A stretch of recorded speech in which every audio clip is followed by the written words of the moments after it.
Mic check, mic check. There we go. Right.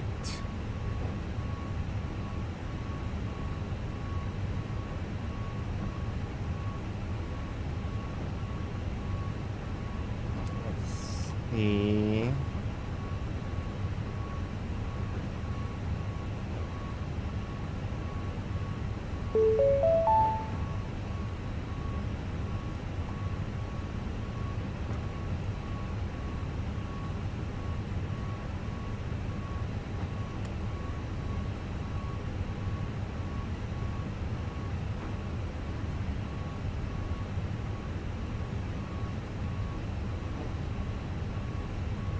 Mic check, mic check. Oh, okay, yeah, still working.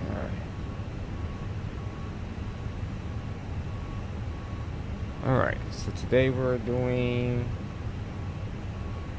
LAX to Boston.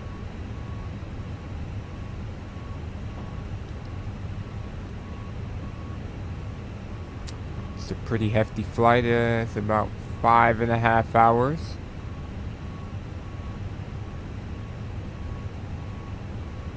Let's see this thing update.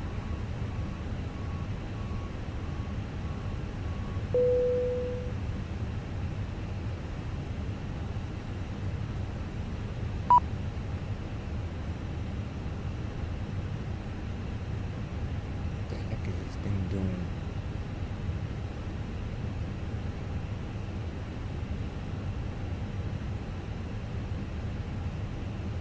Alright, so we got 89 passengers on board, 2,900 pounds of cargo, 18,601 pounds of payload.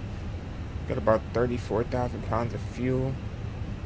We got a decent tailwind along this route, but we also have 2 ACT tanks. So that tells you how crazy it's about to get. I gotta change that. It always says Fortnite even though it's not Fortnite. I haven't figured that out. Let me go in there and take care of that now. Thank you for saying something about that, Black Art. How are you today?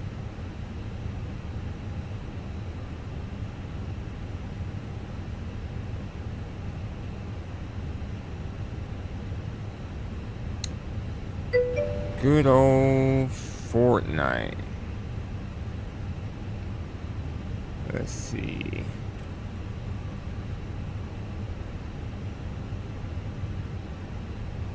There, that should be up to date. And since you brought it up, let me go over to YouTube and make the same adjustments as well.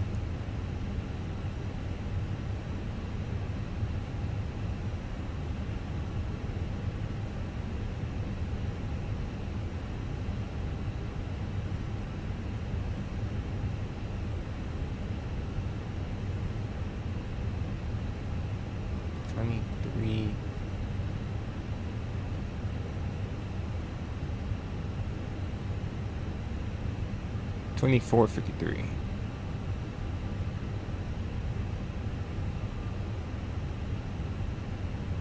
Let's see.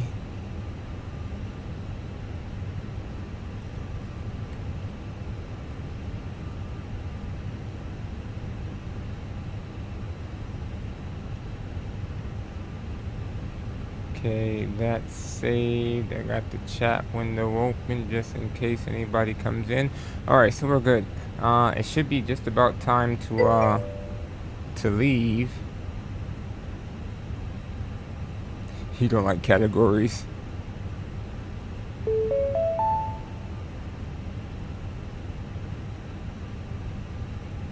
I definitely, and that's why I don't raid anybody who's already big, really, you know, unless me and them are somewhat cool. But I definitely understand. Alright, so it's about time to go. We got all the fuel, all the bags, seatbelt signs are on. Oh no, we don't have all the bags. We're missing about 600 pounds. No, what the heck? They closed up.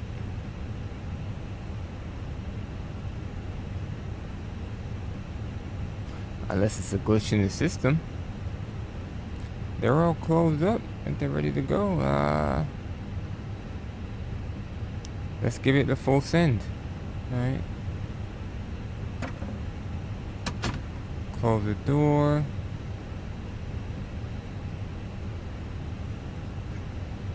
Yeah, we're ready to go. I don't know why there's a discrepancy there. We're missing about 600 pounds of cargo.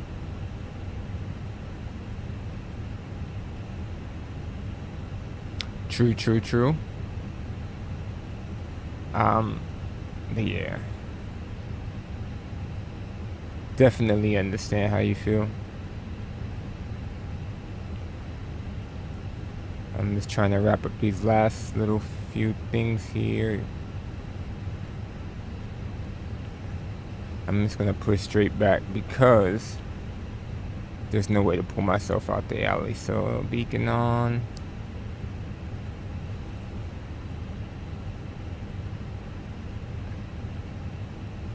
Alright, I think we're good.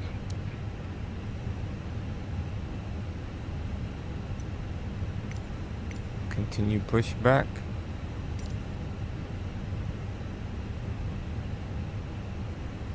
Straight back. Release parking brakes. Brakes Commencing are push. released. All engines clear. Start at will.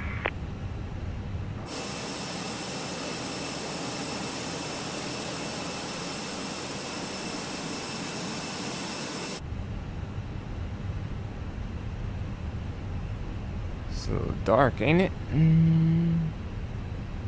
There we go.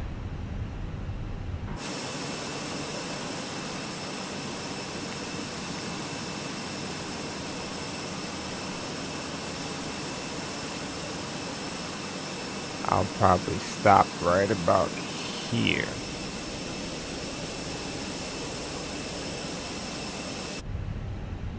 That should be good.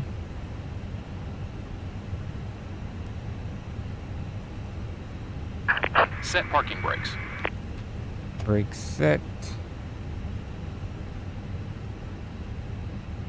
Feel like I forgot something. Fuel pumps on, engine mode selector. Wait, I did forget something. Let me idle out my throttles.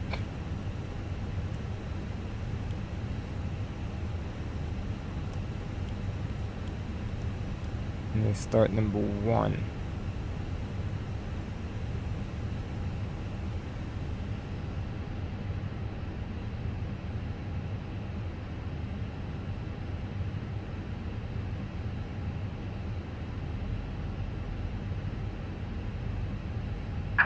Unlocking gear.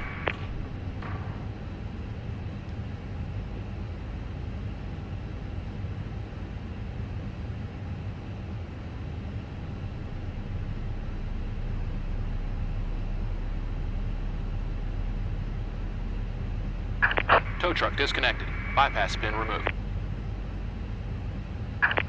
Left is clear. Right is clear.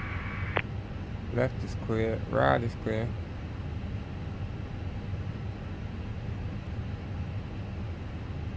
Alright.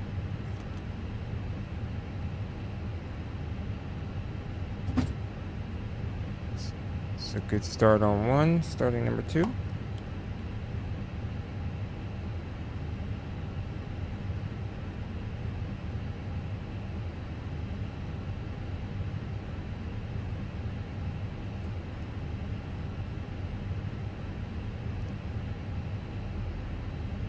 Alright, showed us the pin.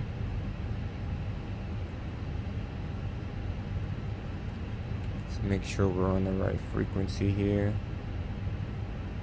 129.5. I didn't send my weights over. No, I skipped something. Send to CDU.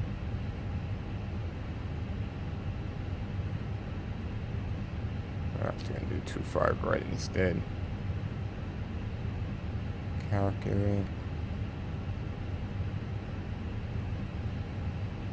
Alright. Should be good there. Good start. Engine mode selector to normal. APU bleed off. APU master off. Say word. We got tower now. Yep. I just got a PDC. Hilarious.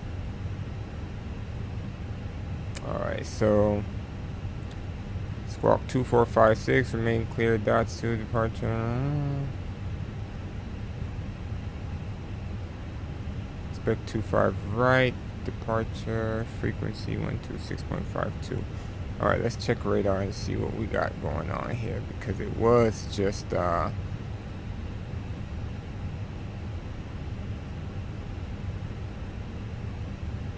alright, we got LA, Los Angeles in there. Okay. And what information are we at? Gulf?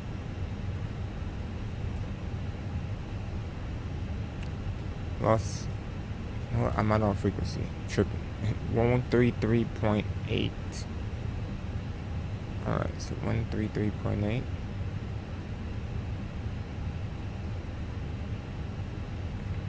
Are not authorized. ATEX system in use. Activate transponder with mode C on all taxiways and runways. Read, make all runway hold short instructions. Advise on initial contact. You have information calls. Oh.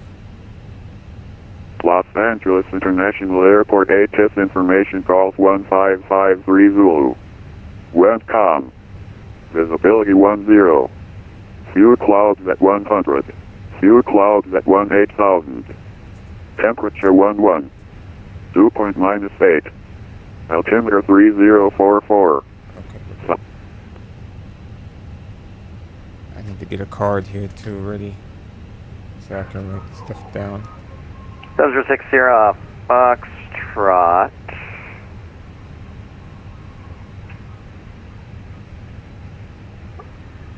Stand by.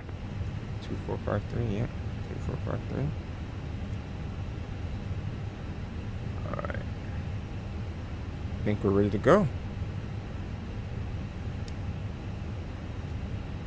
7060 Foxtrot. Wind is 160 at 517 right clear for takeoff. 17 right clear for takeoff. 6 here, Foxtrot. Los Angeles Center American 2453 is ready to taxi with Gulf.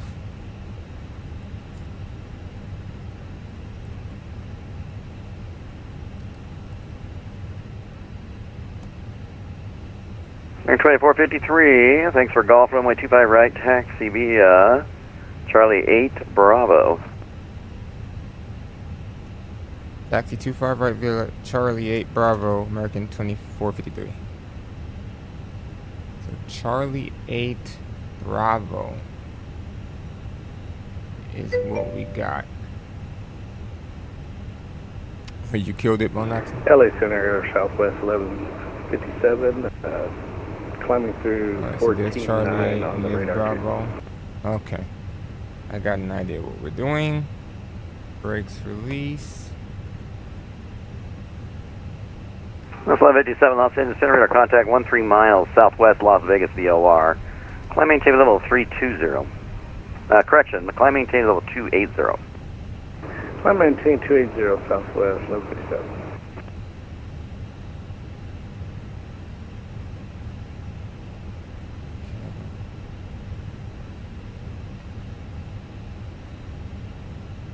Flight control. Southwest there. 4254 with you, descending below 17,000 on the Rockstar 4 arrival for ILS 26 left approach.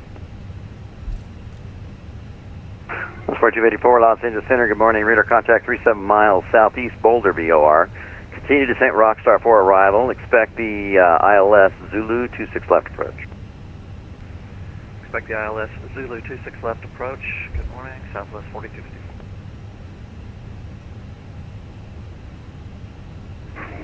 7060 Foxtrot, radar contact, say altitude. 4500 climbing. 7060 Foxtrot, altitude checks, maintain level 190. 19060 Foxtrot. Alright. Adjusted their volume. I do need to hit damn. Take off config. And then we can hit this left turn here.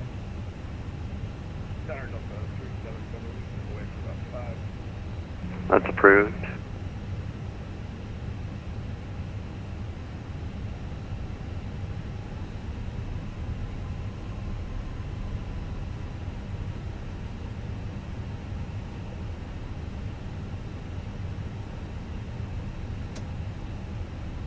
It's Center Southwest 1157 is 280 going to be our final. That's 1157, that's affirmative. 280 will be your final. Alright, that'll be a final. Flight 280, thank you, Southwest 1157. Keep pulling to the right. Cycle the rudder really quick here.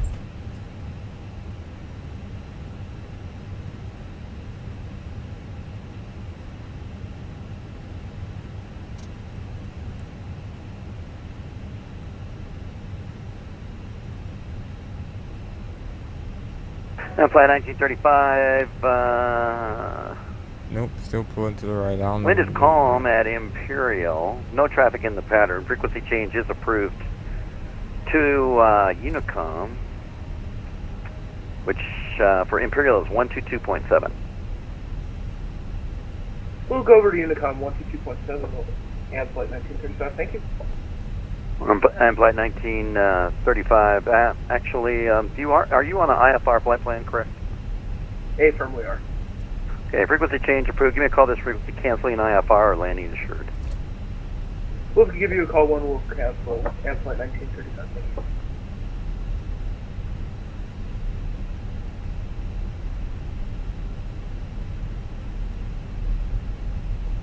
Okie dokie, we're rolling. That's the 958 Lima Airspace East Raiders.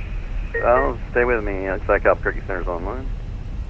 Roger, can we go down to 17? These winds up here are not kind. NASA 958, descend and maintain 1717,000 and the Imperial altimeter 3057. 3057 down to 17.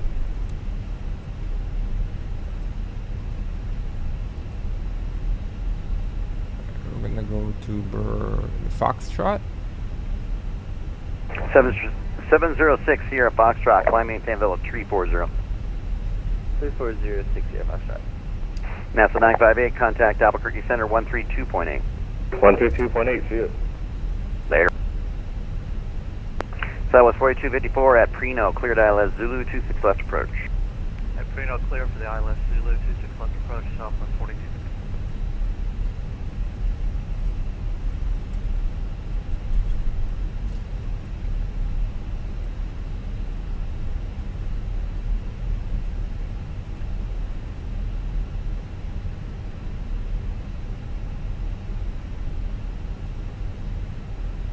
So I think I want to take the turn at Foxtrot.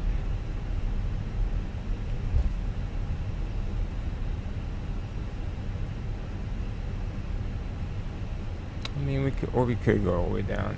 Doesn't matter.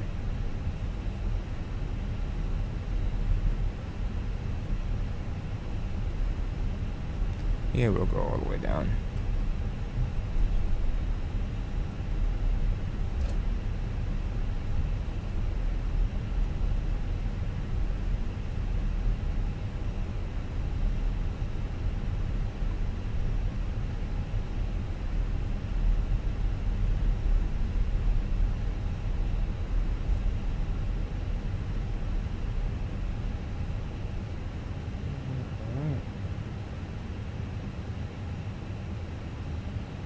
I think we're good here. American 2453 ready to go.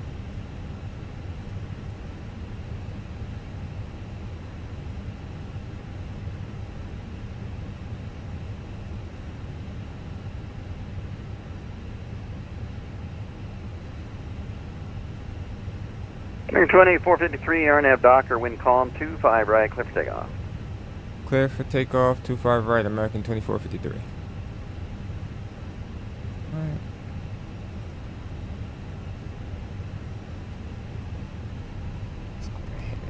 TCAS, everything down here looks good. Taxiway is a little uneven, so maybe that's why we're veering to the right and stuff. Lights on.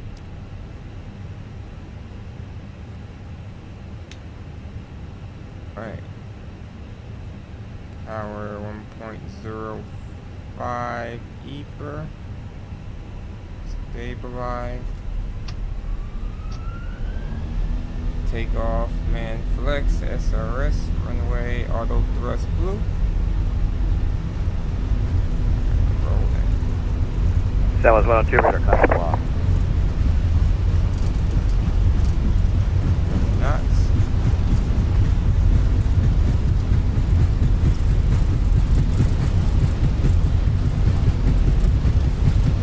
They're really calm. It's crazy. V1. Rotate. Positive rate. Gear up.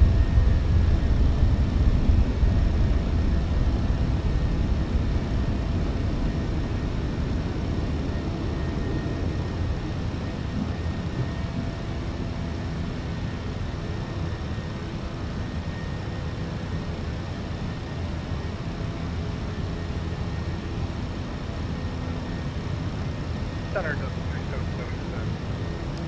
377, copy.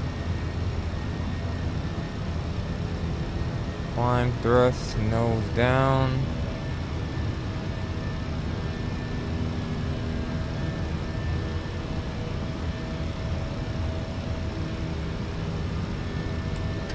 Throw that autopilot on.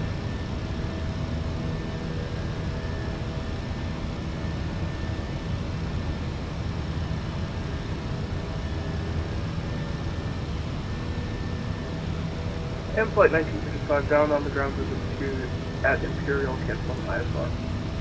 Well, 1935, IFR cancellation received 1629er Zulu. Thanks for flying. Enjoy your day. We'll see you. You as well, yep.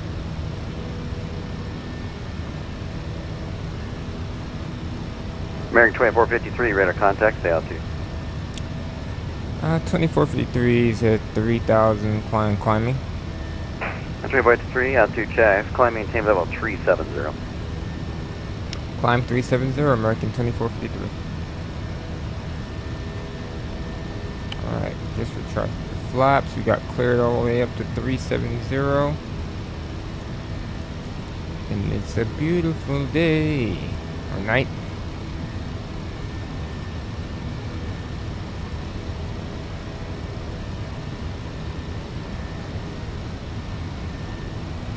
Okay.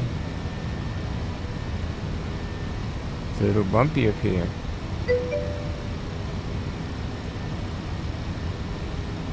What you mean why I do this time?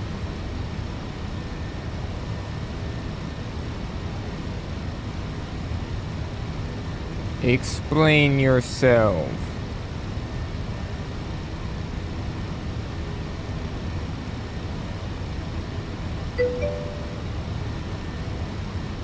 It's nighttime. This flight leaves at like 10:49 p.m. and it's supposed to arrive at Boston at 7 in the morning.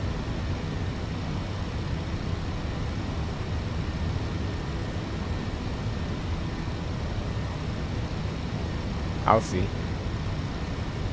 That's 4254, wind variable is 4, runway 26 left, clear to land. Clear to land, 26 left, southwest 42. But you don't like night flights?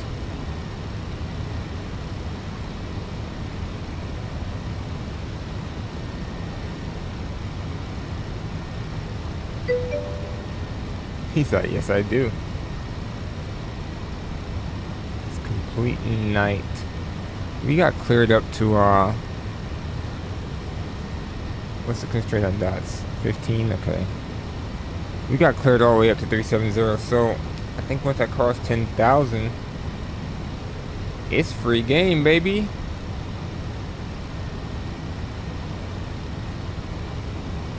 We do got a lot of turbulence, though. Ooh.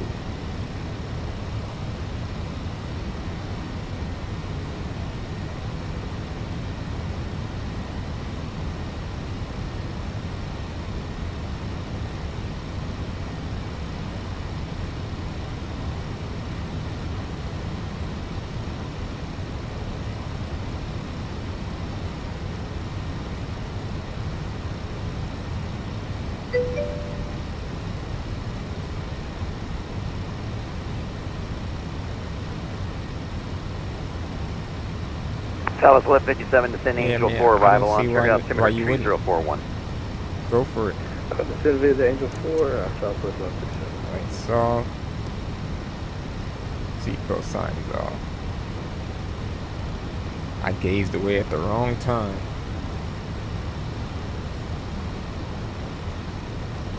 How big is Los Angeles Center? It's quite big.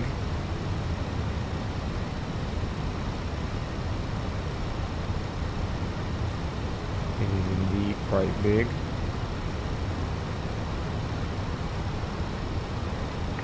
FedEx 5223, I will be on the ground here at San Diego, and I will be ready for first service. FedEx 6233, Los Angeles Center, Limburg altimeter 3041, push and start. At your discretion, and face east on Charlie. FedEx 5223, first service at our discretion, and we'll face east on Charlie.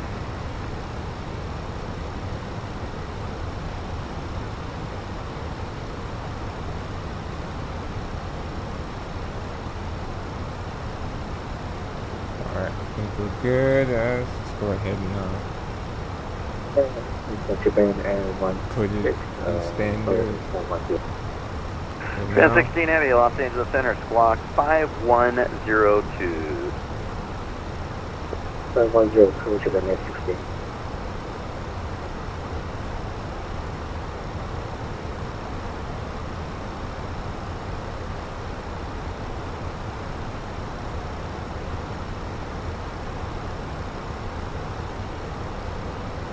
Let's see.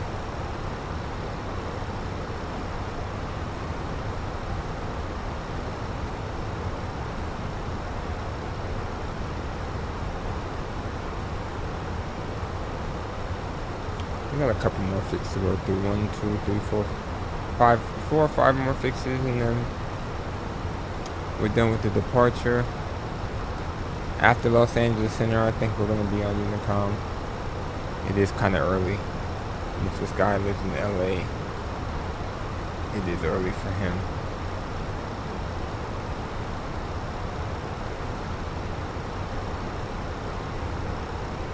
We will see.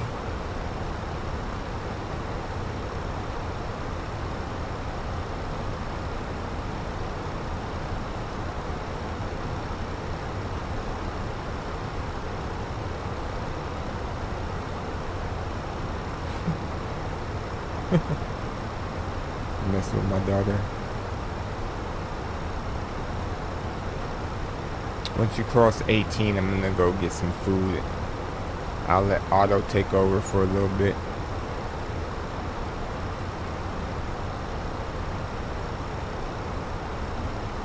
FedEx 6223, we'll be taxi. FedEx 5233, runway 27, taxi via truck. Runway 27, via truck. Southwest 4254, welcome to Las Vegas. Cross 26 right, Alpha 6. And right on Charlie to the Charlie gate. Thanks for flying. Thank you, right on Alpha 6, Charlie to the gate. Right clear to Corpus. Span 60 Heavy, radar contact 17 miles northwest I think we're good for Avenal, now. VOR. Probably a safe Descend place. base 1, arrival, I'll let the him know LA I'm altimeter stepping away for a second. 3044. And I'll make sure Otto is flying the plane. November 706 Sierra Foxtrot, Sin Angel 4, arrival, Ontario altimeter 3041. 3041, descend via Angel 4, arrival, November 706 Sierra Foxtrot. Good morning, told me to be on the ground, not behind those information. Short Charlie, expected. Okay, two calling at the Maybe same I'll time. just Who's calling for taxi send at him a message that might be LA? easier. Call 26, Short Charlie would call. 91276, thanks for call. Runway 25 right full lane, taxi via Charlie 7 Bravo. Charlie 7, Bravo 25, right full lane. Who else is calling? Del 377, descend, I got something Random 3 message. arrival, Your choice, 1 left or 26 left.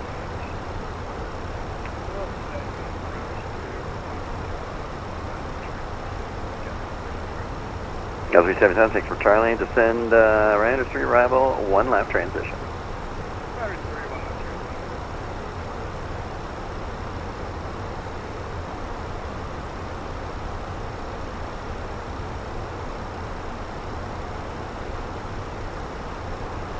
Alright, I sent the message. I think that should suffice.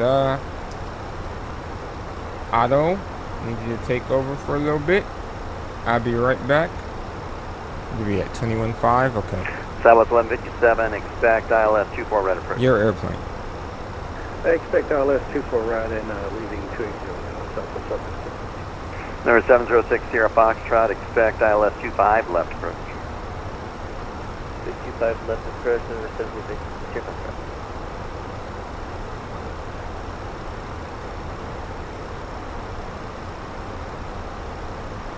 Command 16 heavy, expect ILS 25 left approach. Super left, then 50 head.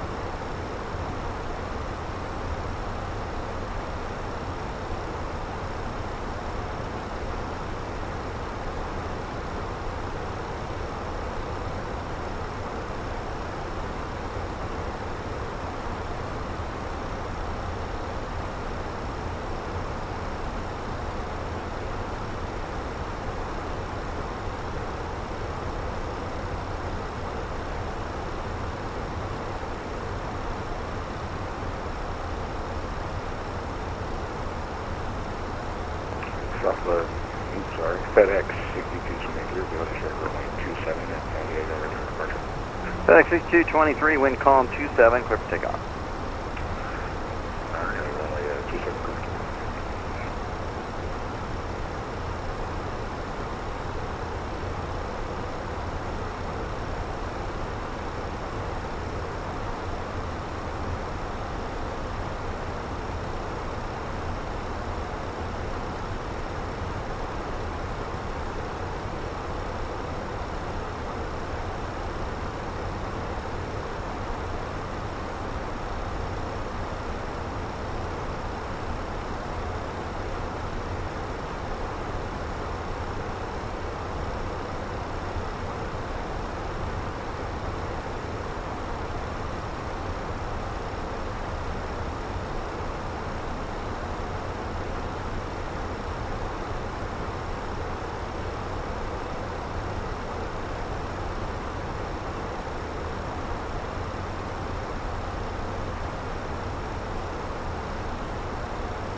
Night 1276, RNAV, Docker, wind calm 25, right full length, clear for takeoff. 25 right full length, clear for takeoff on that, Doctor.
Delta 1111, Los Angeles Center.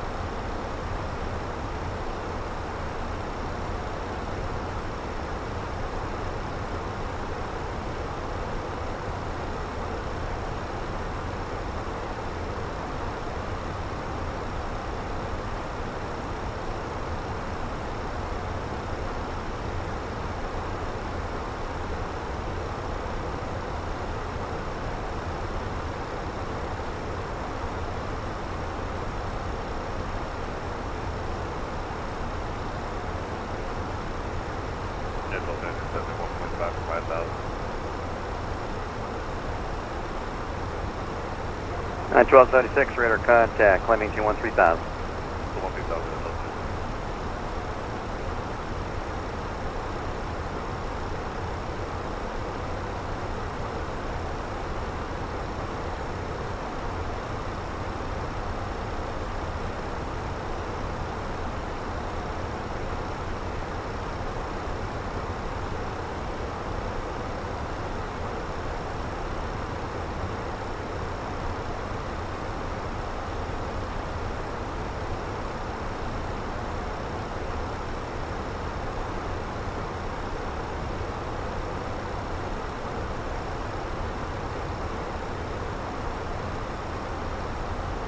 LA Center, good morning. AM flight 1898 on ground at Blake, ready to pick up IFR to Ontario.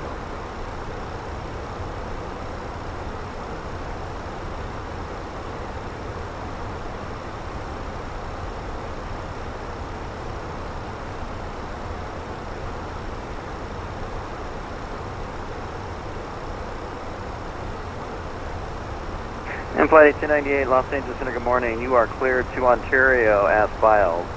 Maintain 1010,000, departure with me, squawk 4711. AM flight 1898 is cleared to Ontario filed. I maintain 1010,000, departure with you, squawk 4711.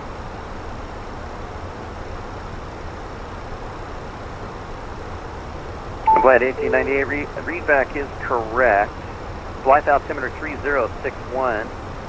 Your release for departure, time now 1645, void if not off by 1705. Give me a call airborne. Release for departure, cleared void if not off by 1705, and we'll let you know when we're airborne. AM flight 1898.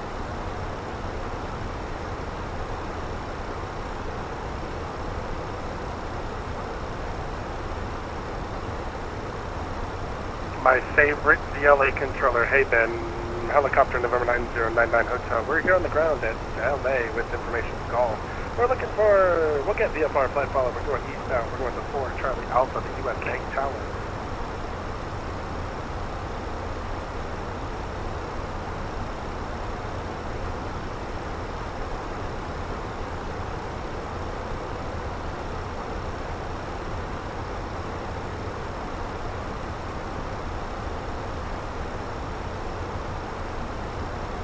Alexander, good morning. Delta 799, ready for taxi.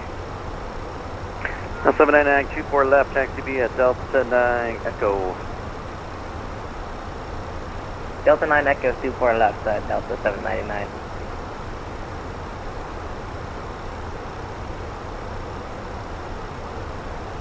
Nine 9099 Hotel, Los Angeles Center. Where are you currently located? Yeah, we're on the ground here at Signature at wonderful Los Angeles, and we're looking for eastbound flight follow to go to the US Bank Tower.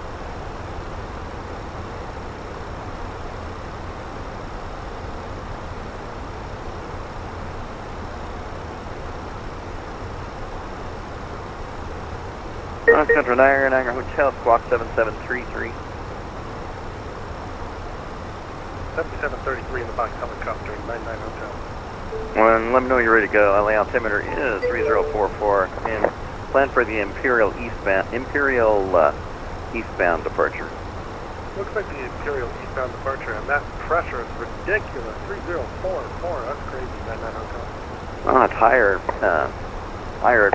further to the east. Net 1276, climb maintain level 370. That's about 270. That's 1157, cleared ILS 24 right approach.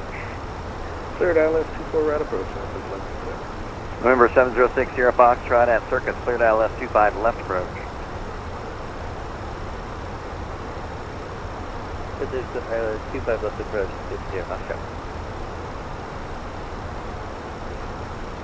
LA Center and flight 1898 comes to 2005.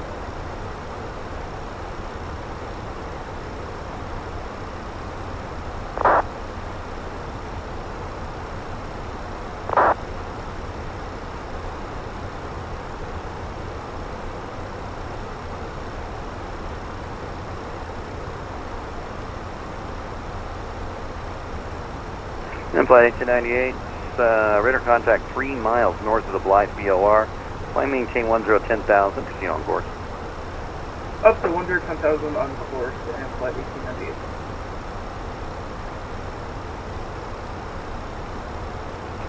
FedEx 6223, radar contact maintain 1010,000. The Avalon altimeter 3041.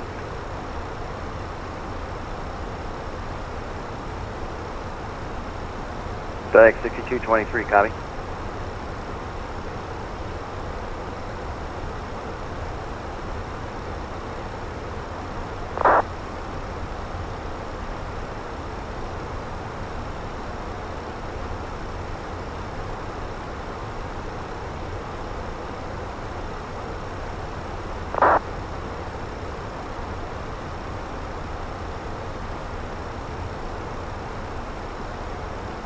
And Delta 799 on accurate 24 left.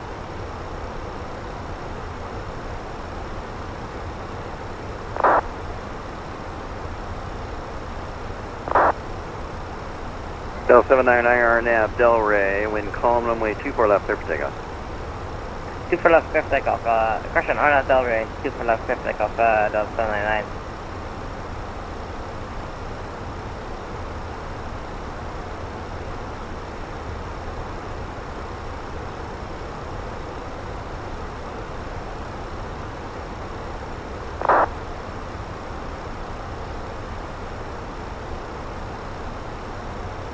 Center, good evening. November 1323, so I'm going to pick up IFR to Dubai today.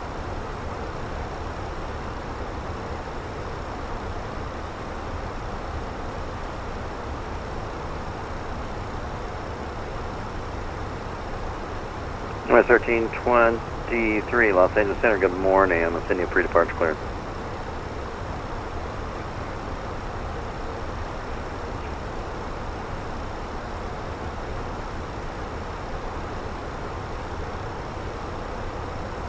Bell 377 at Roman, cleared, ILS 1 left approach.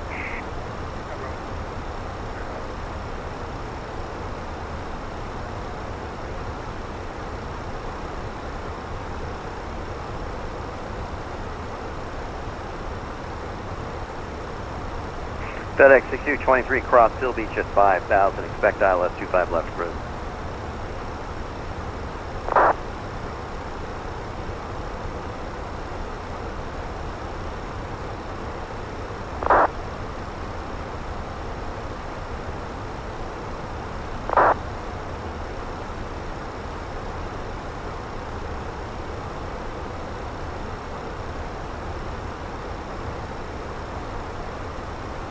Delta 799 airborne passing 900. Delta 799, your radar contact, fly heading 251, climb maintain 13,000. Flying 251 and steady, altitude please for Delta 799. Delta 799, maintain 13,000. 13,000, Delta 799. Southwest 1157, wind calm, runway 24 right, clear to land. Clear land 24 right, Southwest 1157.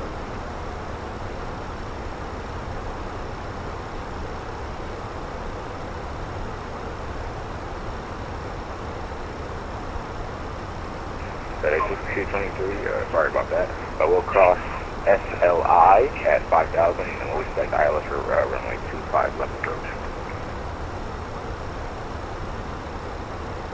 Good old Seal Beach. San Helicopter 99 Hotel, Los Angeles Tower. We're here. We've got a permission. Golf, front signature, ready for departure.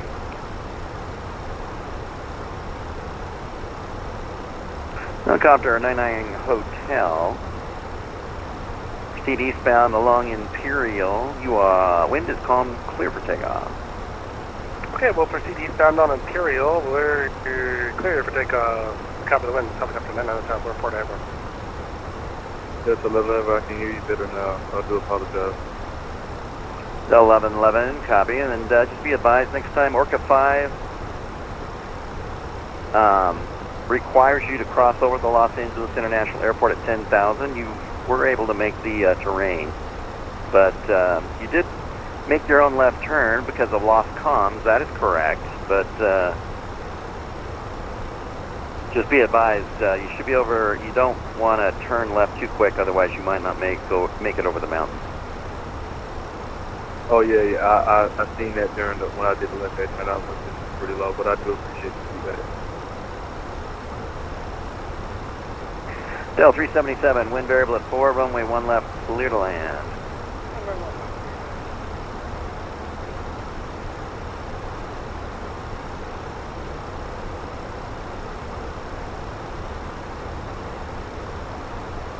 Del 7, Nanger, left turn direct clipper, join the Orca 5 departure, climb maintain level 370.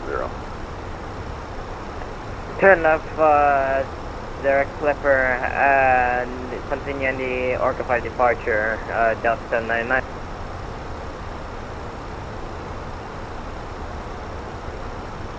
Citation 6 Sierra Foxtrot, wind is calm, runway 25 left, you're clear to land. Alright, I'm back. Hi, Kayla.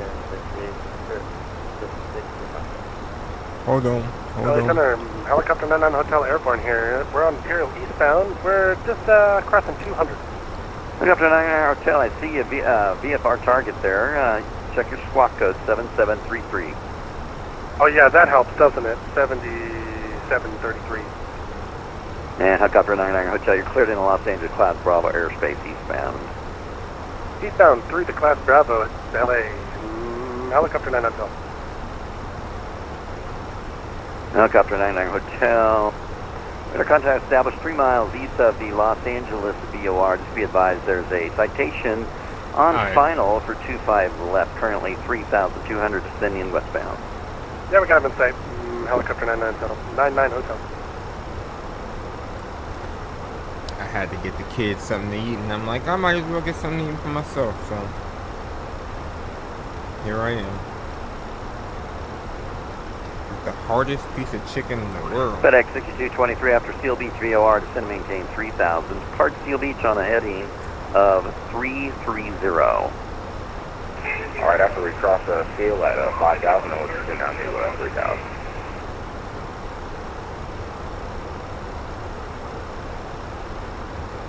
Oh, we're cruising?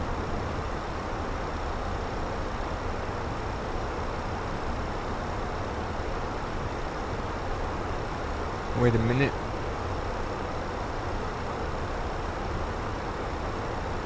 And flight 1898, Palm Springs, altimeter 3058. Alright. 3058 and flight 1898.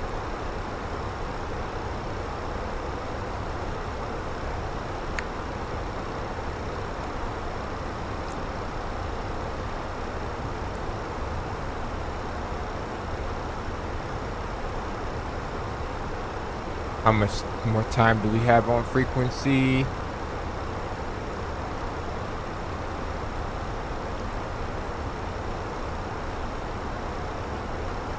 Oh yeah, quite a bit of time, alright. Say 60 Foxtrot, traffic at your 10 o'clock, 1 mile. Helicopter opposite direction, 700 feet, won't be a factor. Yeah, traffic impact.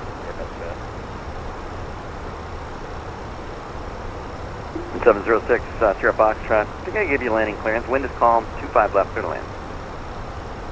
25 left, clear to land. So it's 1157, welcome to Los Angeles. Cross 24 left, eastbound Echo to Terminal 1. Cross 24 left, eastbound Echo to Terminal 1, Texas.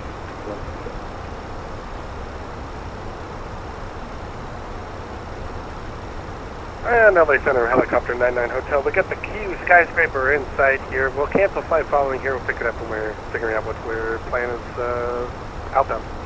Alright, 99 Hotel, Radio service is terminated. Frequency change approved, squawk 1200, and give me a call once you're outbound.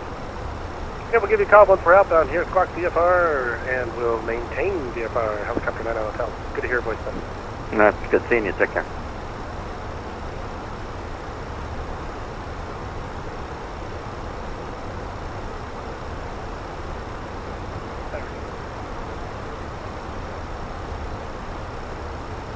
Well, 377, welcome to Las Vegas. Cross runway 1 right on Mike. Taxi to your gate via Mike Delta Golf Charlie.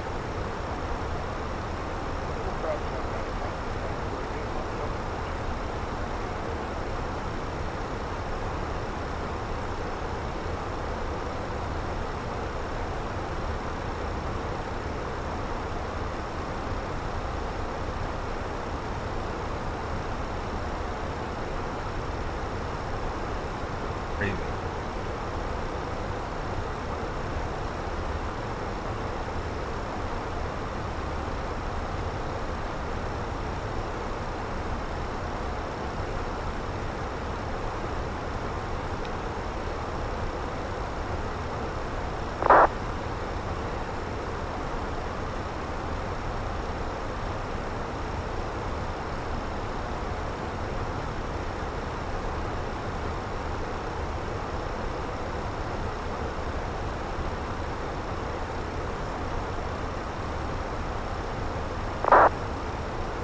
Crazy.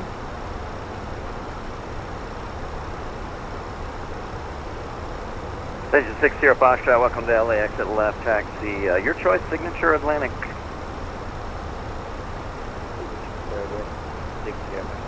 Want to taxi Signature via Alpha. Signature via Alpha 60 Foxtrot. Good old Signac. Good copy.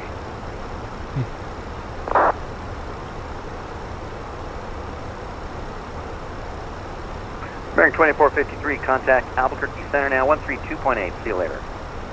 32.8 Albuquerque Center, American 2453. Got it. Yes. You saw the co-pilot. 2453. We got Albuquerque Center.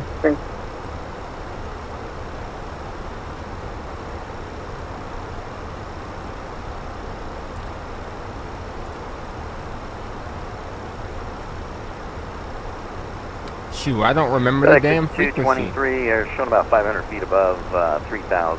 LA altimeter is 3044. Uh-oh.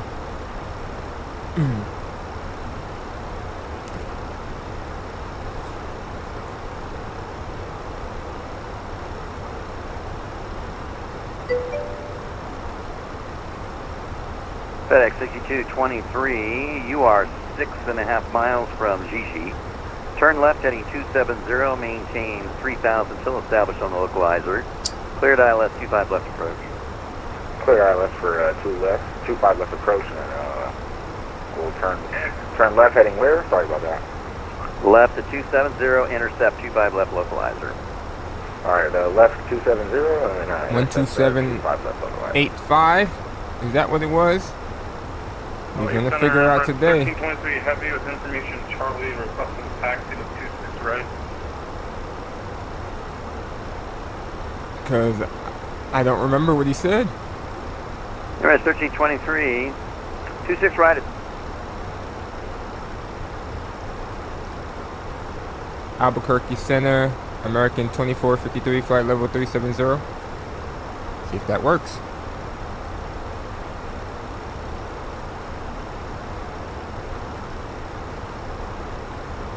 Nope.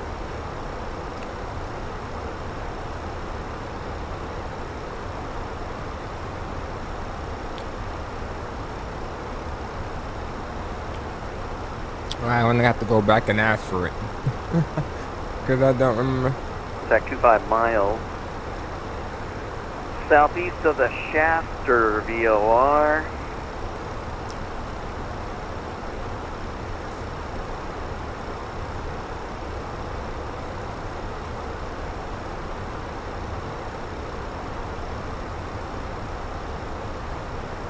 That's a long pause. Alaska 360, maintain flight level 330.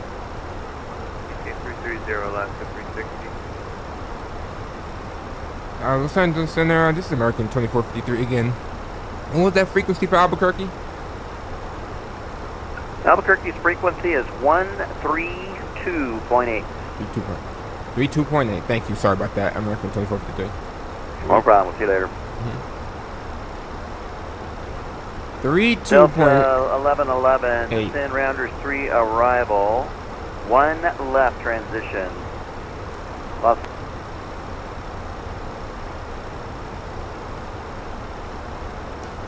Albuquerque Center, American 2453, flight level 370.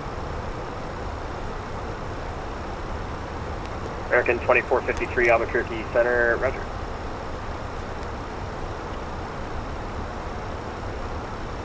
Alright, good deal. Way smooth. Hey man, you could be talking like that too. It's a little practice. It's a little practice. When are you gonna get on vaccine?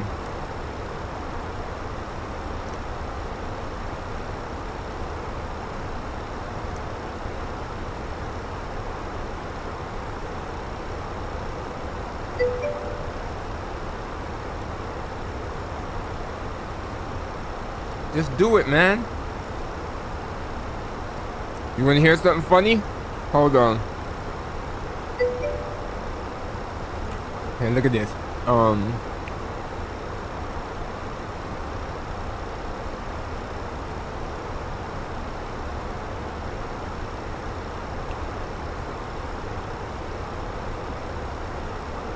Have me rolling.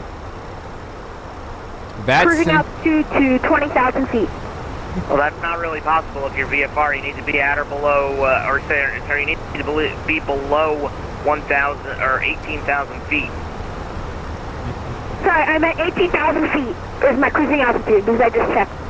Okay, yeah, you can't be at 18,000 feet. You need to be below 18,000 feet. 17,000 feet. JetBlue 405, you're leaving the airspace, frequency change approved. Have a good flight. Noted 502, radar contact on the maintain flight level 370 and stay around the 2 said 17,000 feet. Maintain level 370 and we're leaving 4,000. Contact Indiana sector on 128.22. Southwest 2063, welcome to Indianapolis Center is not going to want to talk to you all the way out here. I tell you what, you're Southwest 2063, roger, turn right on Alpha, unless you plan on descending back down, you'll be above the class Bravo, and your frequency change is approved. That's hilarious. Frequency change approved. Good day. I admire him for jumping on and trying, but that was hilarious. He's like, I'll go to 17,999. Oh, we can figure out why this space shuttle exploded. This is so cool.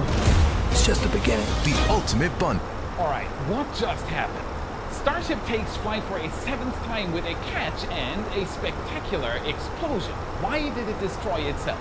We do a full rundown of what happened. Southwest Musk reveals a 2063 drastic change to the future of Starship's Block 3 design, and you won't believe how 8 big and it then is. join Bravo, Sierra, Delta to the ramp. My name is Felix. Welcome to What About It. Let's dive right in.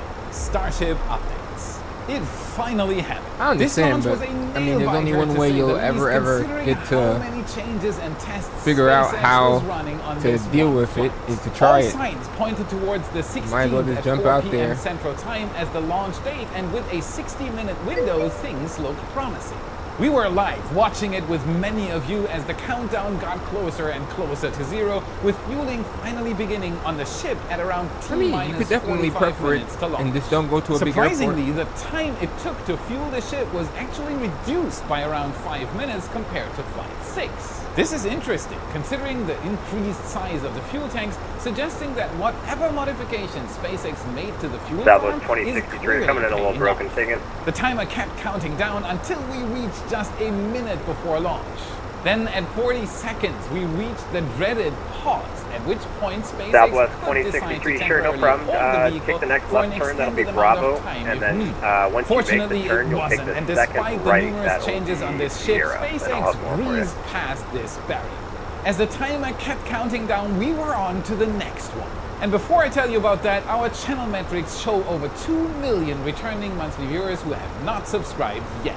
Help improve the channel and double check that you've hit the subscribe button to stay up to date with our updates. Like this video if you appreciate the content and become a wise supporter for extra content. Secure your access to up to 7 picture galleries per week, FedEx satellite 130, area Roger, and ground Luminary photos, Space shortly, and forward 3D center, animations. frequency change Chat for with me today. and gain more insights Over to on you, the Combat. topic you love.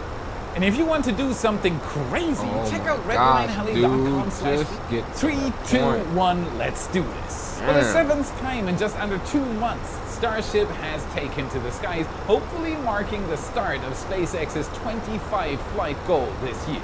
And I have to say, this never gets old. With all 33 Raptor engines igniting perfectly, lifting the gigantic 5,000-ton skyscraper off the launch pad and towards space, the game was on once again. Overall, the ascent was much less eventful, as SpaceX is already making launching the world's largest and most powerful rocket booster look routine. Although there may have been a slight problem with the ship around here, but we'll talk about that a bit more later. After an uneventful booster launch, the next part of the flight began just 2.5 minutes into flight, as most of the engines began to cut off. For the first time ever, a Block 2 ship lit its engines to blast off from the booster on its way to space. But that wasn't the end of Booster 14's story, and as shown by Booster 13, landing isn't a guarantee just yet. As the ship flew away, the booster quickly ignited 12 center engines to begin returning to the tower. Except there was one problem. The booster has 13 center engines, Southwest meaning one of them didn't 2063, light. You can continue actually down clearly Sierra, and see then you'll this take the from the first left perspective turn of the onto ship Delta, as the and then booster the flips southwest turn around. will be off So your left I as guess you, that's it. after you make Surely the with turn. a missing engine, SpaceX was going to call off the catch, right? Well, after about a minute of the 12 engines burning, they finally shut down and the hot staging ring was let go. And then, surprisingly, we heard the call that the booster was go for a catch attempt. This was pretty surprising to me, as this is still a fairly new maneuver, and the fact that SpaceX was going to attempt to even go for a catch attempt with the missing engine gives us a pretty nice insight into SpaceX's confidence with this booster and their commit criteria. This goes to show that 33 engines can very well be an advantage in many circumstances. Having 13 engines available for the return gave SpaceX the means to compensate for the one failing engine. This part of the launch is always hard to write down, as everything becomes a blur with all the adrenaline and anticipation. As we held our breath to see if it was going for a catch, the time kept ticking down until the booster was just a few kilometers above the launch site. Anyone with $10,000 or more in credit card debt or personal loans may qualify for help from National Debt Relief. Minimum payments. Then it relit its middle 13 engines. Woohoo! Yep, despite the previous failed relight, Booster 14 successfully brought the engine back online just in time for the landing. It is a bit of a mystery what caused the failed relight during the boost back, but the footage of the landing burn does not show anything that would suggest a malfunctioning engine. This suggests that the initial failure to light was likely caused by the flight computer purposely shutting the engine off after a reading that was off nominal, and then determining that the readings were better during the landing burn ignition. It is important to note that lighting a rocket engine is easily one of the most complicated parts of rocketry. The initial turbine spinning involves a complicated process that needs to be perfectly timed to the millisecond to avoid an explosion. But it seems that process works for the landing burn, and then, like a scene straight out of a sci-fi movie, Booster 14 slowed down before reducing to 3 engines and translating into the open arms of the tower. The arms then rapidly closed around the booster and grabbed it out of midair, showing that Booster 12's catch wasn't just a fluke, What do you mean so many normals? Could do this insane maneuver again and again and again. Deep breaths, we're not done yet. This time the booster appeared in much better condition, with all 4 chines well intact and significantly fewer flames at landing. That didn't last long though. The booster eventually needed to begin venting to avoid an overpressure event, and once it did, the flames came back pretty quickly. Fortunately, this doesn't appear to be as big a problem as it seems. The booster is in fact still in one piece and was shortly after lowered back onto the pad. With 24 more launches and catches planned for this year alone, SpaceX is really going to test this maneuver. I genuinely believe that watching it will never get old. We can also hope that SpaceX will now begin reusing boosters, possibly starting with this booster right here, after they determine the exact cause of that initial phase relight, of course. But this whole catch wasn't the only goal for this launch. It was just one of many, and the real excitement was with the brand new Block 2 ship that this booster helped carry to space. Let's look back at Ship 33 to see how that's going. But first, let's talk about professional work environments. For all the professionals and hobby engineers tuning in, I have something that will get your hearts pumping. You know, the best in for your desk. Way too much shit. It's like oh my only God. available at our link. Third Love one? better, live healthier with Up 14. It was finally time for Ship 33 to show what it was capable of, as its 6 Raptor engines burned following stage separation.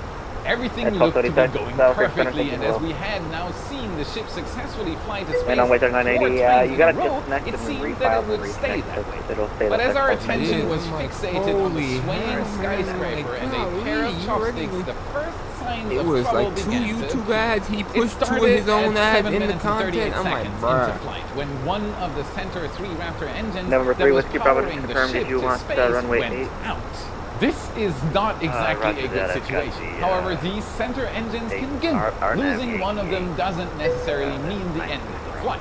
So the ship powered on, and despite the now missing engine, things look promising as the cameras cut back to the ship, still on a good trajectory to orbit. Shortly after the cameras cut back away at around 8 minutes and 2 seconds into the flight, one of the 3 center engines shut down, leaving only one center engine running. And then just a second later, a vacuum engine cut out. At this point, only 3 engines were still burning, and they were all on one side of the ship. No matter how much that center engine can gimbal, it's likely that this began to set the ship into I'm like, a dang, I tumble. don't want a new Then, desk. just before the 8th and a Or whatever half he was minute selling. mark, 2 more engines went out But they're and not then idiots, we still don't lost have the flight telemetry, plan. marking the end of this ship's journey. Shortly after, footage began popping up online of the ship as it re-entered, including a video where someone managed to capture the exact moment the ship had a rapid unscheduled disassembly. Why can't you stay organised? Then I've here comes experienced an this actual and it's called chronic impulse control. Reprioritization. We instantly tried to piece things together, pun intended. Our live stream was buzzing, so how did this happen? Well, there are a few important things to note first. This ship had hundreds, if not thousands, of upgrades and changes from the previous ship, as it was designed as a prototype of the new Block 2 version of ships.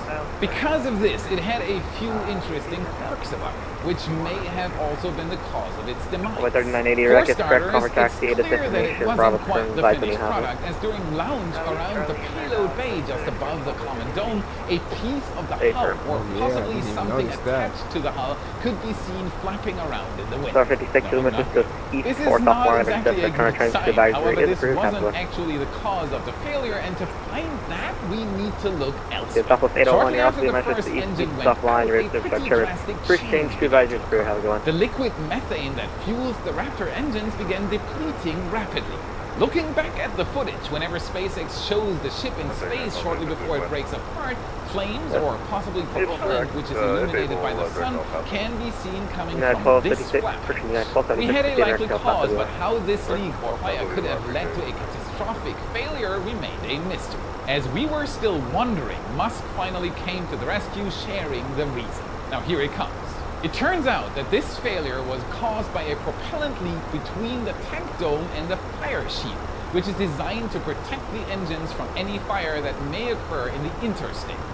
The leak caused pressure to build inside this gap, eventually exceeding its structural limits and venting capabilities and causing it to rupture. Like a balloon that pops if you give it too much pressure. Given that the engines failed at separate times, it's unclear if the first engine failure caused the leak or resulted from it. However, this leak and the subsequent pressure buildup ultimately caused the failure. Musk stated that the solution, outside of the obvious checking for leaks, is to add fire suppression to this area and increase the venting capacity on future vehicles. The addition of fire suppression may also suggest that a fire may have occurred in this area, causing further damage. There's our flap hinge again. Fortunately, there is also a long-term solution for this, which is, of course, in the future version 3 of the Raptor engine. Musk has stated that this engine is built to ensure that equipment such as the fire shield that caused this failure will not be needed at all. This Block 2 ship wasn't equipped with Raptor 3 engines yet. That's a feature to come. So, what does this failure mean for the future of the Starship program? Well, it does mean a few things. For starters, unlike we were hoping, Flight 8 will likely not involve a catch attempt of the ship, but rather a retry of Flight 7's profile, possibly with a few new changes, but overall relatively similar. Hopefully, SpaceX will attempt to test the regenerative cooled tiles on that flight as well, but we'll have to see. This also means that because the upper stage failed, this flight will require a mishap investigation by the FAA. This might very well cause a delay between now and Flight 8. However, Musk stated that as of now, nothing suggests that the launch window will be pushed past next month. The real question is if Ship 33 stayed within its designated flight path. If it did divert, and if the re-entry was outside of this flight path, the investigation might take longer. Flight 7 goes into the history books as a classic 2 steps forward and 1 step back. While SpaceX was able to repeat the booster catch and show that Flight 5 and the first successful catch wasn't just a fluke, it also showed that Block 2 isn't quite there yet. Further excitement is again guaranteed. So we've looked at Block 2 ships quite a bit lately, but Block 2 isn't going to be the end of Starship development, just like how Raptor version 2 wasn't the end of Raptor's development, as SpaceX then went on to build the groundbreaking Raptor 3. If you want to get the entire story of the Raptor engine, I'm linking our recent epic deep dive video at the end of this video. Buddy. Just like Raptor 3 was a leap over Raptor 2, Block 3 of Starship will likely be the same. We may have gotten our first look at this future design in over a year, and it may be even crazier than we thought. Holy cow. We didn't get much information, but what we did get was pretty surprising to say the least. When commenting on how Starship is the largest and most rocket ever built, that's actually what he said, Musk stated that SpaceX would probably increase the height of Starship by around 10 meters before increasing the diameter. You heard that right. This is huge because... it's been like 6 ads! Because this is the first time the diameter of Starship has been a question since 2017, when the original plan for Starship, which at that time was known as the Interplanetary Transport System, or ITS, went from 12 meters down to the now current 9-meter design. Since then, the diameter has remained untouched, and we've now seen the 9-meter Starship fly 7 times. However, if SpaceX plans to increase the diameter after just a 10-meter height increase, Block 3 will likely be a completely overhauled design with a larger diameter. The current height of the Block 2 variant is set to be around 125 meters, with the current height being closer to 123. However, Block 3 has been stated to be 150 meters tall. That's over the 10-meter difference that Musk stated would probably lead to an increase in diameter, meaning the Block 3 design is set to look quite different from what SpaceX already proposed. It'll be huge. Now, we've had a situation where Musk mentioned a size change, only for it to turn out to be a minor change at best. It'll be taller to allow for the next generation of Starship. Yeah. So we're going to add a few sections to that. However, when it comes to the diameter of a rocket, even the most minor changes can lead to some pretty drastic outcomes. This is because of both the way rockets are built and launched. For example, because of the way Starship is built, with ring segments being made and then stacked together, it's relatively easy to increase the height. After all you need to do is add a few more rings and maybe change where the ship's quick disconnect is located. However, if SpaceX wants to change the diameter of its Starship, it will need to build completely different sized rings, but that's just the beginning. All of the connectors and stands that the rings are transported on need to be changed. Almost everything in the manufacturing process ends up being different, and looking at the launch pad, it's a similar story. They would also need to completely overhaul the design of the launch mount, as a wider booster would no longer fit. In other words, it's almost like building a completely new rocket. So why would SpaceX go through all this trouble? Well, there's a pretty good reason, and it all comes down to some simple geometry. Rockets are basically just big cylinders, and an important aspect of cylinders is the relationship between volume and surface area. When increasing the height of a cylinder, the surface area increases relatively quickly compared to the volume gained. However, to achieve the same volume by increasing the radius, the surface area increases much slower. This means you can have the same volume in two cylinders, but a very different surface area. This is important, as a larger surface area means more material is needed to construct the rocket, which increases its dead weight. On the other hand, a greater volume means an increased propellant load and payload. However, that's only one of the reasons. The other, engines, seems more likely to be the cause of this change. Increasing the diameter also allows SpaceX to shove more engines onto the booster and therefore increase the thrust, which can in turn increase the efficiency. If SpaceX decides to build Starship with similar specifications to the original interplanetary transport system, then it would be around 12 meters wide with 42 Raptor 3 engines. Dude. It would be able to produce an absolutely mind-boggling 11,760 tons of thrust, or over three times the thrust of the Saturn V moon rocket. If this does end up being the case, Starship can't even be described as being in a league of its own. It's completely broken the game. If Starship Block 3 follows similar specifications as the original ITS design, we'd expect it to be able to carry around 300 tons to orbit while being shorter, but if wider. SpaceX ever needed to expand it, it would be on par with even the famous Sea Dragon, which is currently the largest rocket ever imagined. However, it was never built, and this... Can I get that heading again? United 502, set for climb flight level 330. He wasn't talking to me, was he? Maybe he wasn't talking to me. 'Cause I don't see any traffic. Nope, okay. There's so many, hold on, let me take a quick look at this too. United 502, set for climb flight level 350.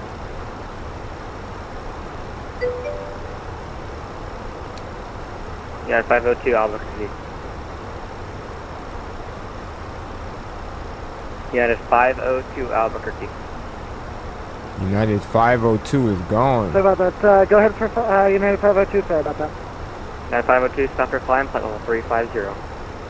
Oh, well, I guess I was tripping. I'm saying somebody else who remotely has the same 3 Whiskey Bravo, flight heading 170, left turn 170. call sign as me, but Left turn 170, 92 Whiskey Bravo.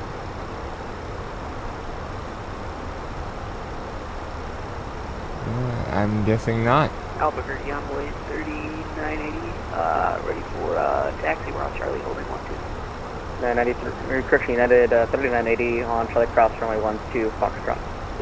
Nope, I don't see anybody. 12 Foxtrot Envoy 3980. Let's go down to Kelp. That November 3 Whiskey Bravo, you can descend and maintain 3,000. Down Nope. 3000, 19 Whiskey Bravo. So what did I hear? Oh well.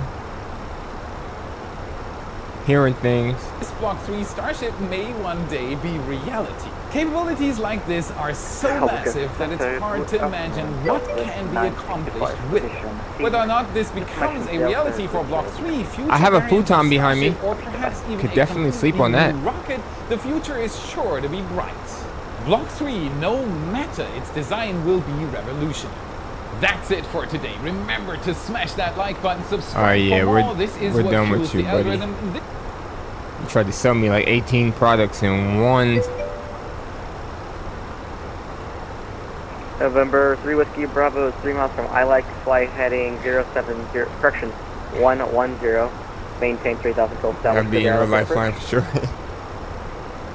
Yeah, man. Take a nap whenever you're ready. I mean, in real life, you would need like a whole new crew, right? Or a swap out. You can't leave one person up there for too long.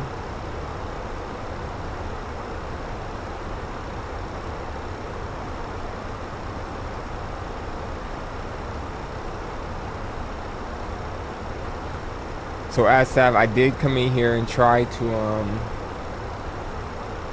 mess with some of the controls. Number 3 Whiskey Bravo, sorry about that. They Flight did heading the same 040 thing like in the runway Boeing, so like we're in standard for the altimeter. I was twisting it to see if it'll change for me, but it doesn't.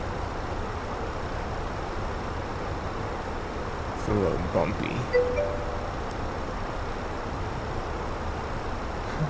Set a timer. There is somebody behind me though. 1,800 feet below me. Do you see him? How far out?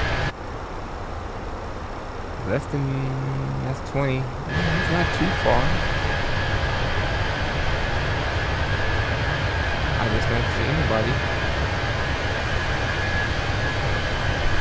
I'd assume I see lights, but nope.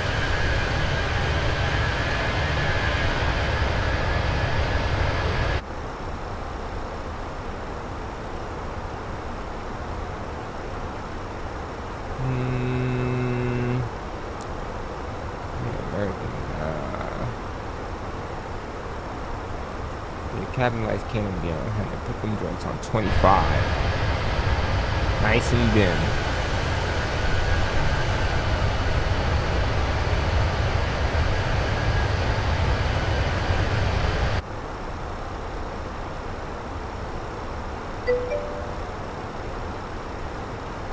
Thank you for following. You haven't been following this entire time? Or did you unfollow the... I was unfollowing others. But you accidentally unfollowed me? I would say, what? Oh, that was United 502, that was. Behind us there. It looks like he's right off to the side of our wing now. Can I see him this way? Yep, I see him. Number 3 Whiskey Bravo, runway 8, clear to land. Y'all see that flicker there? 92 Whiskey Bravo. Of course the plane will start rocking. But yeah, I see him out there.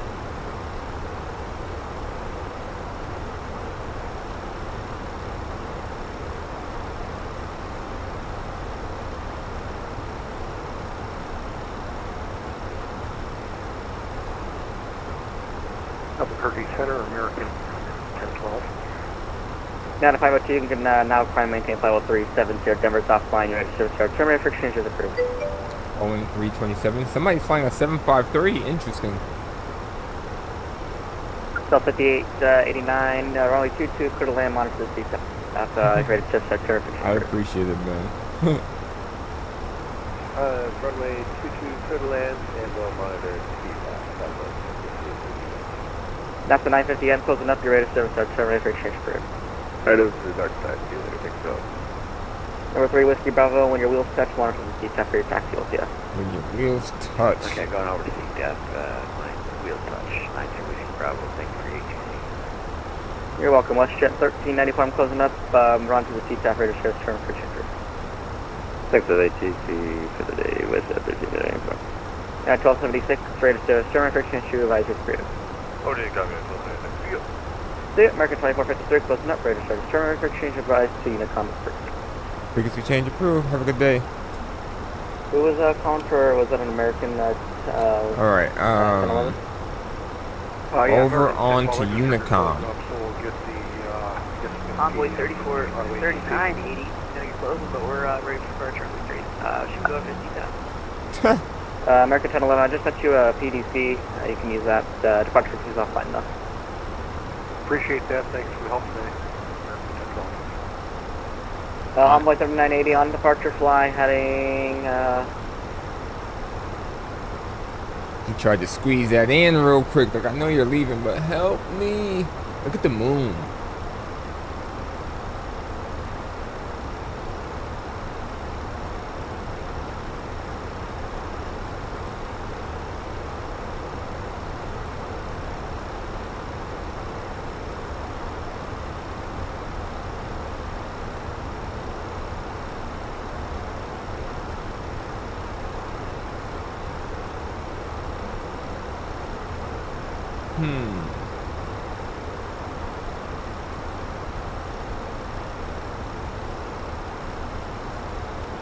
It's a little rocky, so I put the seatbelt signs back on. Albuquerque Center is gone. Yep, there he is. We still have a very long hike ahead of us.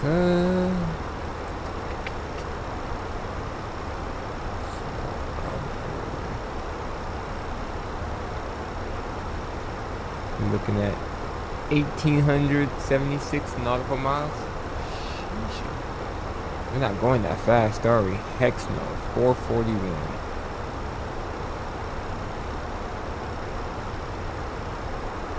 Anybody have any suggestions on things we could watch?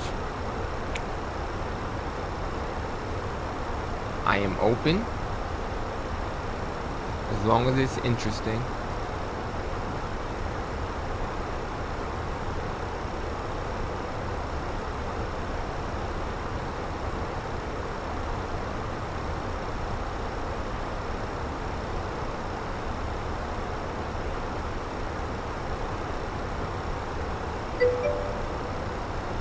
Bald and bankrupt. What's that?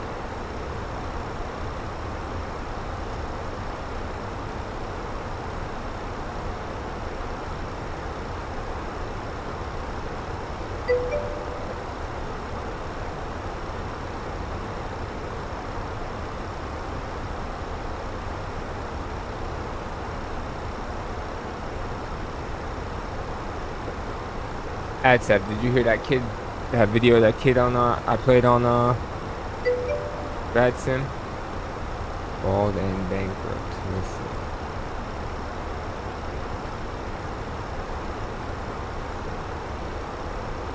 I visited Syria's most brutal prison.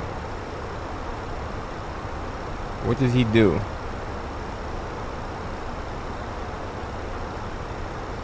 Why is it called bald and bankrupt?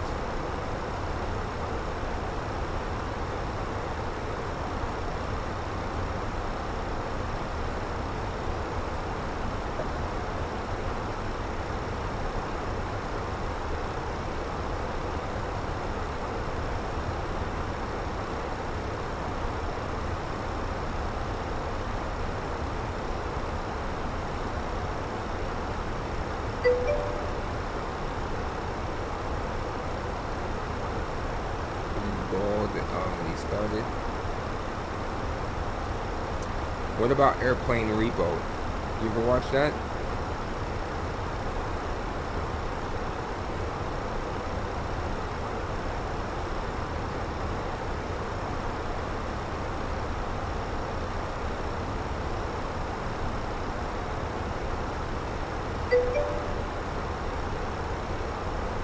He said, I don't want a plane on plane. You gotta keep it interesting. Okay.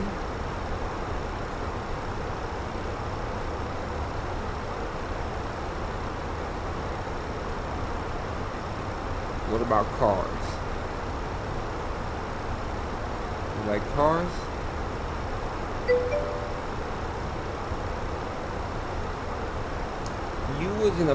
You was in Flight Simulator yesterday watching other airplanes. I saw it myself. All right, let's see.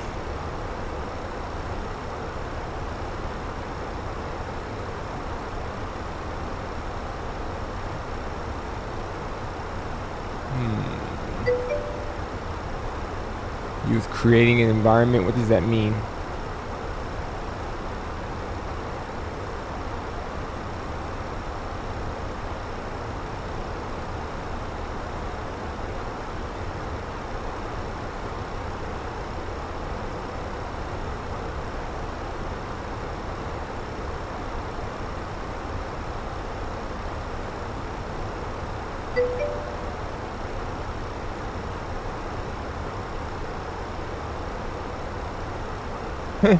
I was closing the gap between reality and okay.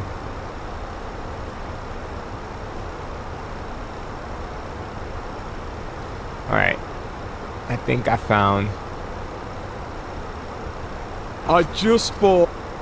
I think I found something for us to watch. I just bought.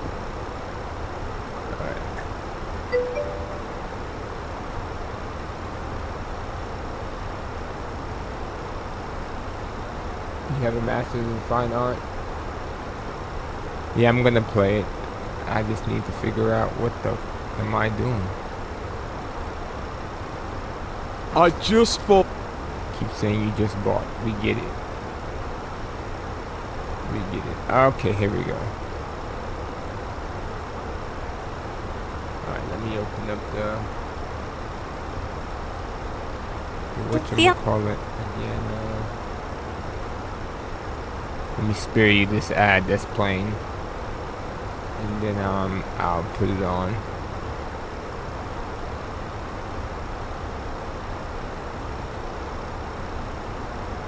I should have got something to drink while I was up there.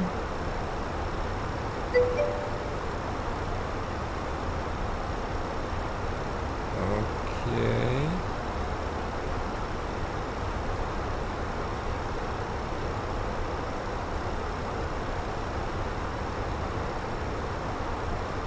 I remember you was telling me about the X6.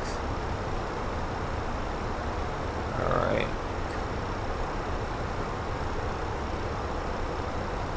You don't have any sound? But buying a flood damaged car, Started from buying any crash damaged car is a huge risk. I should know. But buying a flood damaged car hugely increases that risk. Especially in Hell something like a Rolls Royce. In 7 days, we're going on a trip where we definitely need a 4x4 car. Oh no! And barely a Uber with crash. And I know just the place to pick I don't up know. a bargain. Is it? That place is Copar, an auction which sells only salvage cars, deemed unrepairable by the insurance. But it's also a place you can find a bargain. How? All he does is fix cars. Do you know what he's coming here to look at? He doesn't race them or anything. I do know. There's a few cars. I know what your plan is. You're not having my Urus. 4 months ago, I bought my girlfriend a crash-damaged Lamborghini Urus from Copar. Yeah, boy! Which we rebuilt and got back on the road. Now this car is going to be perfect for our trip. That is but I've come here to beautiful find something car, man. similar, if not better. Lambo than trucks? yours. I don't even like Lamborghinis like that. That car does look yeah, nice. Well, That truck. it seems all the cars I wanted to see are all here. And each one of them is a 4x4. It's 4-wheel drive. Each one of these cars has damage of some sort. That's why they're here. I firstly looked at the Lamborghini Huracan, and this one seems like it's an I'll be right unfinished back, project. yo. Get some drink. It's up 35,500 with 5 days left. Now this is it says partial incomplete repair, but it's not recorded as damaged. This screen is a little bit different to this screen, and I remember from the photos of this. Oh, there's no bonnet hinge. There's one bonnet hinge. It's completely stripped. Yeah, there's not much in there. I was gonna say 35 grand right now isn't bad, but yeah, it's pretty good. But this really wasn't the type of four-wheel drive car I was looking for. So, although this could be a good deal, we're going to swing over to the SUVs. I then looked at this, a front-end damaged GLE 63. It's on £7,300 at the minute, selling for around 35 grand, and it's a category N. Oh, but it still didn't tickle my fancy. No, I'm not feeling the inside, it's not topping the Urus. Then there was this one, an Aston Martin DBX. From the outside, it looks like there's very little damage. Pretty much a brand new car, which is sometimes quite worrying at Copart. Go on then, let's go and have a look at my favourite one. The Aston Martin DBX, and this does not even look damaged at all. If it's only 5 grand, I'm bidding. 12,500 at the minute. This is a £150,000 car, and it's on 2,400 miles. Apparently it doesn't run. This is really nice. It's got like a carbon kit on. Look at that. All carbon. Oh yeah, this is proper nice. it's like your Vantage interior with 4x4 version as well, dude. But it was hard to understand why a car in this good condition wouldn't start. So my dad opened the bonnet to try and find any clues. I'm bidding. I'm bidding. What's happened? They've just took the covers, it looks really bad. Yeah, there's no engine in it or anything. I don't get why it wouldn't start. Why won't it start? The car's a category N, which means non-structural, but we still couldn't figure out why it won't start until I looked at the ad closer. Ah, flood. Oh. Is it a flood? Yeah, it's a flood. Yeah. If it has gone in water, I wanted to see whether any of the electrics worked. Yeah, look at that. All the electrics work. So if they all work, what happens when we try to start it? 1,000 miles. This is definitely, he's liking this, aren't you? Do you know, if I had a car that had done 2,000 miles, I definitely wouldn't be driving it through a flood. We got the guys from Copart to try and start it just in case anything broke, as we didn't want to be responsible. But nothing. Just clicked. Yeah, that's hydro locks, isn't it? If an engine is drove through a flood and sucked up some of the water, then when that enters the combustion chamber and the piston goes up, the piston won't be able to compress the water, which would hydro-lock the engine. And in most cases, mean you have a bent conrod. That's crazy. You basically have to rebuild the engine. This has got a lot of potential for a daily. It's great, it matches the Urus as well. But this isn't the car that I wanted to come and see. The car I wanted to come and see is the next one. Some people just know they could save hundreds on car insurance by checking Allstate first. It's gonna get nasty, man. Like the Rolls-Royce Cullinan. Rolls-Royce is that's first pretty. all-wheel drive SUV. But this one's a little bit different to the standard one. You can see that this Rolls-Royce has got an urban kit fitted to it, which makes a huge difference. And not only that, on the listing, what car you got now? This car's only done 139 miles. It's basically brand new. So what's wrong with it? Well, apparently, it also runs and drives. What's the catch? It's a Category N. Category N car, non-structural. But it's been wet. We're doing this again. Do you approve of this? It's been wet. You can see that the Cullinan is flood damaged. But the fact that it's saying it runs and drives makes me think that the engine wasn't running when it went into the water, or it never went deep enough for it to suck the water into the engine. So this could be a bargain. Nice car. It is nice. Does it smell? Not really. Yeah, I bet they've been in and out. 2 keys, logbook. That looks a bit wet. Yeah, it's an umbrella, it's meant to get wet. That's crazy. I think the water went quite high. They had the umbrella compartment in the door jam. Oh yeah. Look at it. It's a bit. It went quite high. I've seen Cullinans go deep underwater. Not become a submarine. Supposedly, the Cullinan can go into water as deep as 540 millimeters. Not deep at all for an off-road car. Our first step was to open the bonnet and see if What's there was wrong any with your sign car? of water there. But it pretty much looked all brand new. Is this Even too the loud? oil cap Do I need to looked turn it down completely any? normal. Can y'all No still hear me? signs of even condensation. So I've been looking at this car for a few weeks now as well. And I noticed it did sound Cobalt run and drive, which is what really like enticed me to go for it. And because it's got Okay, the cool. Urban kit on, I actually contacted Lenny at Urban Automotive to see if he knew the car. And he messaged me back and he said that it's one of his high-end clients which bought the car brand new, had the kit fitted to it, and the garage at his house flooded. He said up to the headlights, which is high, very high. We actually managed to get in contact with the previous owner who sent us these photos of his driveway. He was unsure of how high the water actually got to at his peak because he was away, and this is what he just come back to. But he also shown us that he paid £380,000 for this Rolls Royce. In this car, Damn. isn't all the electrics in the boot? Yeah, as we remember from the raid, all the electrics are in the boot. We've got a jumper pack on it now. Now when we say electrics, we mean there's a lot of modules in there. So In the CV we've got boot? the battery cables, this all looks corroded. How much down was the here. parking brake? This and all of this, I think it's to do with the radio. Should we check all the electrics work first before we start it? So what would that be in the car? Well, we know Rolls-Royce and BMW make good cars. How good, we're about to find out. I also Car Vertical checked this car as well to check that all the history checked out. And when I put the VIN number into Car Vertical, it come up that the car is registered as damaged. It's category M, which they have to categorise a flood damaged car anyway.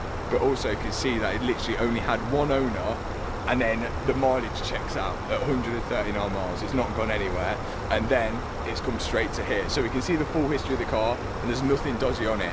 Whether this car runs or not, we're about to find out. But I do want to find out whether the electric works, because this could be I'm the not best a big Christmas Mustang treat fan. ever. Right, How do you with like the it? seat move, got So two we've got jumpers two on. jumpers on. It's not looking good for my seat. It did work. Oh, it's on. It's like it's not got enough power. Yeah. Oh, and then on. But all the radio stuff is in the back. So can we get accessories? Yes. We've got ignition. This thing doesn't seem to want to stay on. And the seats don't want to move, which could be an issue. Deciding factor, does the headlining work? Rolls-Royce known for the stars in the ceiling, but unfortunately not on this one. It's doing weird things at the minute. Apparently it starts. Let me show you why I stopped paying for all my other sample libraries. This is arcade by output. This thing has Is it good? I've gone for it.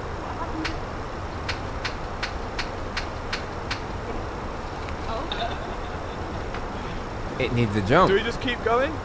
It was reluctant, but eventually it did go. Smooth. Runs well smooth. That runs smooth. Yeah, it just sounds like a normal Rolls engine. Engine lights on, and we've got a lot of folders on the dash, but my seats still don't move. And I can't reach the pedal. All the faults are electrical, which is not ideal. I don't think any of that's going to work. You also get TVs in the back of the seats, but being that the seats weren't You working... about to have a kid, man. You gotta get a family car. Just the news. What's thoughts? It's a really tough one. It could be a few clean-ups and things work. Seats is You an better issue. start getting ready for the family life. Getting There's married. also a button underneath the dashboard which allows you to automatically Gonna be a little close baby the doors. pro soon. That wasn't working either.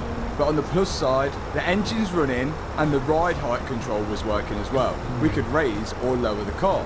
Are the headlights working? Yeah, headlight. Yeah, they're working. Yeah, and full beam. Okay. So some stuff's working. Now the thing with this Rolls Royce compared to the other cars, this car had a buy it now price. And the buy it now was at £162,000. Less than half the price the previous owner bought it for. But before I committed to buying it, I wanted to scan the car for fault codes to make sure there was nothing I didn't even drastic see that what was you put, missing. but- And this meant turning the engine back on. Something. The good news is it's reading it. And then a lot of fault codes started appearing. We'll clear them all off, and then we'll see whether anything works again and what comes back. And surprisingly, there wasn't actually that many which come back. And a lot of them were all related to modules in the seats and in the boot, the lowest points of the car.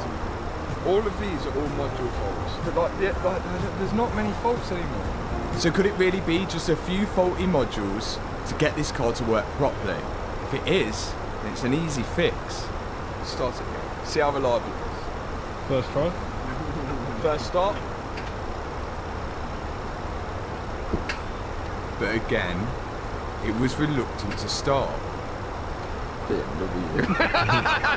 At first, I thought maybe it's just a corroded connection from the battery to the starter motor. Definitely not got a ghost on, has it? Because this is exactly the same as what mine did, Yeah, didn't in it? the brake, Remember when we did the brake, it did exactly the same. A ghost immobiliser is something people install to prevent people stealing the car when it's keyless entry. God. With a ghost immobiliser, you have to put in a special code, which can be a sequence of buttons inside the car before you press the start button to allow it to start. If you don't do it, then it could cause a similar sort of issue. It started and then not started. Is this an ad? But we think it's got a ghost on it, and I didn't know whether he knew whether it had a ghost on it or not, and if he does he know the code? So I called Lenny at Urban Automotive to see if he could find out whether the previous owner had installed a ghost on it. I texted him, I said, why are you laughing? Got a ghost? He said, no, I think the worst thing in the world. No, it hasn't. Okay, alright, well that solved our problem then.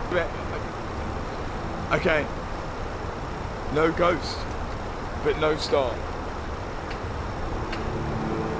Something wasn't right, so we decided to shut all the doors in the car, lock it, and then try again after we'd waited. So we know there's no ghost on it, so we can't figure out why it won't start again. We've left it to sit now, and I've had a think.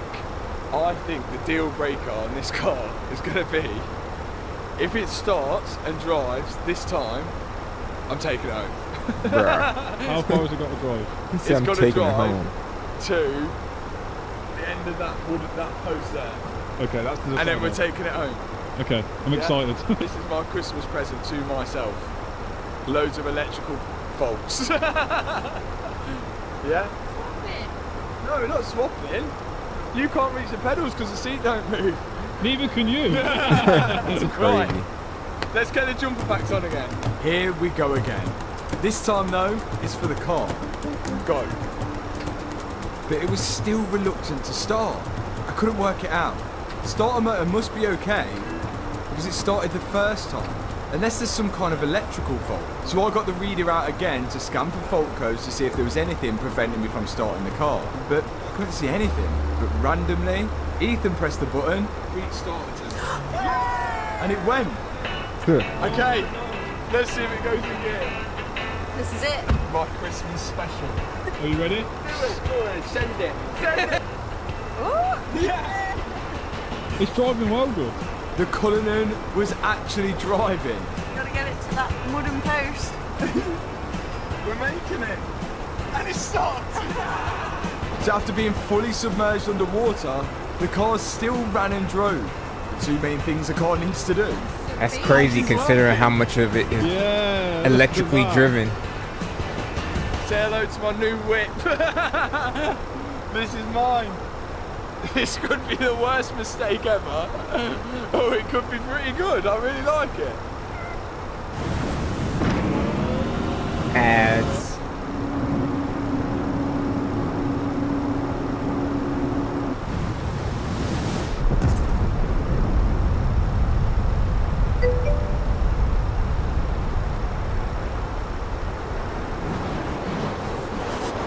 I feel you, bro. And so this is the first time ever that I'm just actually build buying it back a car up from yourself, Copart and then you know everything that's wrong or right with it. And if you plan on grabbing a bargain from Copart, get yourself a membership to bid on the I'm at that point right now. It's like, man, I do want a new car, but I don't want a car payment.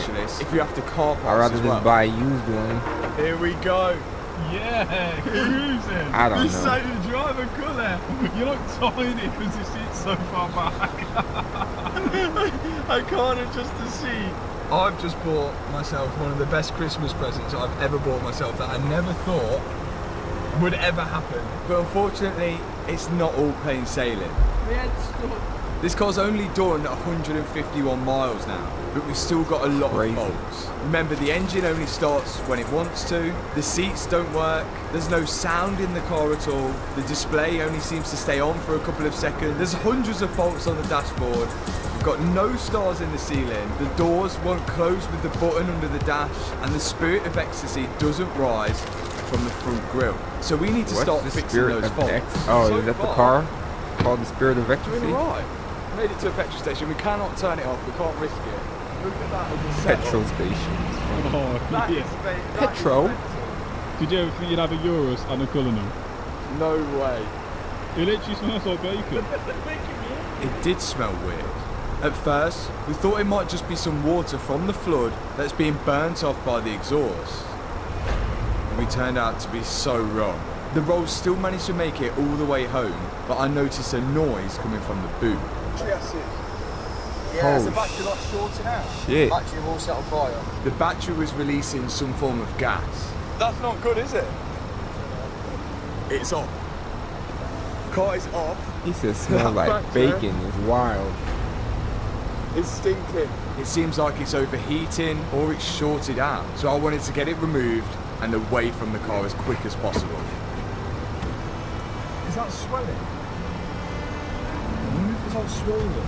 And when it disconnected the negative wire off the battery, I realised how close we were to a fire. That is red hot. Ow, ow.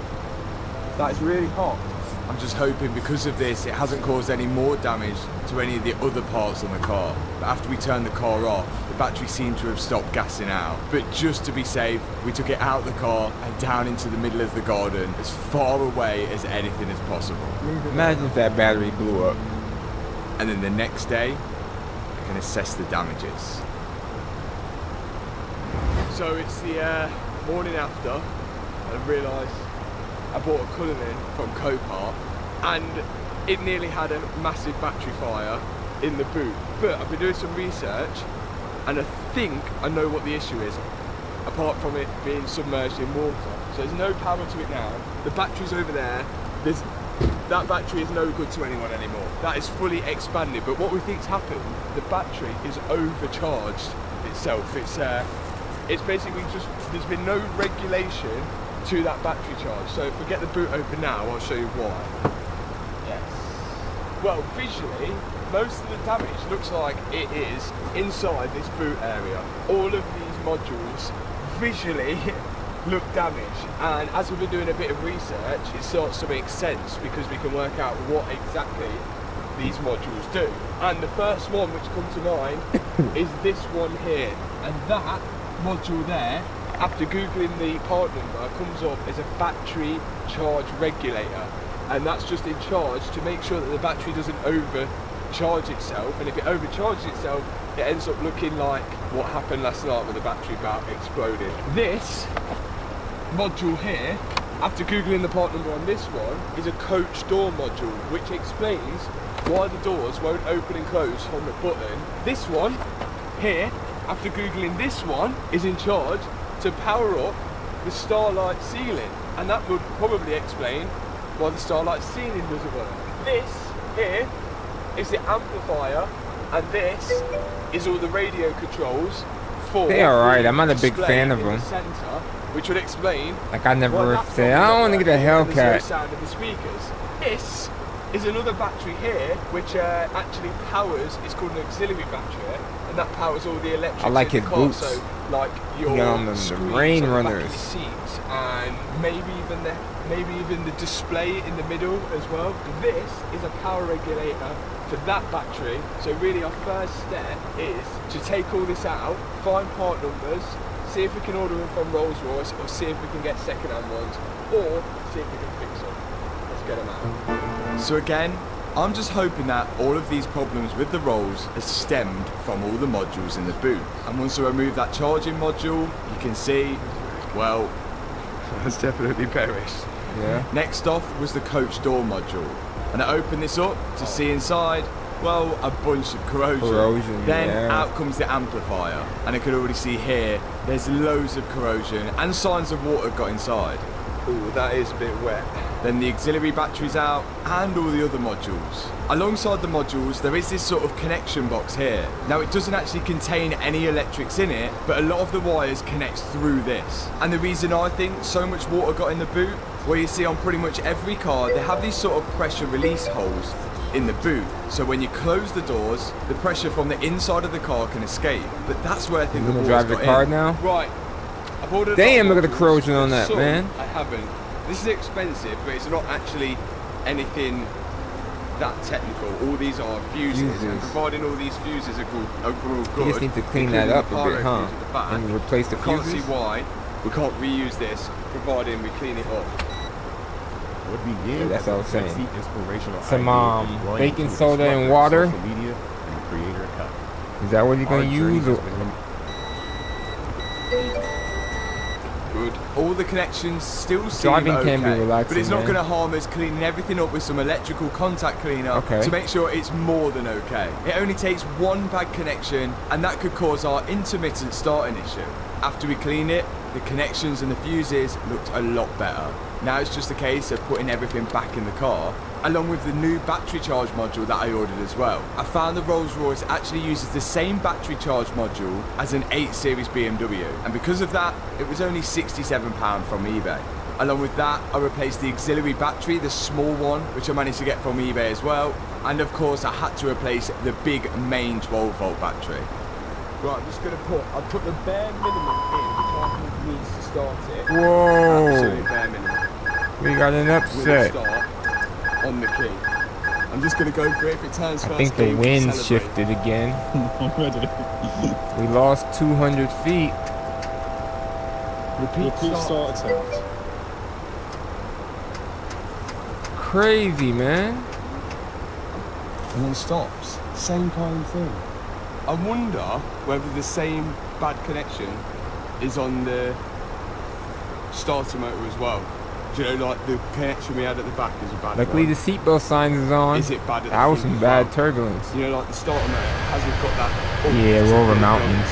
And that corrosion that was on the back could be on the starter motor on the front. But the only way we'd know is to put it in the ramp. I come back to the car the next morning to attempt to try and start it again. It seems like there was no trick to it. It was just keep trying until it actually started.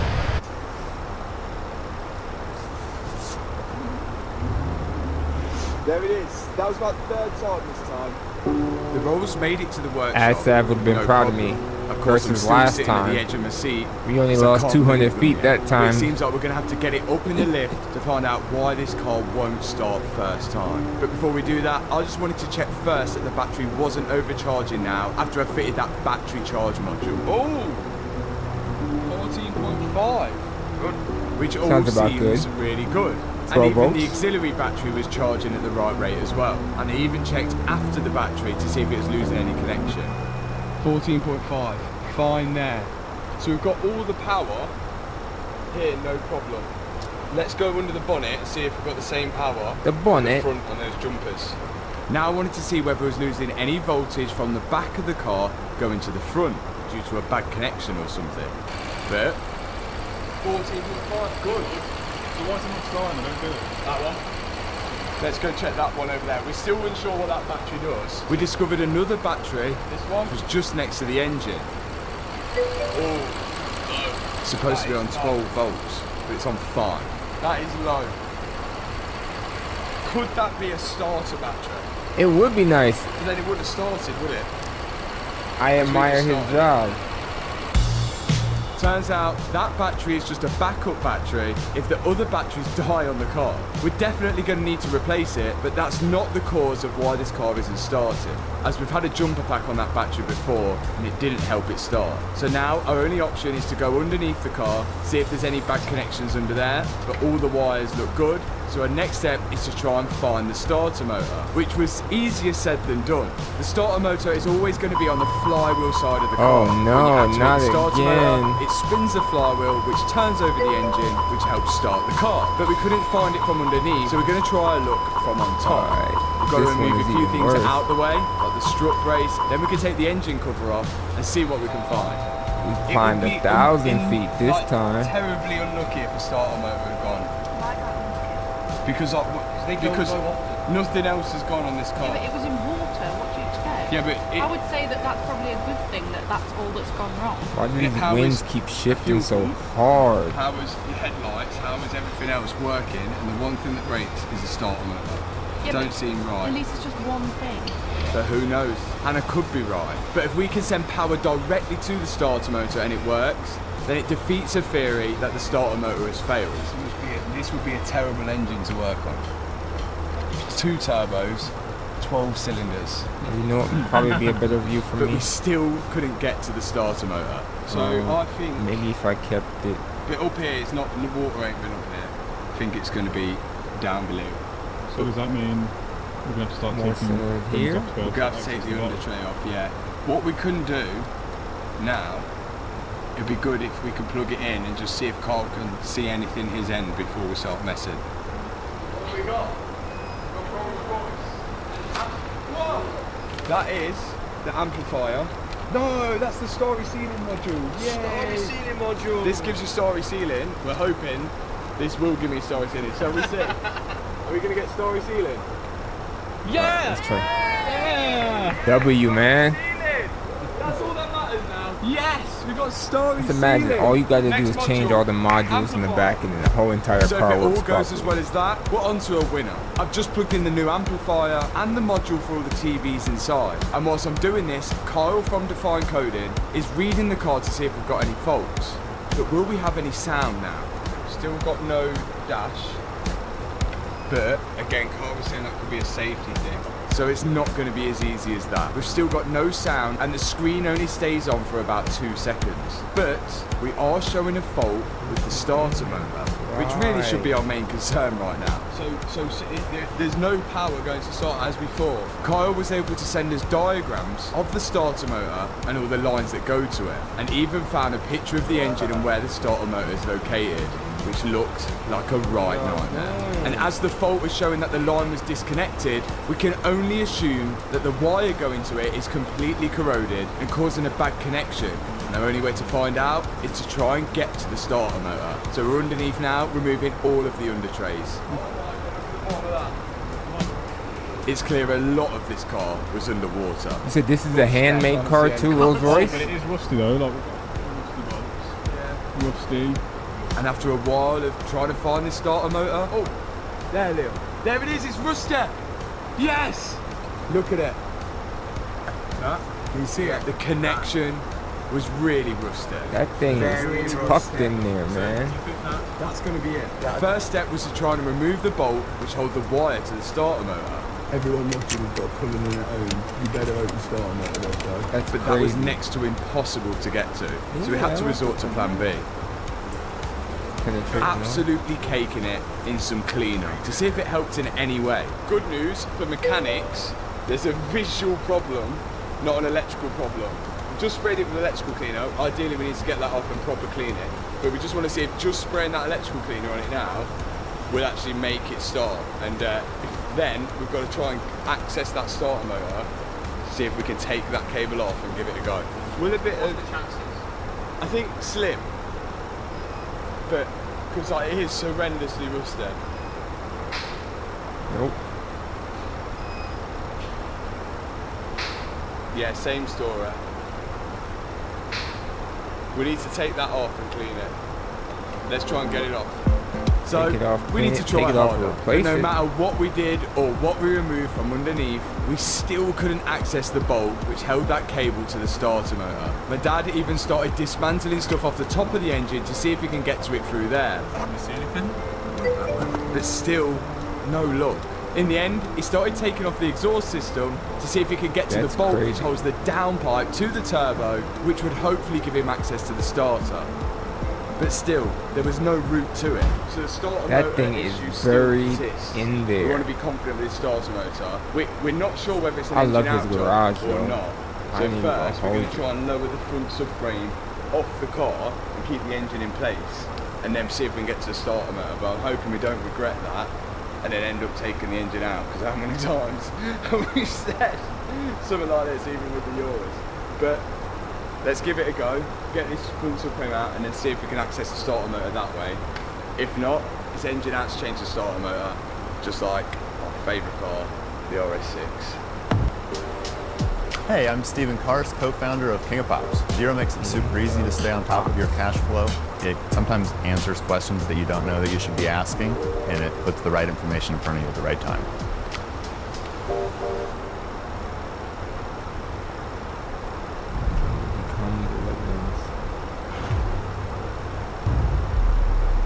Yeah, the subframe's just hanging, chilling. So now it's hanging. Can we access the starter?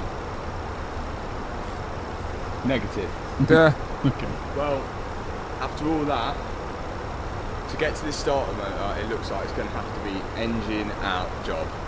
So that's our next step. We're going to put the subframe back up, bolt the engine back onto the subframe and lower it all down, engine and gearbox all at once. But the good part about that is that when the engine does come out, we'll be able to get to all of it, and it's probably a good idea to check everything else whilst it's there.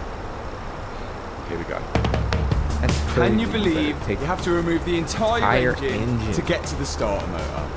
For some reason, I can't.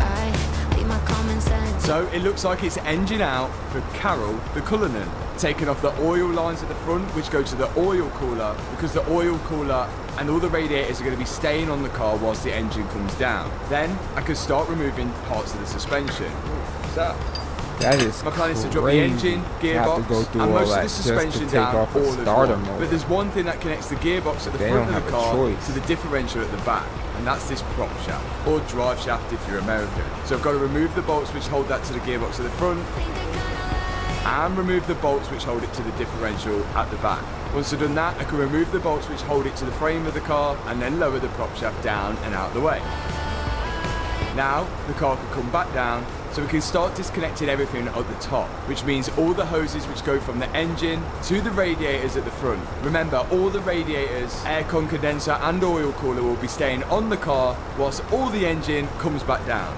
My dad's on with disconnecting all the electrical connectors which go from the engine into the engine's ECU. Then I'm back over with the final bits on the suspension. And I'm also tying the brake calipers up out the way.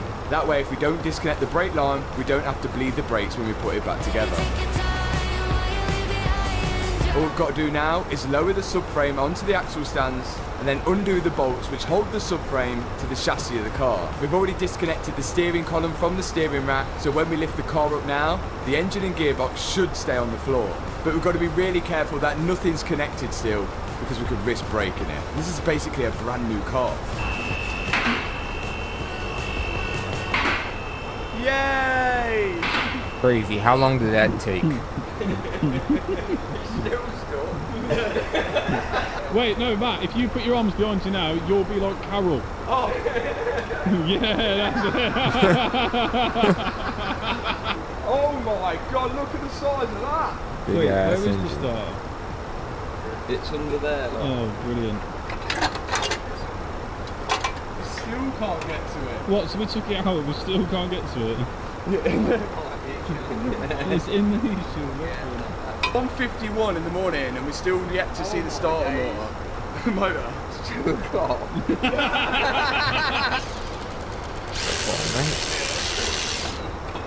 heat shield off. There it is! There she is, look. If this spins every single time with power going to it, then the problem is the connection to the starter motor. If it doesn't spin every single time, it's the starter motor. So that's what we've got to try and work out here, whether it's the starter motor or the connection. The connection does look.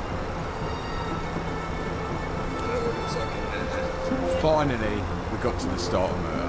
But now, we need to remove it from the gearbox so we can test to see whether that's at fault or is it just the connection. Either way, we should be able to fix it from here.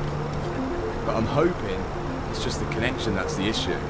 Imagine if that starter goes out, you have to take the engine out to replace it. I think we leave it as it is and we'll send power down and see if it does exactly what it does when we start it. Because if it does, that's good news. We know it's the starter. So now we're going to send power down the same wire that the car sends the power down to see if we have the exact same issue as when we tried to do it in the car. On the starter motor, you have a solenoid and you have the actual motor. Now when you turn the key, it sends power to the solenoid, which then pulls down and makes another connection to the actual motor. When the solenoid pulls down, it pushes the actual gear out of the starter motor, which in turn spins the flywheel to start the car. So the first thing we're going to try is sending power to that solenoid. So we've got a wire going to the solenoid and a ground. Let's see what happens. Yeah. Looks like it's working. It's a bit slow. Yeah, that's slow. That's slow? Should be razzing. Yeah, that's too slow. That should be razzing. Yeah, it should be. So. How should it be? Razzing. Imagine you're turning over 12 cylinders. You need to be ready to go. You need to be on Red Bull. It seems slow. So what we're going to do now is put the power directly onto the starter motor to make sure that it isn't the connection that's the issue. That's terrible. really good. Terrible. Yeah, that is terrible. So now we're going to try something different. We're going to take the wire off the starter motor, and instead now of sending power to the solenoid, we're going to send power directly to the motor. That way it bypasses the solenoid. And if the motor spins fast, then we know it's a problem with the solenoid. Oh wow. How fast it should go, that's on Red Bull. That's not making the connection in there. Do you know when that's that's flicking over? There's two terminals, one here and one there. That's crazy. Yeah. The solenoid. I would have never fixed. And I would have never figured that out. So because it's got a big resistance between the two, it's only turning it slowly. So the problem is the solenoid. No, it must be corroded all inside of there, which is causing a bad connection between the solenoid and the motor. Well, it was worth taking these things don't run across your mind unless they have to. But the good news is there was no way of doing that without taking all of that out. The bad news is we had to do it. The good news is starter motor, £900 plus VAT, which is, I mean, it's a £400,000 car and we're still £900. How much is that in USD? Labour. Different story in a minute. So it was the starter motor after all, and it actually ended up being £714 plus tax. But whilst we had the engine out, we thought it was a good time to check the alternator as well, the thing which charges the batteries.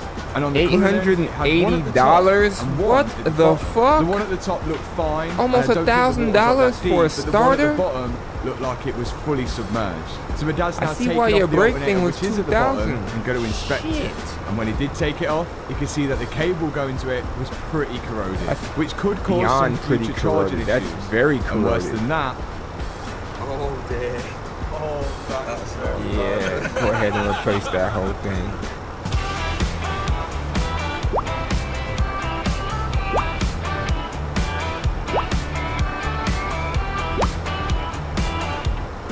Spin it. It's not like, you know. the alternator didn't look great, but these aren't cheap. So instead of just jumping and going to buy a new one, we sent this off to be tested to make sure it was actually working. And in the meantime, my dad cleaned up the connection on the wire which goes to the alternator. Then we just waited for it to come back. We've got the alternator back, it's been tested, and believe it or not, it works. Unfortunately, the starter motor, not so much. But this can go back on with confidence, which is great. So we can put that back on. And in other good news, the starter motor has arrived. And it's Good a deal. BMW one. If we could have got the BMW part number, That's what I'm saying, it's ridiculous, man. So we can put all this on now. Why is this stuff so expensive? And, I mean, I guess it is a Rolls Royce, but put this all back fuck in. that. Let's go. Now we can put this full engine back together and back in the car. My dad's putting the alternator on and I'm putting the new starter motor on. If this works, then it's a £714 fix. Time for the engine to go in. I'm it. What about the cost of all the manpower? So I can guide Shit. everything in place. This seems like the only. I'm sure this is how Rolls Royce do it. I'm sure. Now, so far, we're doing well with this car, even though we did have to take the engine out. But I think for that specific reason is why the UK have a big problem with car insurance. Imagine the previous owner of this car got paid out his £380,000 that he bought the car for, and the only money the insurance got back off that was the £162,000 that I bought the car for, which leaves the insurance company £218,000 down. Where do they get that money back from? Well, the answer is from all of us guys. It only takes 218,000 people's insurances to go up £1 each, and they've got that money back. Now, I know some cars financially aren't worth repairing. I think the Lamborghini Urus was close to that. And because the insurance is paid out on both the Urus and the Rolls-Royce Cullinan, the Urus is now stamped with a Category S, as you can see on the car vertical report, and the Cullinan is stamped with a Category N, which will affect the future value of the car. Luckily, you can check whether a car is registered as damaged or got any outstanding finance or weird history about it with car vertical, and sometimes you can even see photos of the car when it was auctioned off the car crash auction site. And just to be safe, I got myself a battery off eBay. This is the secondary battery which we found underneath there, which only had 10 volts. Answer my FaceTime. So out comes the old secondary battery, and in goes the brand new second-hand one. Of course, another BMW part. But remember this year to always check your car out on Car Vertical before you buy it with the link in the description. Bam. And with my discount code, you'll save a nice bit of money on that check. Sub. Do you think it's going to start first time? Yeah. Watching them fix this Rolls Royce. I think it will. Like, it shouldn't not. What do you think? Well, we've committed to it. We put everything together, apart from one cover to put more coolant in it. So we've committed to the course. Like, I've moved the ramp out, thinking that it's not going to go back in there anymore. What If y'all it don't want? start, I don't know what we're going to do. You really think this is going to go? No problem at all. 100% first try. It's stupid. Okay, ignition on. Who can? No, ignition on. Ready? Yep. We're watching this Rolls Royce get put back together. Well, it was flooded. Yes, it was! You shouldn't be driving that mud. It worked. It started first time. Starts first time. It revs. I've got power steering. I've got a horn. That's good. What a relief. And if that isn't worth hitting the subscribe button, then I don't know what is. But we're not finished yet. We've now got more electrical problems to try and find. The head unit going to sleep every 5 seconds and turn it off. Carol hasn't come out the bonnet yet. The seats still don't move and we have no sound in here. But the good news is it starts every time. Just to check. Yes. We're nearly there. We're nearly there. We've nearly got an absolute bargain here. Need a new battery. Next step. The seats. Now the seats don't move at all. None of them do. The fault that we're getting is due to the seat modules. You need a new They're battery so or dirty, alternator we though. need to It's gonna be one of the the seat two. modules are really If low not down, both. so it would make sense that if water did get in and it was around this sort of area, that You can get low voltage from a sensor here cable. is that the bolts Battery of or the seats alternator? are, well, underneath these things here, here and here, but to get to the back ones, I can't Battery or because alternator? the seat is over them. Or both. So we're going You to have- have to either send power to the seat to move it forward or see if we can get that module out. You have low voltage, without that's why it's telling you taking to the seat leave it running So and stop. firstly, I unplugged the big connector which supplies power to the seat from the front. After that, I unscrewed the 2 bolts holding the seat belt to the car at the front. More Then than I managed likely to it's a new unscrew some battery, brackets but at the back to be able to this lift the winter seat time, they haven't upwards done and wedge it up with a block of wood.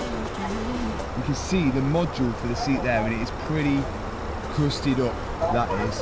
I don't know whether the motors are going to be okay, but the module is the one I'm getting faults for, and I do have one. That's why you need a man in your And life. here it is. Now I think this is going to need to be coded. That's why you to need the a car. man It's in a your life. BMW, I think it said I4 or something, but it had the same part number as that module, I think. Although this one is a different colour.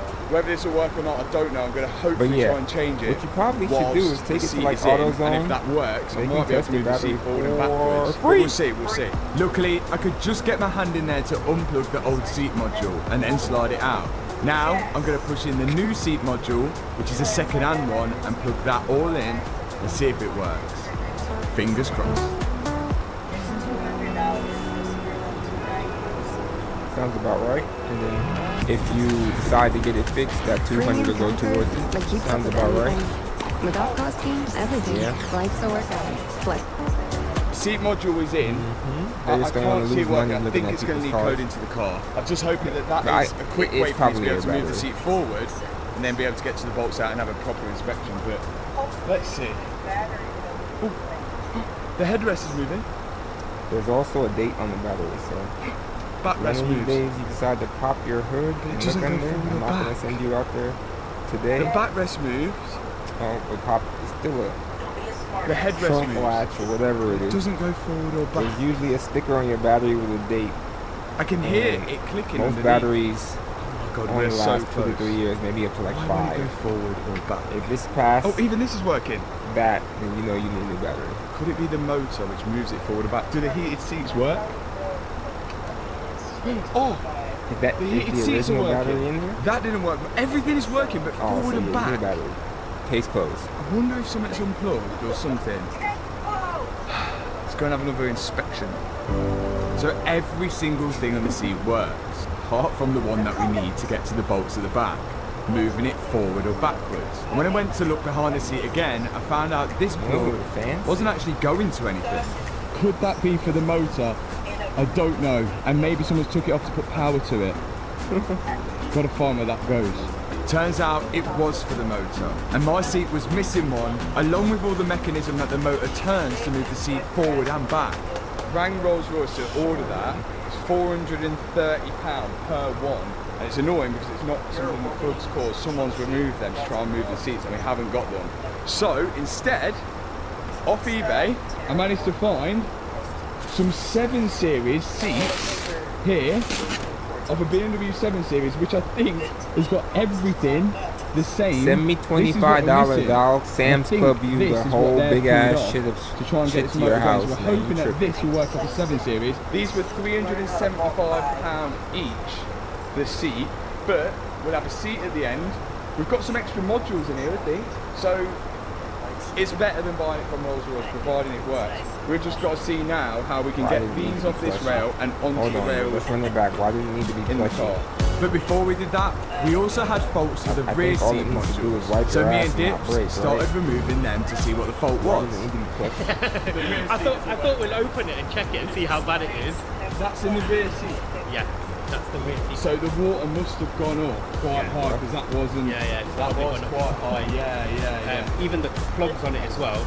That's bad. Even the back of it. 2 rear seat modules from Rolls-Royce. Pause. This should be all the seats working apart from the passenger seat, but we're still waiting for the module for. And then we've got to work out how to try and get them to move forward and backwards. Dips is still cleaning up the connectors. And this should do it. Come on. So slightly distracted by the rear seats, but we think we can solve the issue there. We've now got 2 rear seat modules, which should provide life to them. And luckily, there isn't much more to these rear seats. So once Dips has installed them, we can now start reinstalling the whole rear bench again, before we start back work again on the front seats. And with these modules in, Kyle from Define Coding is now plugged into the car to make sure they're working as they should be. Guys, Kyle is plugged in, doing some coding, and look at this. Headrest That way go you won't be up, gone for months. headrest man. go down. Probably do 12-hour shifts. I think it's working. Then by chance, I wanted to take the module out of the second-hand seat and see if the part number matched up to the seat module that we're missing for the passenger front seat. 61356 995 9459. But unfortunately, it was it's a 72-week program. Right. Carl from Define Coding, police because again, no one's ever But seen you make his like face 72 on the starting. phone. And he's flashing the car. Look at this. the screen's 72,000 staying on there. starting. Is that what Now, you're going to so do we when you know get the back screen from works good. And then look, the Air screen's Force on in the cam back here. from police officer? That screen's probably on, but we can't Is that what see you're it going to do when you because get back the from trailers have come down for some Air reason. Force? From the police officer? Dips is scaring me pressing buttons because we're at a vital moment where the car's flashing and we can't do anything with the car at the minute till this flash is over with. And if we mess it up, it could be a big problem. Oh, it's doing a loading bar on the screen now. What you going to do? What's your plan? Nice. So what Carl's doing now, Well, before we jump please, back though. onto that front seat, is re-flashing the car saying, with fresh you gotta work all year software. round, He's doing dude. this Just just in work case like- the car went into some kind of safety mode when it went into the What water. about And after that was done, crab I was fishing? going to see if that solved our problem with the no sound coming from the head unit and the screen going on and off. But unfortunately, many it fires to didn't. fight. The screen only stayed on still for about 2 seconds a time. So that's still a mystery. We then move back onto our seat problem. We've got to take this part off the 8 Series seats, which requires us to grind off some rivets which hold it onto the rail, and then we've got to install it on our Rolls-Royce seat rail. That as a firefighter? £480 from Rolls-Royce. That's a dangerous tool, apparently. You sit on the seats for 375 each. See if we can get it on in that seat in there. Now, we discovered that we weren't going to be able to properly install it with the seat in the car, but if we could just get it in to move it forward, we should be able to get the seat out. Oh, here's your daddy. Oh, not you, Dips. Yeah. They got And the it seat worked. to work. Now we can finally move the seat forward to access the rear bolts and pull this seat out and fix it for good. You can see now with the rear seat out that the 8 Series seat motor and mechanism fits perfectly on the Rolls-Royce rails. We've got to slide it in place and then pop in our new rivets.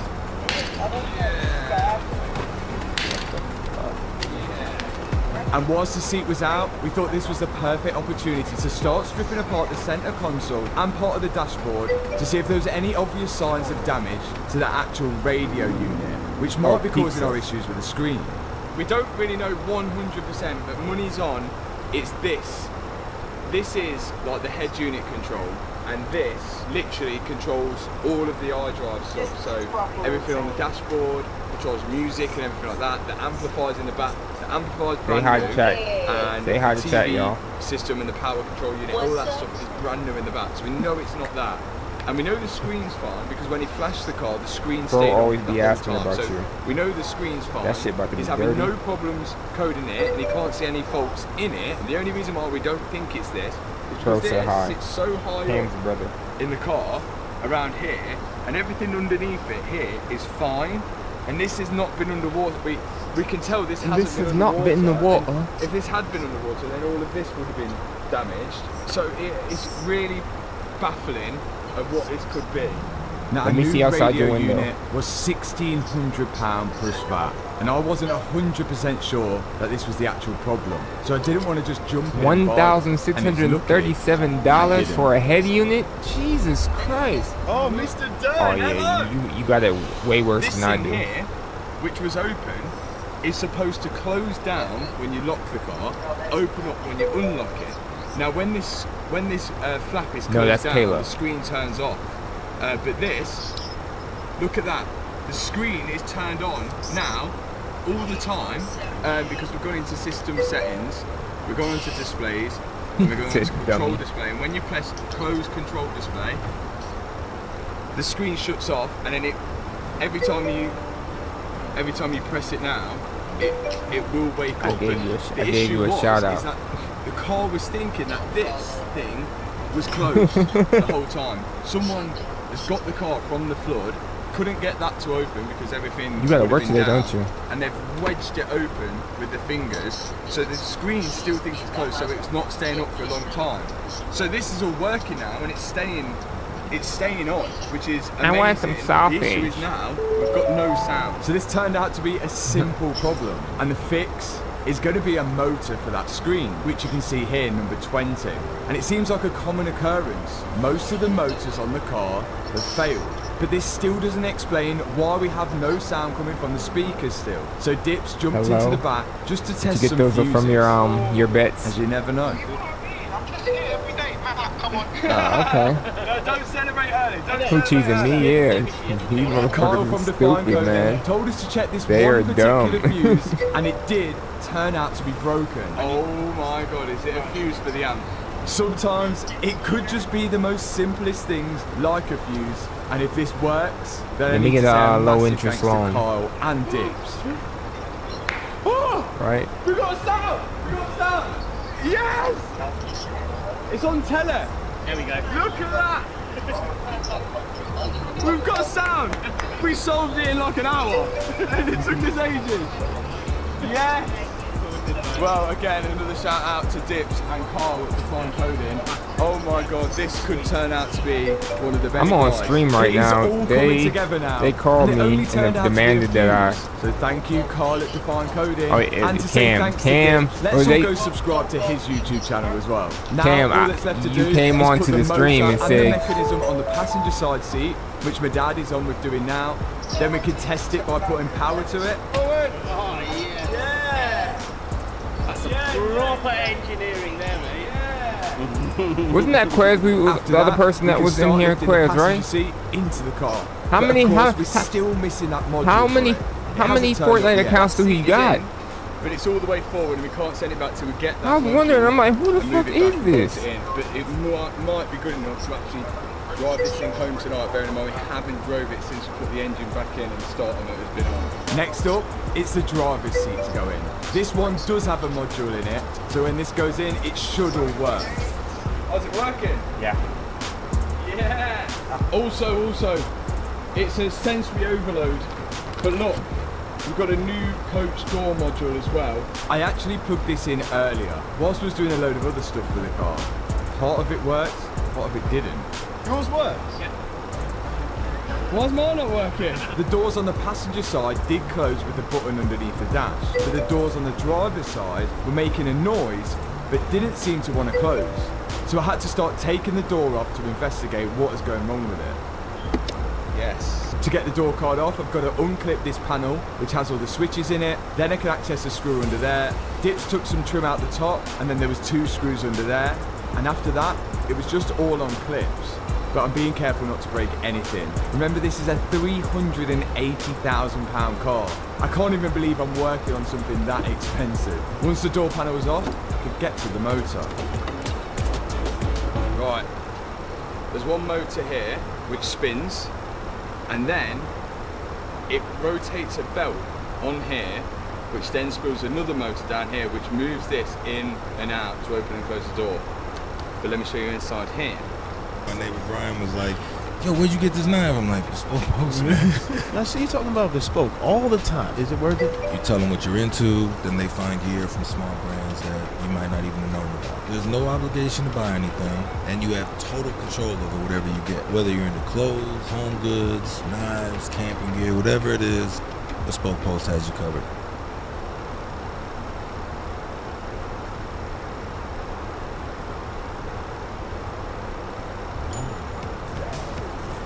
Since when has your mom been so carefree? Enjoy the confidence of filing with H&R Block's 100% accurate. Look at that.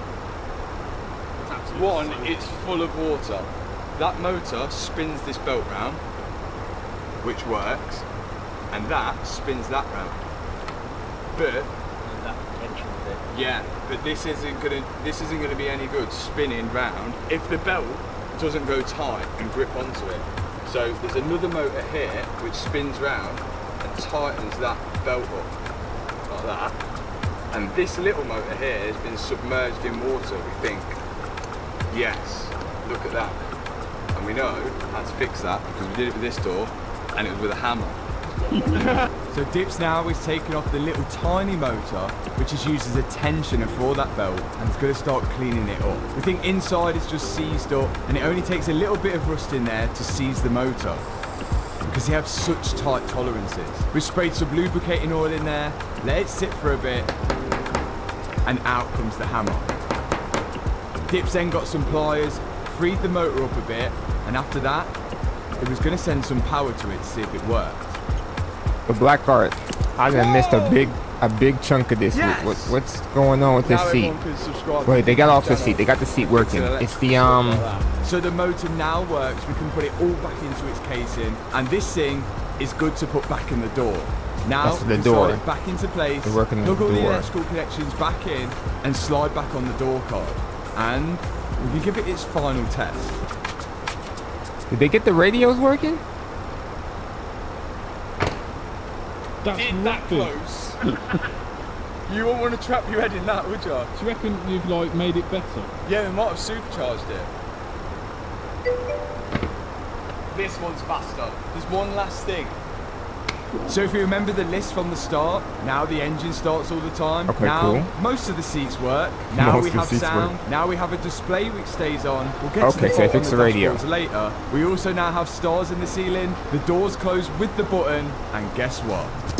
Now they bought this Spirit from of Ecstasy, car. aka What's it called again? Carol, Not now CarMax. rises out of the front panel. Copart. I think this was to do with that coach door module. It so got now flooded. With all the modules in the back, I can build back up the boot with all the carpet that it needs to go in there and make sure it all closes with a touch of the button. You are never going to believe this.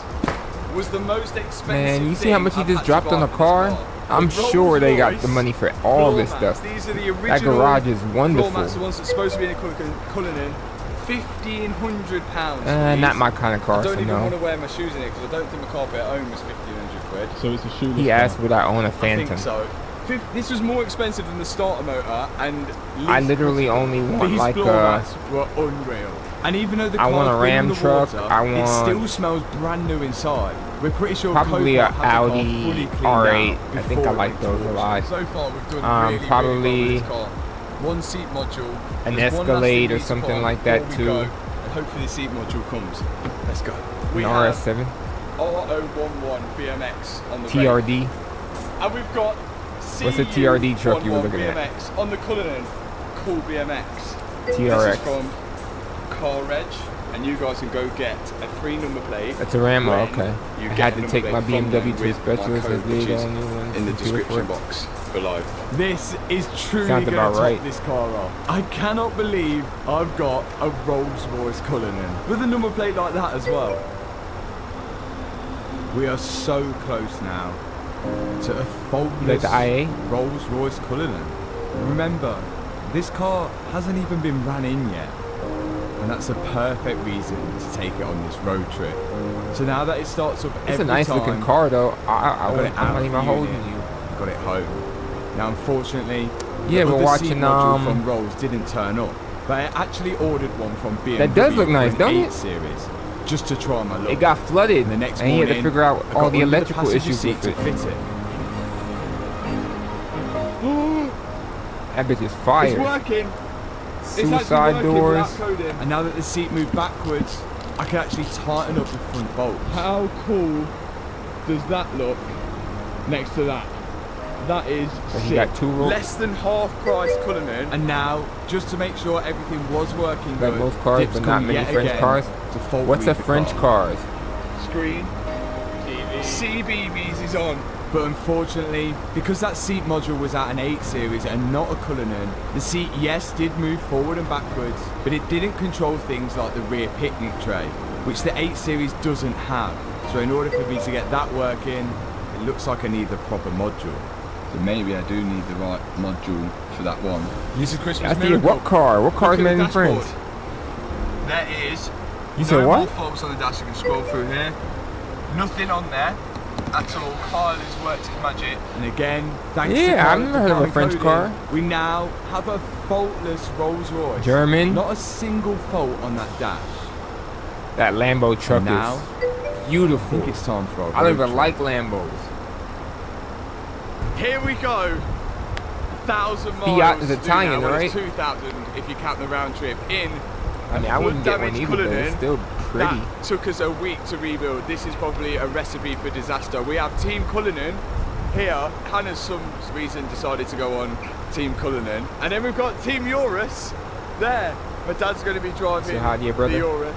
And then we've got full camera crew and everyone you in the hiding? air. Which one's going to be better? Cam and I don't Kayla, say know. hi. I've got a feeling that the Cullinan's going to be less reliable than the Eurus, but You gonna say hi to Kayla? let's see how this Kayla gets your on. best friend? 1,000 miles to go. Let's You get in the gonna want her to play Cullinan with you? off to the tunnel. Yeah, that's funny. So here's the plan. We're about to attempt a 1,000-mile drive from Leicester in the UK through Europe and into Switzerland. Because I wanted to treat everyone that's helped bring these videos to you guys this year to a skiing trip, which none of us have ever done I don't before. know nothing about a French We're car. gonna go skiing. Not saying they don't Nope. exist, but I don't know any of them. No, can't lie, I'm pooing myself a bit, mate. Both Bugatti? cars were loaded onto the train and things were pretty comfortable inside that- the is Rolls, that French? especially now the TVs are working. And half an hour later, we arrived on the other side. Wow, I didn't know that. Because one time this car Bugatti, Peugeot, okay, Citroen, Renault. Wow, okay, it's quite a lot of them that I do know. I just didn't know they were French. Of West Africa, jollof rice. Immersive Half of dinners these though with are not world-class even- chefs. Fiat Chase isn't Fiat Sapphire a Reserve. mix? Make more. What's yours? Or is Fiat really French? I thought Fiat was Italian. There are few places that when you walk into them, you can't help but Fiat is a realize mix. the significance of what God is doing in the world. Our gaze is lifted to the heights. Kind of like how what was Airbus before it became Airbus? They were a mix of different companies. Of course! First time, every time. You might have actually fixed the car. I've said it. I've said it now. That's And things beautiful, man. were looking good when we arrived into France. Welcome to France. Bon appetit! And driving a huge V12 engine comes with consequences. And it's a I think there V12. might be a few of these fuel stops before we make it to Switzerland. And I guess same for the Urus. How's the car? It's doing well. It's amazing. It's got the sunroof open. Hold up, that Lambo truck is in Fortnite, ain't it? in France now. And once both cars were filled up, we got back on the road. It was like in France. $30. That's why I The didn't think about it. destination set to Switzerland. Can you remind Tony that we now drive on the right side of the road because he will definitely end up on the opposite SRT. side at some point on this trip. Okay, everybody keeps stealing from your eyes. And there's one thing that we was all curious about. Which one of these huge cars was faster than the other in a drag race? That Lambo truck gotta be faster. That it's a V12 though. I was thinking about it. There it go. I knew it. I knew it. It's less car, probably with more, better power to weight ratio.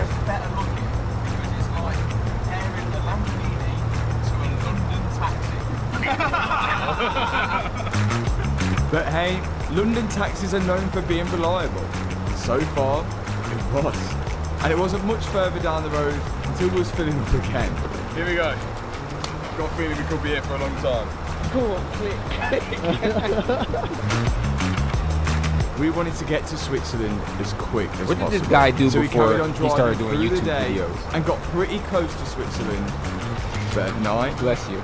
the road What you started doing over getting there? bad. You eating? That's why you so quiet? On some mountain road here. As you can see, slowly starting to settle. We was going maybe 10 miles an hour, if that. Like literally, if that, genuinely. If you look at these tracks, Yeah. it's just skidding. And then, yeah. We've ended up now. Yeah. And then, We'll do. oh no. The split is gone. Mate. Acura, Honda. Somehow, our sat-navs took us two different ways. The way the guys went in the Urus. At 72 Chevy Monte clearly Carlo. Let wasn't me the see what best. that looked like. 72. Oh, the split is Some of the old ones I'll do. I don't know if I like that body style. I can barely hear you, but we've crashed. No, it's not bad. But we've ended up in a ditch and the split has gone. But this could have been way worse. 66 It was only Charger a looks low-speed nice. accident, but if that mound of dirt 64 wasn't there do to too. stop the Urus, it could have gone down a huge drop. There's no stopping there. We're going to meet you Damn, at look at the fucking ceiling in that motherfucker. You know who else got a The Rolls snow Royce? was You know who picking Clark up is? More and more. I wasn't actually The even YouTube in streamer? Switzerland yet. slow. Yeah. Oh my god. He be Oh my god.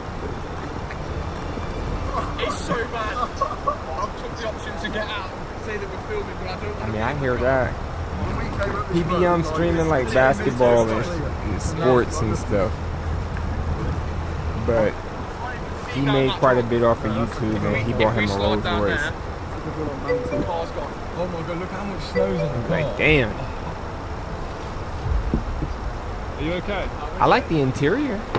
Yeah, we're okay. You like that Rolls Royce truck? Oh my days. Do you know when you put your brakes on Yeah, at 5 feel miles an you. hour, the I car don't like keeps the going. feeling. Yeah, This then- car, you cannot drive it on snow. 69 And the previous Camaro evidence does look nice. Backs up that. I fucked with Because this it. was the Urus before we rebuilt it. Damn. And yet, it crashed. That in bitch the is snow. Now, I total. think tyre choice is a massive factor when it comes to driving in the snow. But with these size wheels, you don't actually get much option. But in hindsight, yes. Probably should have looked for some winter tyres. You should see the roads where we're going. We've just checked. Yeah, it's horrendous. You cannot drive You're it. going 4 times the altitude of where you've just been. Can't go in the lime That's the stream only- talking drive about it as Teslas. far They'll as you can, crucify but you. That car's not making it. If it's snow out, this ain't making it. Scary. Can you see how this guy put it in a bus? Yeah, in you a get bus my right now? thanks for that. You may as well not have put the tyres on. Good time for us to swap cars now. No, we'll stay in the Rolls Royce. Yeah, we're happy. No, I've already adjusted my seat. Do you know what, guys? You have fun, yeah? We'll see you next time. Yeah, see you later. I mean, yeah, because you can't really do nothing to it anyway. Work with peace of mind while receiving SSDI. How much modding can you do without voiding the warranty? Protect your SS. It is the next morning. We're now 2-hour drive away from our destination in Switzerland. But the roads are going to get very twisty, the altitude's going to get high, and the snow is going to get worse. We've already had one incident with the... Hey, Riley, how you doing? It's lost a splitter, but it could have been a lot worse. We're doing a long flight But today. We're not going to risk it. We think we're going to try and find some snow chains of some sort to try and fit these wheels. So I think that's going to be our first stop. But today could get pretty bad. It's only a 2-hour drive. I've got a feeling it's going to turn into a 10-hour one. We got I'm straight pretty on the good with road what you to talking about. hunt for some snow chains. I think Tell this me is a just going to Tesla, be our I'll make safest payments. bet. What tyre size? 14 inch. That kind of look like a What Nissan. tyre size? 14 inch. 22 inch. Yours is 23. We've got 23 inch. But no matter Hey, where I'm we still looked, there. we couldn't find any to It's fit 2 our o'clock. huge wheels. As before, this is quite a challenge. You I were looked before we literally got- in bed. Didn't look possible. I showed him the tyre size and we got hit with the ooh la la. We went to multiple shops and it seemed impossible to find the right size. I mean, you're going to have to get that 30-viewer average up front You're not supposed before to you can start to monetize. a four-wheel drive car. 30. She says it could cause damage, but it's better than causing damage while going off a cliff, I think. So this is what we got. We've got some Small backup as well. We can get stuff. Soldi Camaro LT. I'll join. We've got the chains now, but do you think we'll need them? I think we will, yeah. Park price here. I could tell her to get on her thing. Yesterday it was snowing for the whole night and the roads are now covered with Yeah, snow. just get on. The local authorities are cleaning the roads continuously. What do you have to lose? You're not doing anything. Now, Go we're practice. getting Go to the do last something. part of the journey. Both of these cars. Somebody will love have to done watch you so do it. well. But these are the roads now which are going to matter. I said somebody would love to watch Got you do better it. and better.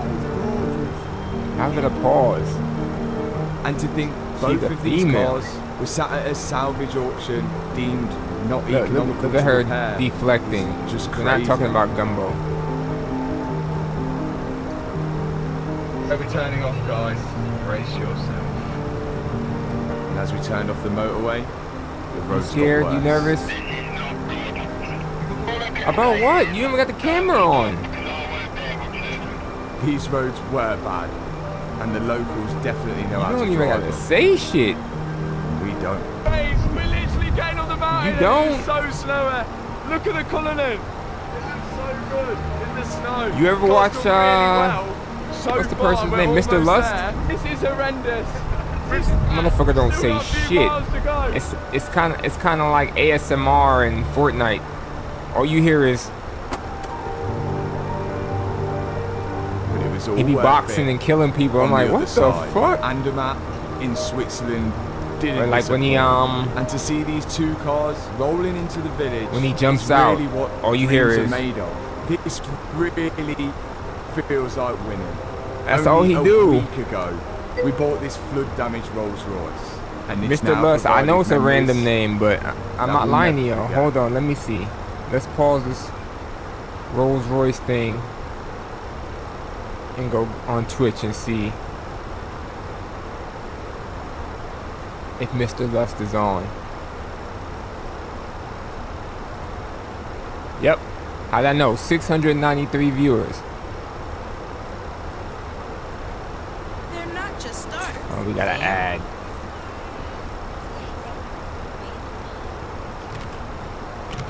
Right, look. Y'all hear that? I be trying to figure out how the fuck his shit be looking so smooth.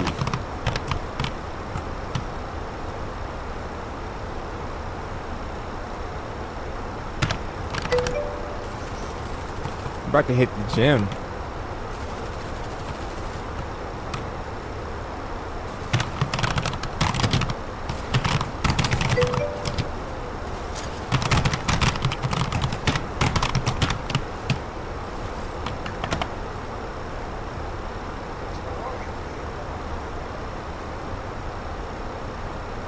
Did they die? What happened? I wasn't paying attention.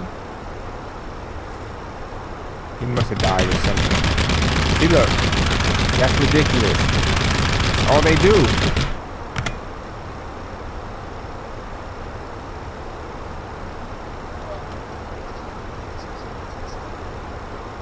Why what they going? Did you see that list of stuff they said Donald Trump changed immediately after getting into office? Like, god damn. Light work for the Rolls Royce. Light work. It's done really well. Done pretty good. All the way here, 1,013 miles, all the way to the Teddy after being fully submerged underwater. Now we can all go skiing, but before that, we need to see how much this thing costs because this was a really good deal. How does that work? Yeah. I told you, you should trust them. It doesn't work.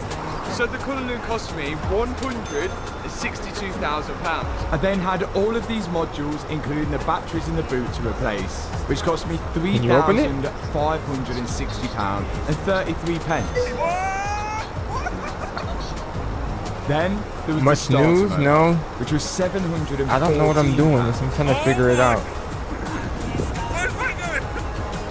We then had the floor mats. Wait, I just heard myself. £1,500, and the two 7 Series seats, £375 each. That is light work, Dan. Nothing crazy going on, Raleigh. Just There was then the there additional we go. battery, which was £70, and the seat Just modules, flying and, which totaled up to £222. Oh my god, was it? Which Yeah, I brings the think I got total to cost of just the flying parts and trying to get £6,816.30. turn on motion blur and maximize refresh rate. Which means I've pretty much You got don't a have brand those new options Rolls-Royce in Cullinan, Fortnite, which was though. bought for £380,000 for just short Maybe refresh of rate, but motion blur? £169,000. I think it was 100% worth it. That Was shit it was worth smooth. writing it off for that? I don't And know. it looked I'll like let he you was guys playing on decide. But what a PlayStation, to trip, be honest, or what a something. car. It didn't even look I'll like see you PC, guys but it probably in the was. next video. Hit the subscribe button, hit that thumbs up. How's your grip in the Urus? He bought a GT3 as well.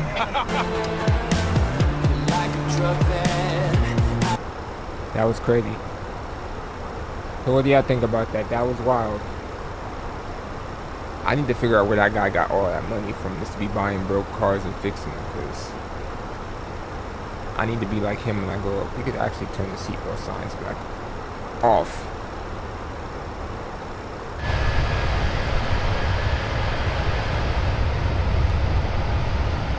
Where are we at?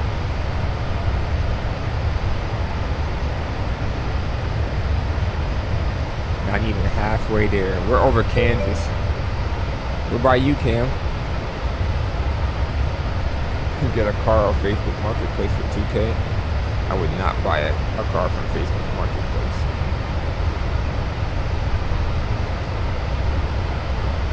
I can't hear you, Cam. I think it. Yeah, I can't hear. Oh, I turned the volume down. Hold on. That might have been it. Say something. Yeah, I'm hearing myself, and that's hilarious.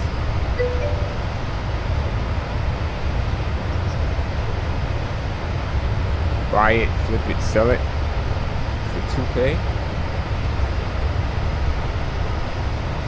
But you gotta think, there ain't gonna be no car on there for 2K unless it's broken. Everybody trying to get top dollar for their stuff. So I'm not gonna go to Facebook Marketplace. I'll go to Copart. I understand the point, but I'm not going to Facebook Marketplace. I'll just go to Copart. You ever been on their website? It's right on screen, baby. What kind of car are you looking for? What kind of car are you looking for? You're a liar. You had just said RS7, right? Is that what you said? Yeah. There's one on here, a 22. God damn. I can zoom in. Hold on. That is crazy. Oh, Control Plus. Hold on. Is that better? I'm looking at Audis too. Here's a crashed one. It's total, bro. Front end damage, all kinds of shit. Oh, it's the current bid is $11,600. Retail value is $81.90.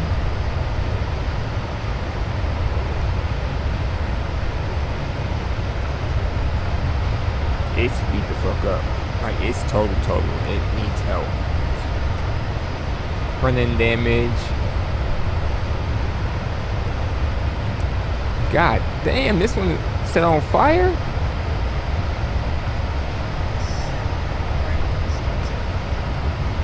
I know, but that one had the front end smashed in. Airbags deployed. Well, I'm just telling you, this bitch was set on fire. Can I buy this one?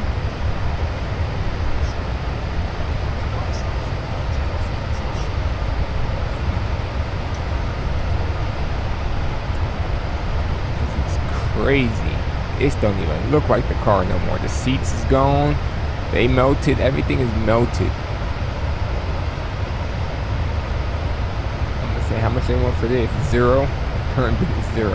Ain't nobody trying to buy that. For what? Yeah, I might as well just total that bitch and be done with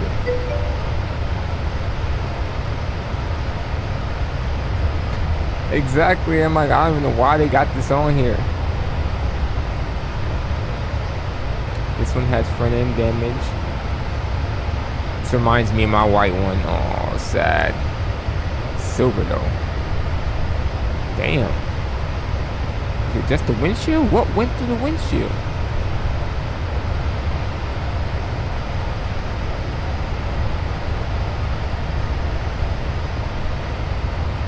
Other than that, everything looks fine. 126 miles, 1,000 miles.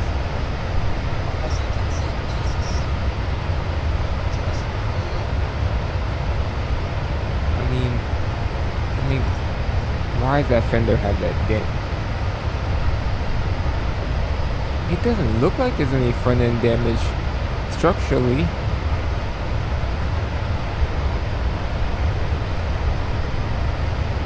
How much you gonna bet that damn engine probably don't work with some knocking or something?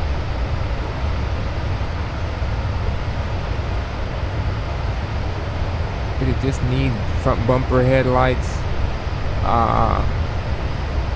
Battery, that's all it looked like it needed. A windshield. From what I can see. It looked like it been sitting outside though, that's the thing.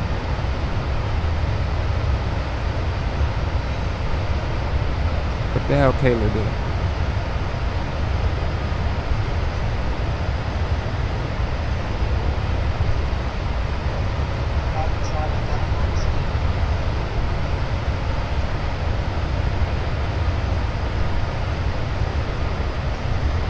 Be on the outside here.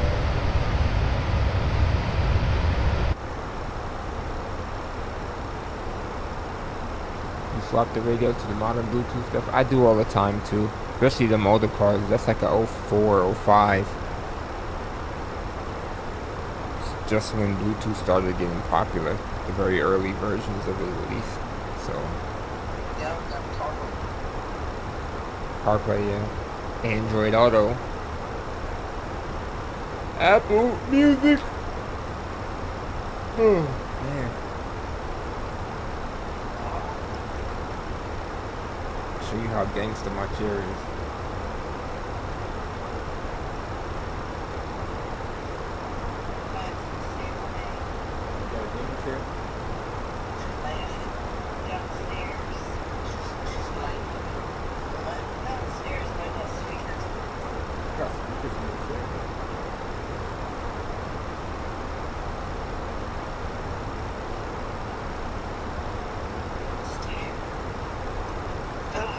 Look, we got her out the seat, out the bed. I mean.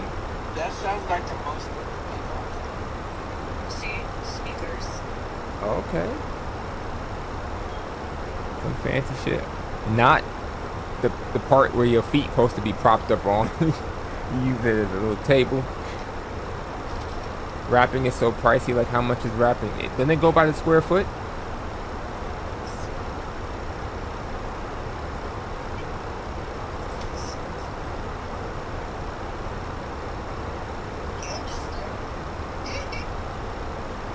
Why are you so excited? 5,000? Damn. That's the price of a low-end paint job, but I mean, how long does wrap last? Why your camera it look like that? Like it's not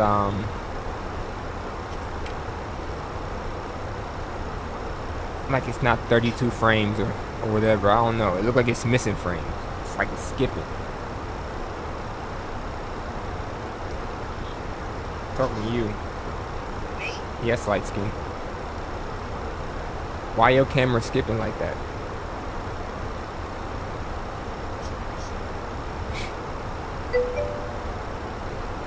A few years. What's a few years? Like, what's the warranty like on it? I'm trying to figure out.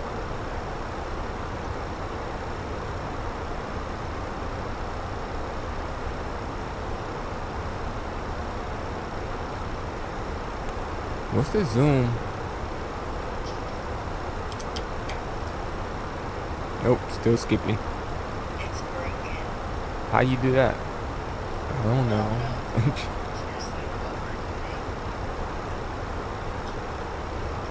Go outside for a little bit. Or why don't you take your battery to AutoZone?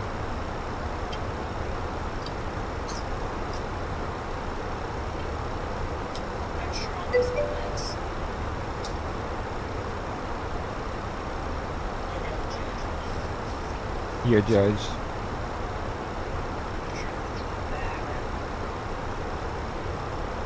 Not gonna lie, most women's trunks are pretty bad. Y'all be living out of your trunk. Why?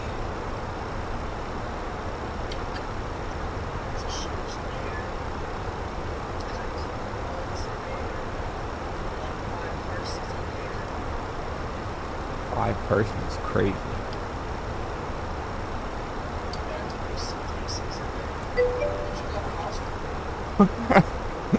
I'm like, what do you bring inside?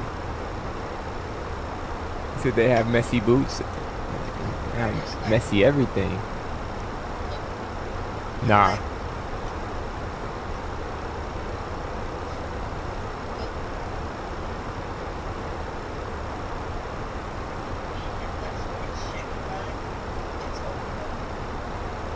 Y'all don't got a storage unit?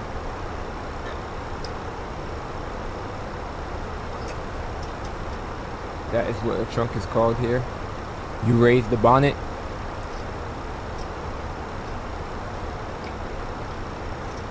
The trunk is the house or the closet.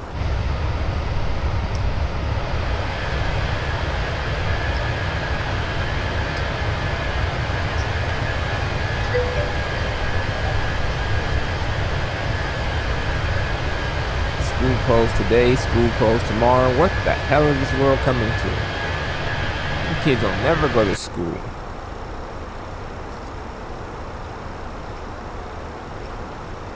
So I had this week.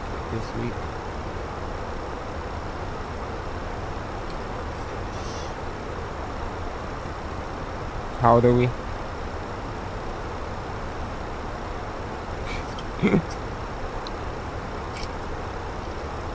She over here living her best childhood dreams right now.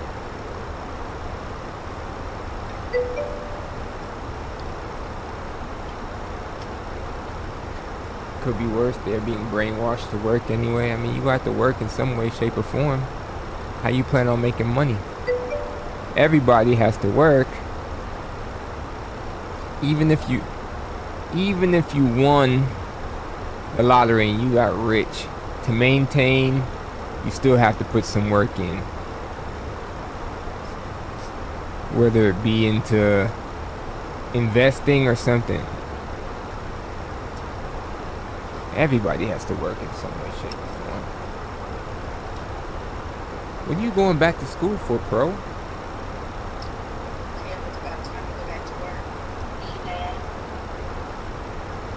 Eating ass is crazy. Oh.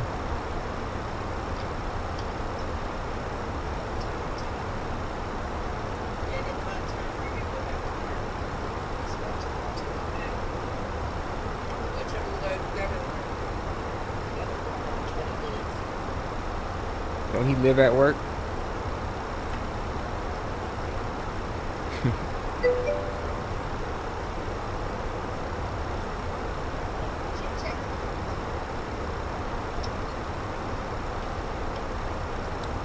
You trying to get a bachelor's degree in what? Cam said eating ass. A doctorate. You heard that, Cam? You trying to get a doctorate. Ain't you in like IT?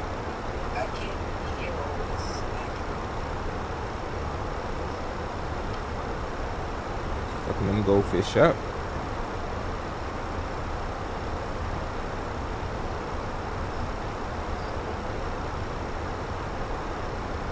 Time to get out of bed. 2:13. And you gotta work today. But you don't? Come on, we getting on the stream today then. So then you probably should be getting it to at least get the battery tested. Do you have enough money for a battery?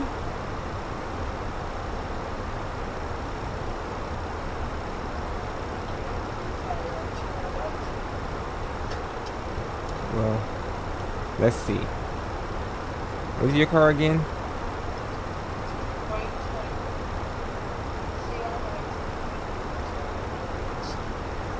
AAL2453. That's what I can remember.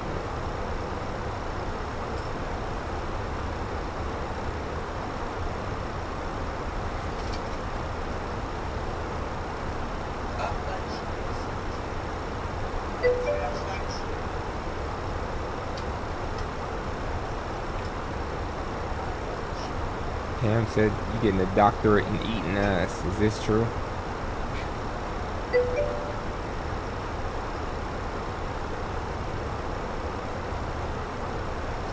'20 Benzo wagon.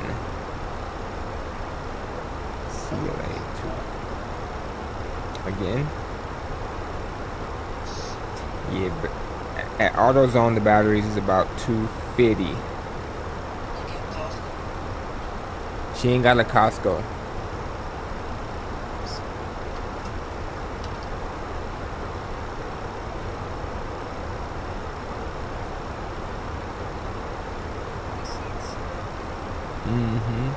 Y'all got a Sam's Club up there? I think for like $12 I could add you to my thing.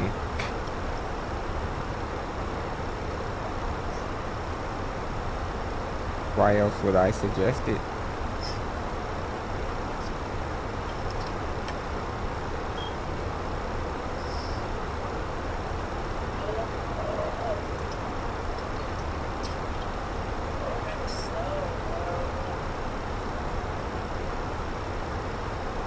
You used to trade stuff, but you wasn't feeling it. You mean like crypto? Stocks?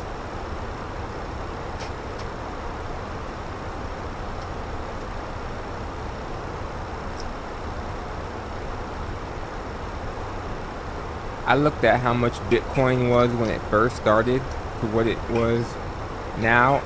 I about shit my pants, man. Bitcoin was like 50 something cent when it first started.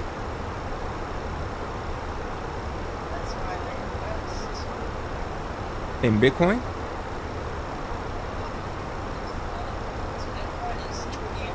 Yeah, it's high as fuck. It's like 30 something for one now, I think. Unless I'm, no, it was almost 100K. Hold on. Oh, HVAC. You don't gotta go to get. Oh, you wasn't feeling HVAC. Did you finish HVAC? I mean, just finish it, and then at least you have that in case you need it. You don't have to necessarily use it. It'd be nice to, because they get paid decent. That could be like your second job. I'm sorry, Kayla, what were you saying now?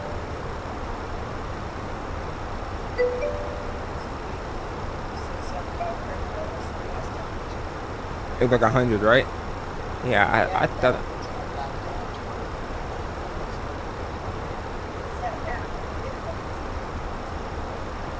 $107.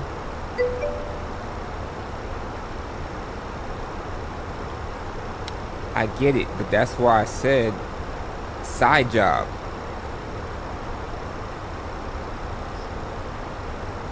You could put a Craigslist ad up saying, "Hey, I do HVAC, da da da da, woo, woo, woo," on the side.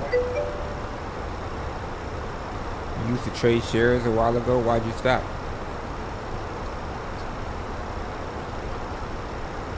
The only thing I have stock-wise is Google.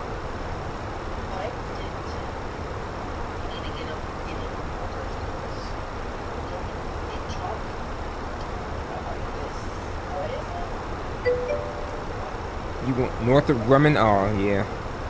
You gonna buy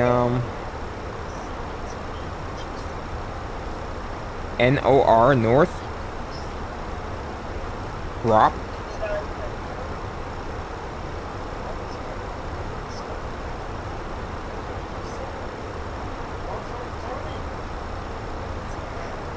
No, it's NORTHROP not underscore, but space Grumman, GRUMMAN.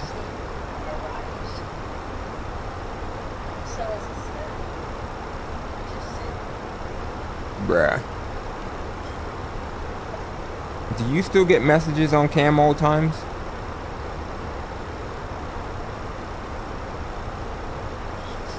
Talking to this dork. Do you still get messages on Cam Old Times?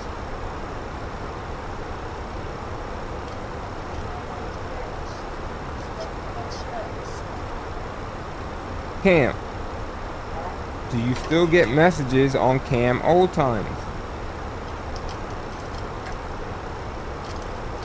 Your Instagram page, your name is Cam Old Times.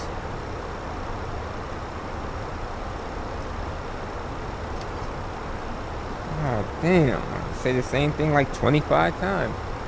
I have special interest. That was one for a while. Okay. My girl already finished school. I mean, if your girl already finished school, what the hell I got to do with you? And then...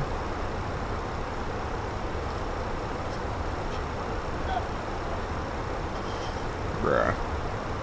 This man about to be married. What are you talking about? Why you got that hijab? Is that a hijab?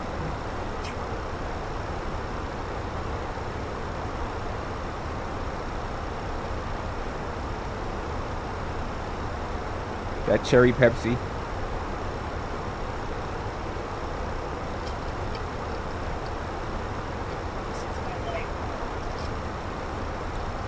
Wearing hoodies, hijabs, and the bed. It real life looked like you put a What's some joints called? A shiesty on halfway.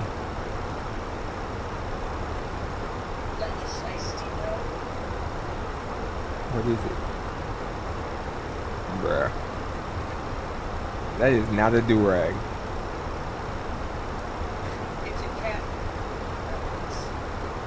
Oh, okay. That must belong to your dude then. Okay, I was gonna say, what the hell you got that for?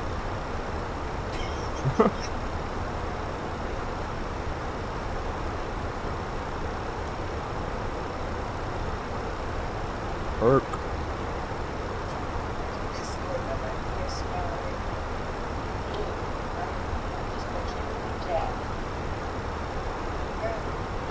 Are you ready to boot it up? You got time. You ain't going nowhere, so you got time for a stream a day. What do you mean, maybe?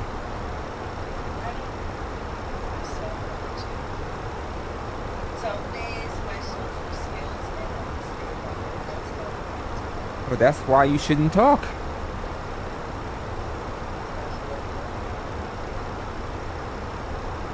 Is that how she gonna be for every other day too?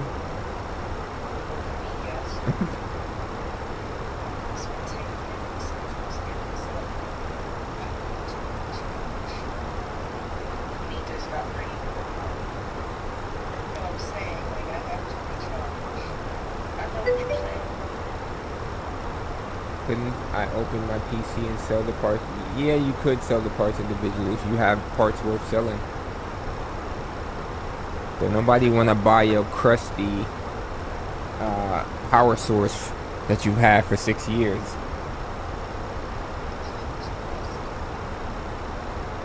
Crusty cam.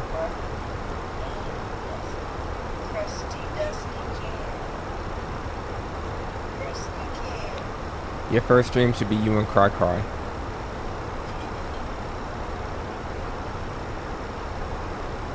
People love kids. She'll be thrilled to join you.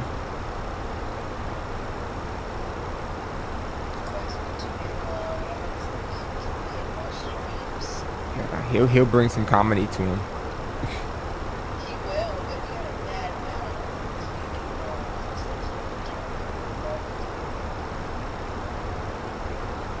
You trying to be family friendly? Oh, I was about to say. Ain't none on Twitch really. Just don't say anything like hate speech. Don't say grape. Don't say, what else you can't say on Twitch? Bruh. I'll text you what the real word is. Take the G off.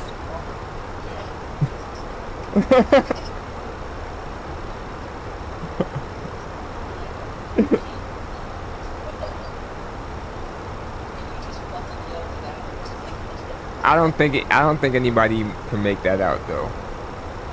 That's hilarious though. He's like, why can't you say grape? Bruh.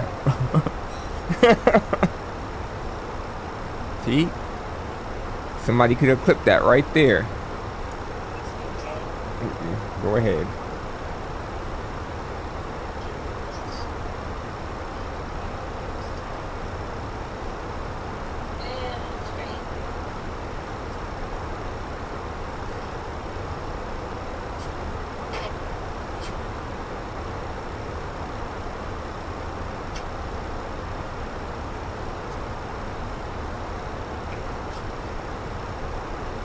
Hibachi, that sounds wonderful.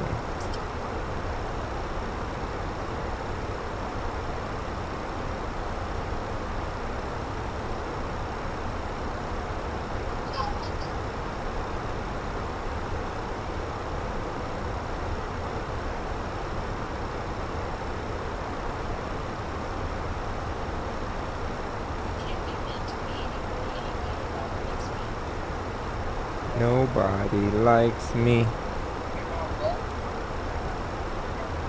He said, I want to go to the gym, but it's a group of old people taking everything up. Still go to the gym, bro. Why are you letting other people dictate what you do?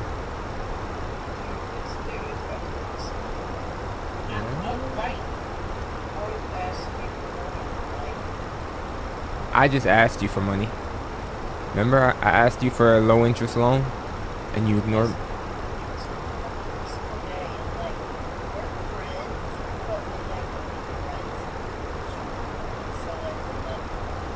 So why the hell is he asking you for money? That's crazy.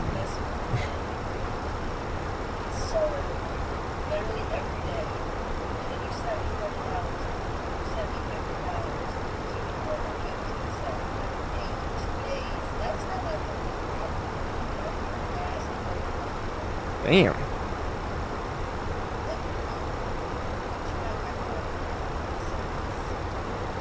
Right.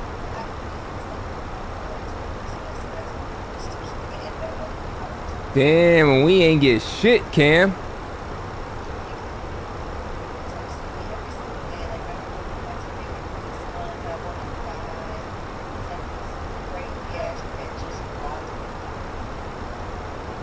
That's all it take? Alright, Cam, we gonna text her every day.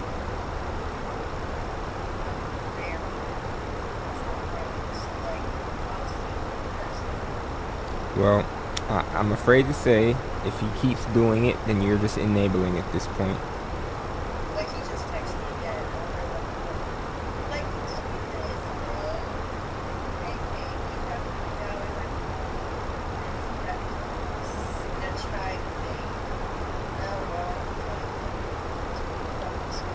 Oh, so he's been paying you back? So no.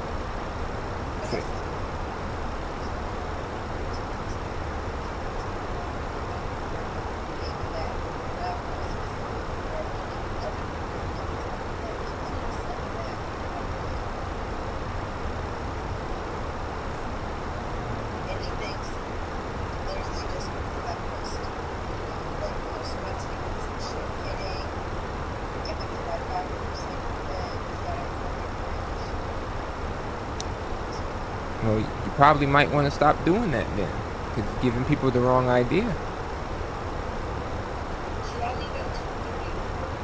Just don't leave it all.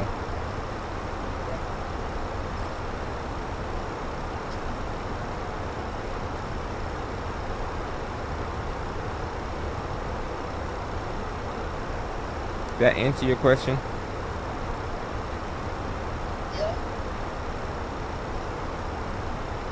You see this plane? Where's the camera at on this thing? This plane dumping fuel.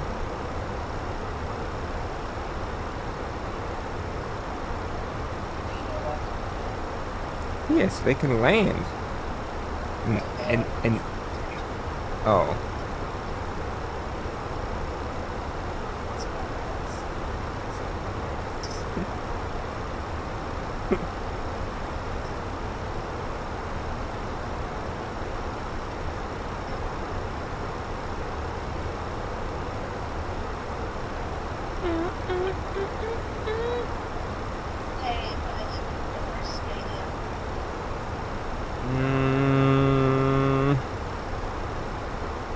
Is it a is it a bird?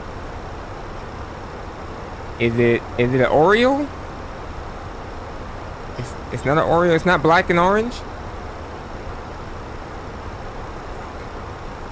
Hold on, let me think. What bird is it? Because the bald eagle is the United States. Is it a cardinal?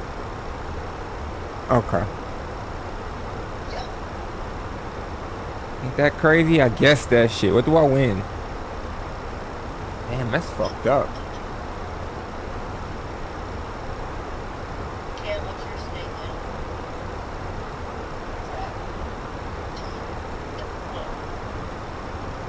You should have known that was coming.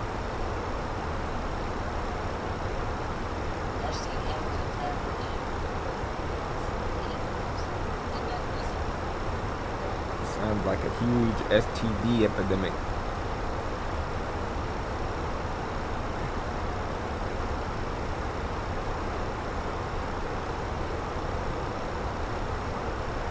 Oh no.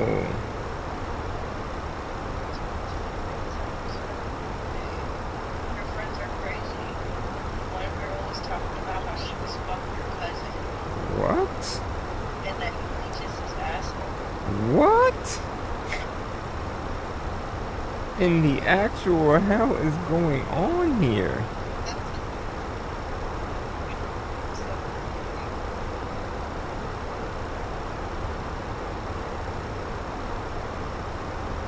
Always fucking something. There goes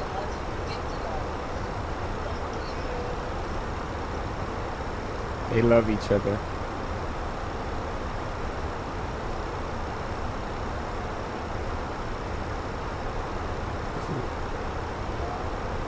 Where the babies at?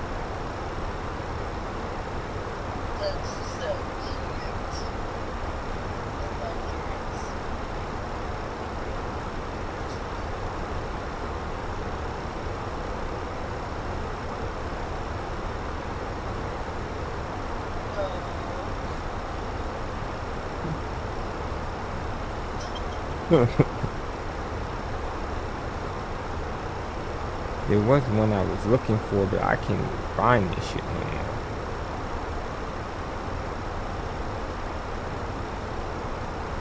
It's crazy how people be on there and they create accounts for their kids and just be exploiting the fuck out of their kids. I mean, I get it, but at the same time, I'm like, this baby is only 2 years old.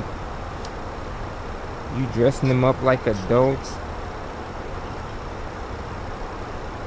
I mean, they be dressing them up like adults.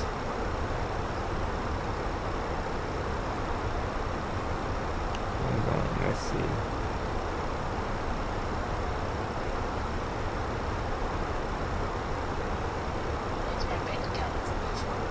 Everybody does. Go ahead and say it out loud. I'm black and I'm proud. You hear that, chat?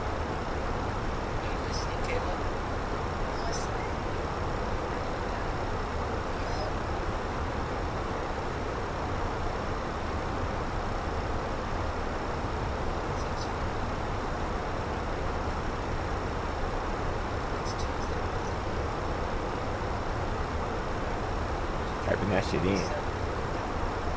About to hack your shit.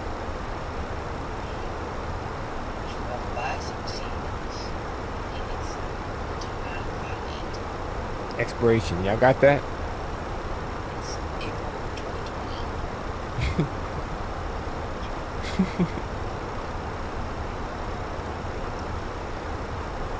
Oh, look, it's baby Kayla.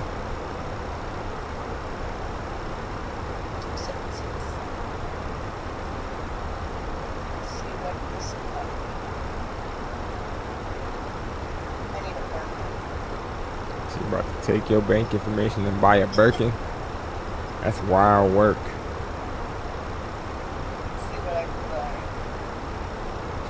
If you have negative $200.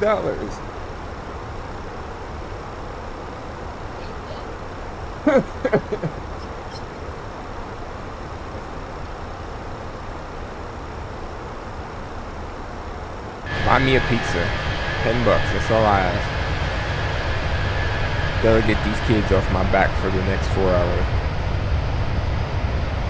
Because I'm pretty sure it's 2 o'clock. I'm pretty sure your best friend.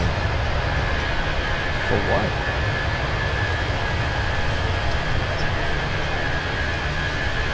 So you just get random rentals, even though you don't need one.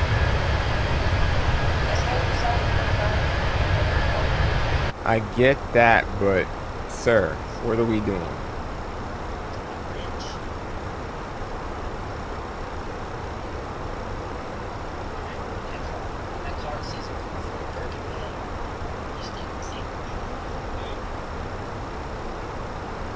Screenshot when you make the purchase. I'm gonna laugh.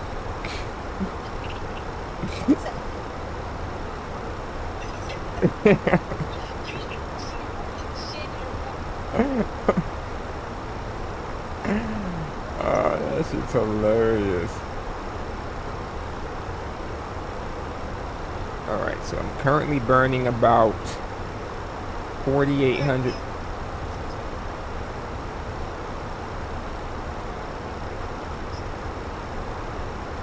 I mean, if you're gonna do that, just go to papajohns.com and order a pizza. Or just cash at me $10.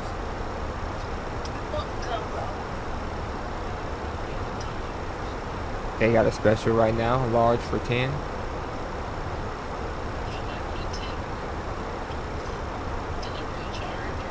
I would pick it up.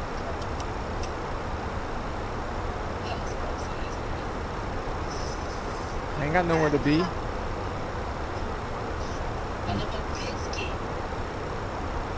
Did you stub your toe? The big one or the little one? It's gonna be a big one now.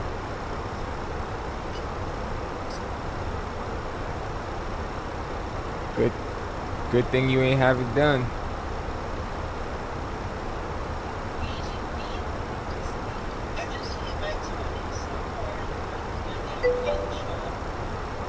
Dad joke, right?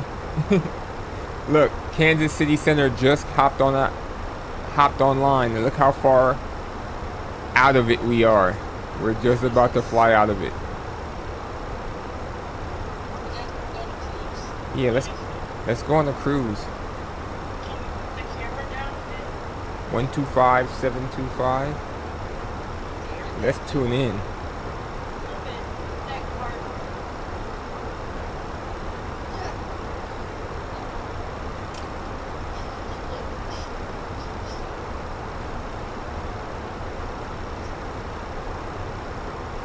I'm gonna radio them anyway.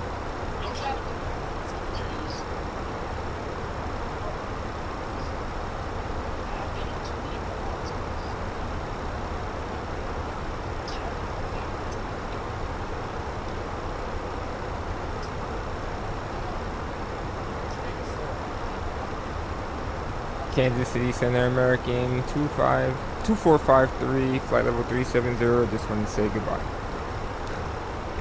American 2453, Kansas City. Thanks for checking in. I didn't ask you to check in because you were so close to the border. Have a good flight.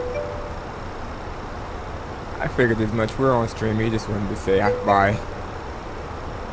Roger that. He said, I didn't ask you.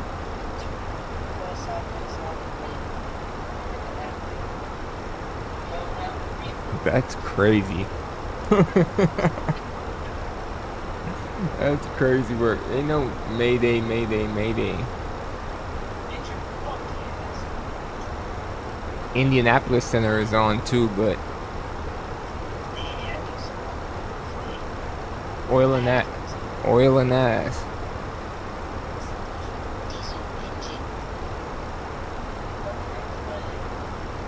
That sounded crazy.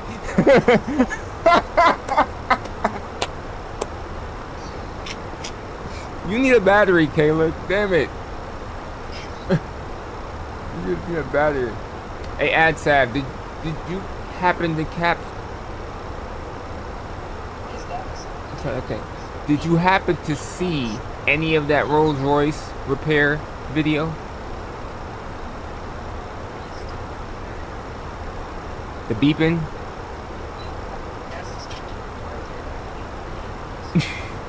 It probably still is beeping.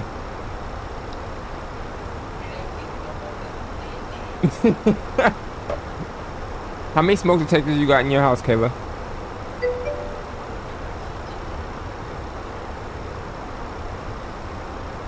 Just one? For the whole entire thing? That's crazy.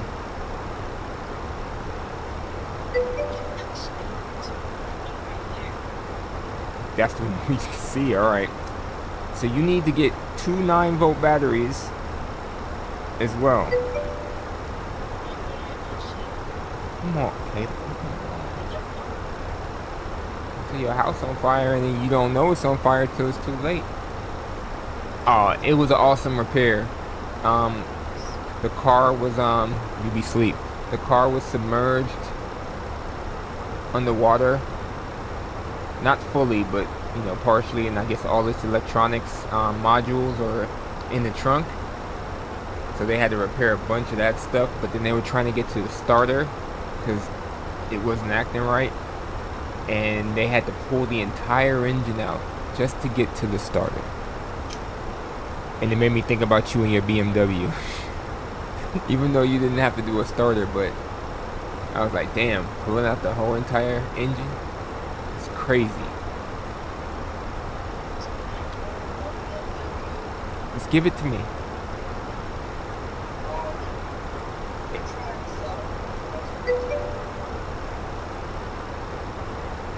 Kansas City Center, United 1656, 330, climbing 34. But you pulled the entire United engine apart. 1656, Kansas That City. sounds pretty bad. Good afternoon, Ida. And a good afternoon to you too. And my Benzes are way easier than that. I get it. Kayla's Benz needs a battery. It tells her to stop and let the car running. United 1656, radar contact 59 I said your miles north, Benz. east of the center. Welcome. Bruh. No, Adsav in the chat said was talking about his Benzes. So start telling him about yours. So when you plan on getting this battery, ma'am? Eastern Express 4702. Do you expect vectors for the visual approach runway 22? Is it really gonna be that much warmer tomorrow? So it's not gonna be -7. It's gonna be 17. Affirmative. I was wondering what your aircraft type. Yeah, expect visual approach for runway 19er. 20 degrees and 14 is not far from 17, Taylor.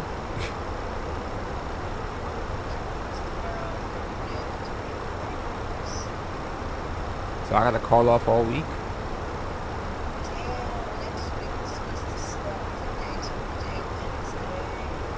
I'll be getting some overtime.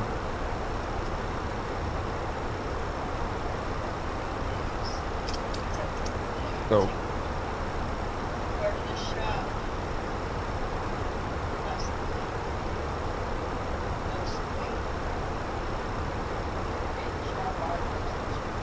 I just sold one.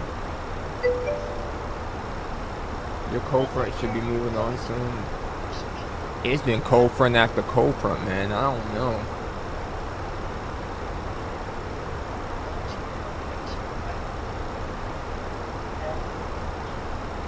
Cash at me $10.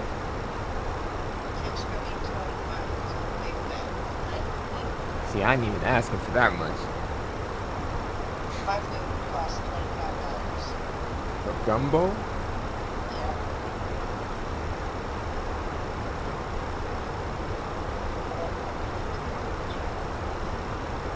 She looked it up.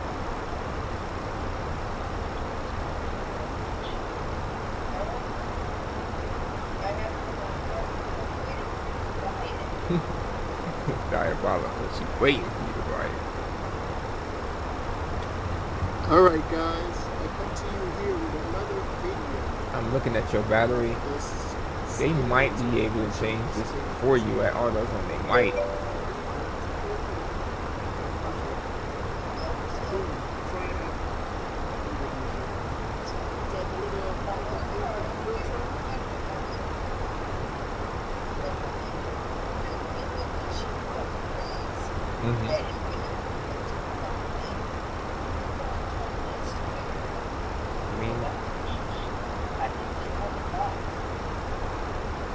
And 5?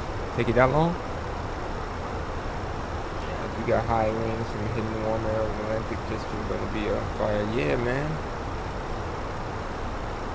We've been getting bad weather. Half the United States frozen, the other half on fire.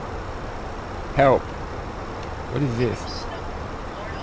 Is it what part? Jacksonville?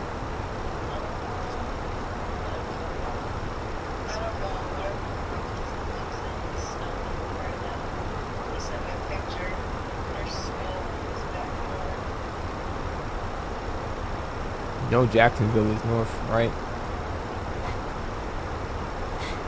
Okay. He's living with all them old folks.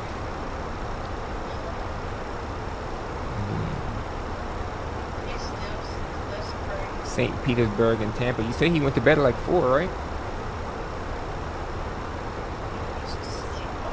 You still do.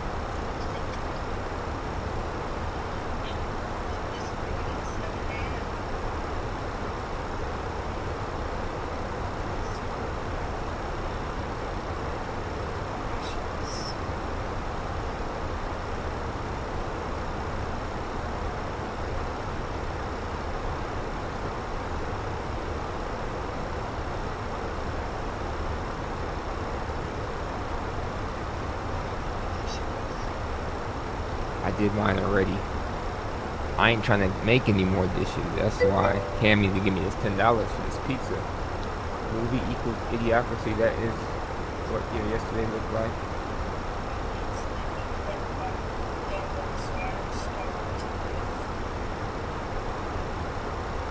Idiocracy?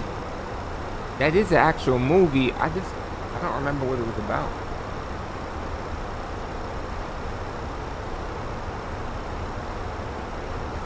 Oh, I just realized you said it was a timing chain.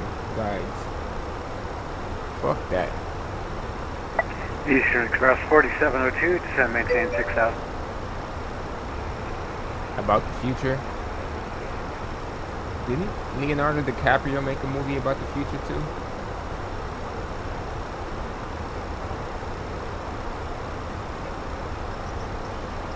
Titanic. He made the movie about him jumping from job to job with no training. He was a pilot. He also made the movie, the one in... I have the movie, Insurrection, right? Isn't that what it's called? Insurrection?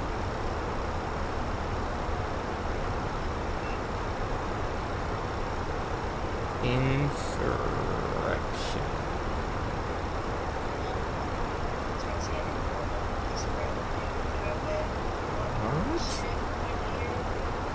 What the hell? What the? Oh no, the insurrection. No, it's not insurrection.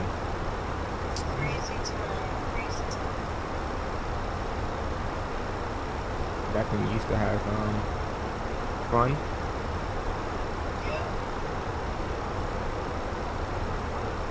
Inception, that's what it was called. Inception.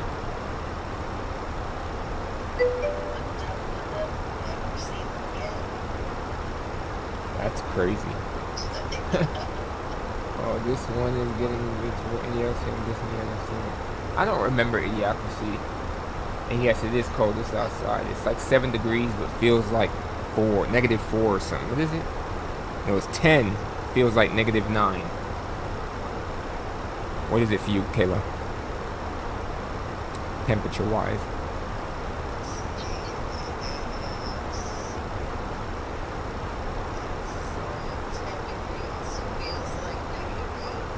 So we right on par with each other. We 2 hours from each other. It's about the same. Cam, what you got going on? Besides your forehead looking like that. This motherfucker really went to... Where is he at? In Topeka, Kansas again? No, he's not. Isn't he like Wyoming?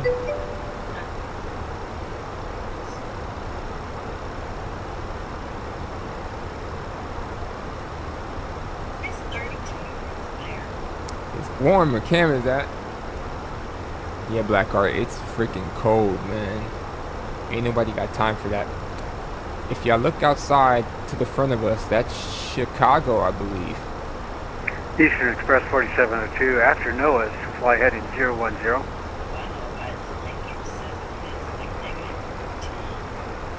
Let's go out by the lake then.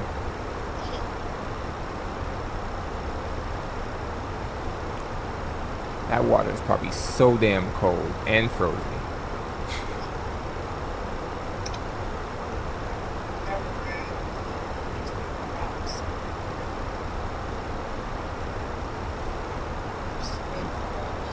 He's a bad kid.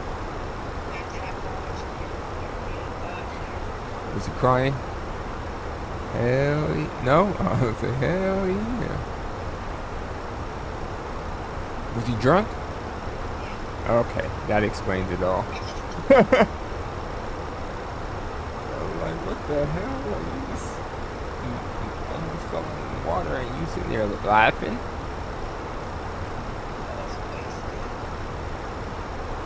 Rock style, lifestyle might not make it.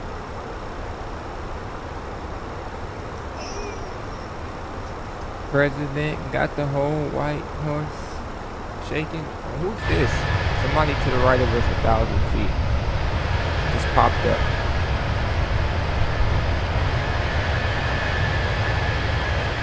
I don't see him.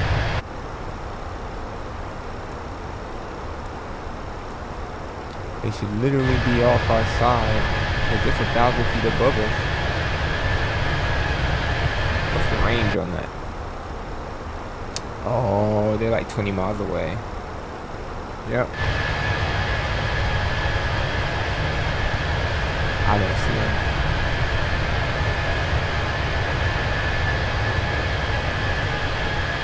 You gonna get on the game, Kayla?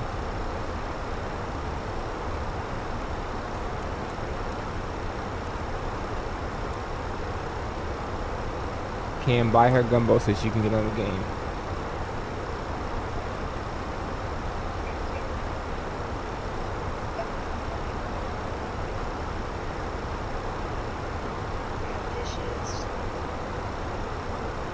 You got a dishwasher?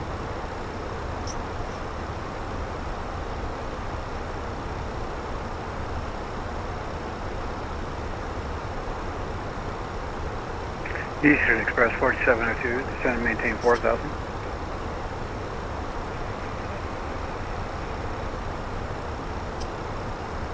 Straight throw dishes in the dishwasher nowadays. I'll make sure everything is the debris free. Drop the little pod in that mug. Dishwasher. Put it on quick wash. Leave me alone. 40 minutes later, time to put them up. Illinois is lit up pretty nice. Or are we in Milwaukee? Not Milwaukee. Yeah, Milwaukee, right? Yeah, Milwaukee. Let me see.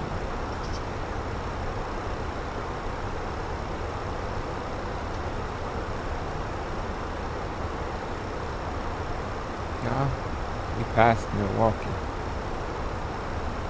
We too far. Waukegan. Dubuque? Dubuque? It is Chicago for sure. Off the edge of the coast. I just didn't. Man, Milwaukee is up further north. Eastern Express 4702, turn right heading 0900. Plus, you probably know from the fixes, Benjo.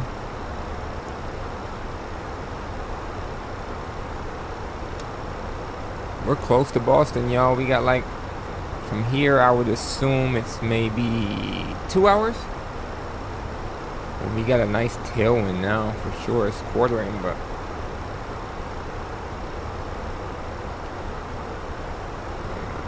$8:14. Yep. A little less than 2 hours. That's what you call the scenic view, looking at international. I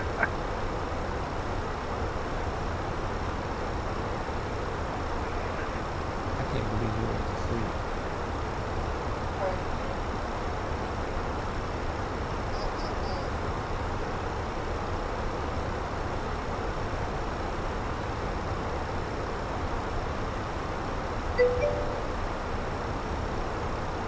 Let out a little chuckle. Why? And why is your profile picture goofy? No, that's not goofy. That's Pluto. Eastern Express 4702, descend maintain 3000. Pluto's a dog, right?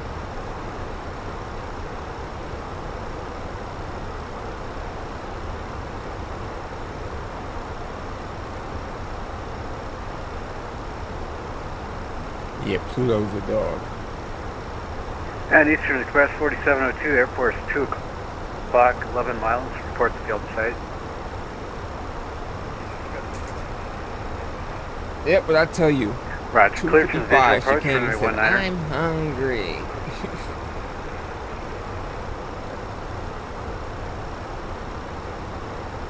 You ever had air pie? You should have seen her face. I don't want no air pie. You can eat it. It's made out of air. You can eat air. Yes, you can. You can breathe. You can also eat it. There's something in there. You could eat it. So you tell me you can't swallow air? Or what are you swallowing when you swallow? Take a deep breath. And hold all the air in your mouth. Swallow it now. Yes, you can. You gotta try. You can swallow air.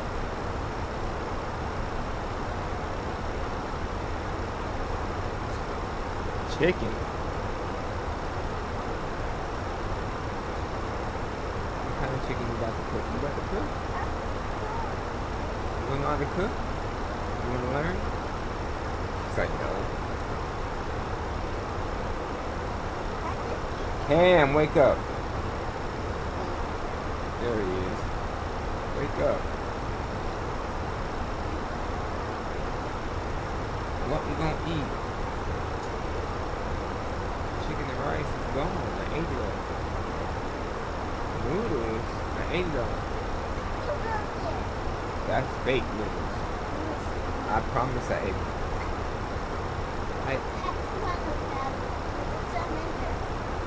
It's gonna be something in there, but it's fake.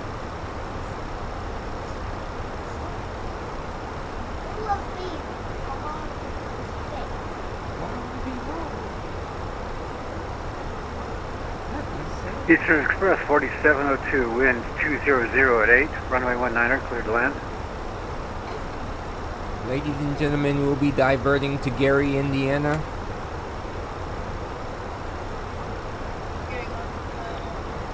Alright, if you decide to get on the game, hit me up. Alright, peace.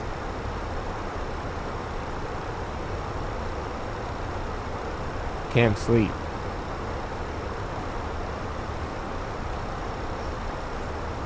What are we gonna eat? You ain't saying nothing but a word. I need some action. Cleveland approach is on, Indy approach is on, Indy Center is on too. Damn.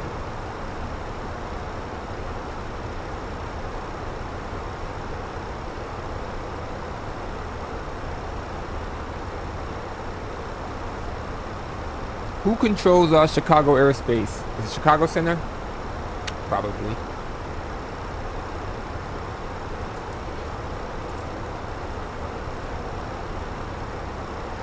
Noodles and rice. What kind of combination is noodles and rice? How about we make...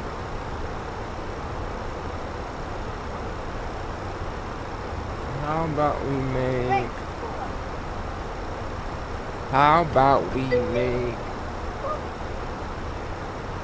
What you mean actions?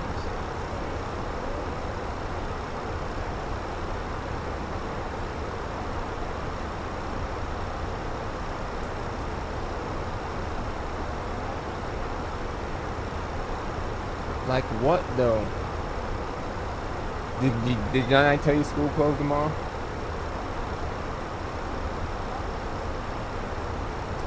Yeah, school closed tomorrow too.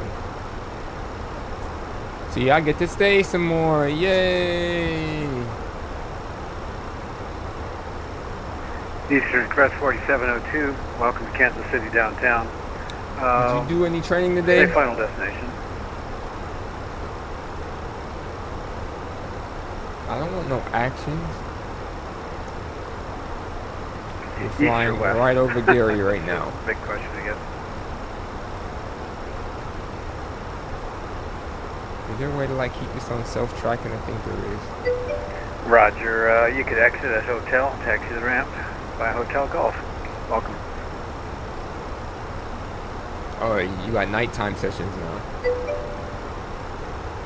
What do you need AO? What are we talking about here? I'm so confused.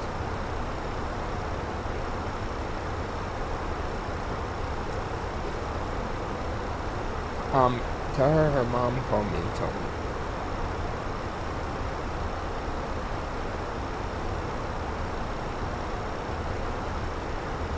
Alright. I'm going to... United 1656, contact Memphis Center, 132.55, good day. So what time do y'all be getting done? 13255, have a good day, United 1656. At 8 o'clock, right? They said it was something like 8, right? 8 or 9? Yeah, they ain't got no school tomorrow. Lucky, man. Promise, I never miss so much school.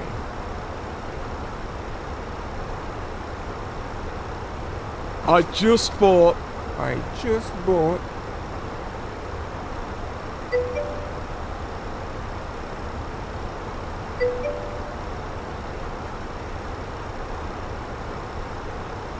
Oh, so about 6 hours. That's not bad.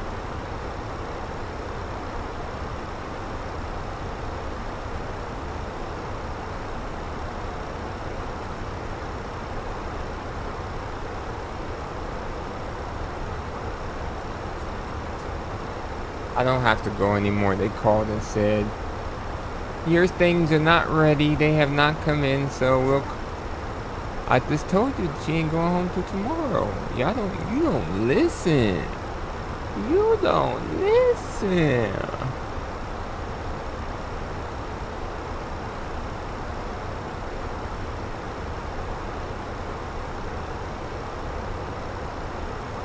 Hold on.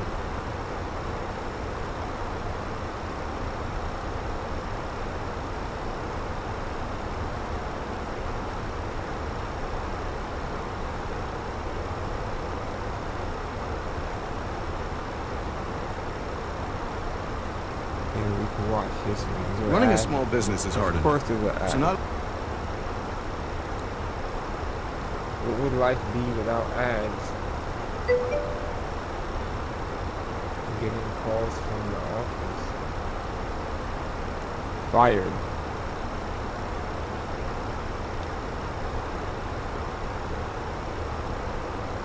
Third, 2024 is the day that I bought this wrecked Lamborghini Urus from auction from my girlfriend Hannah. You like it? How quick can you fix it?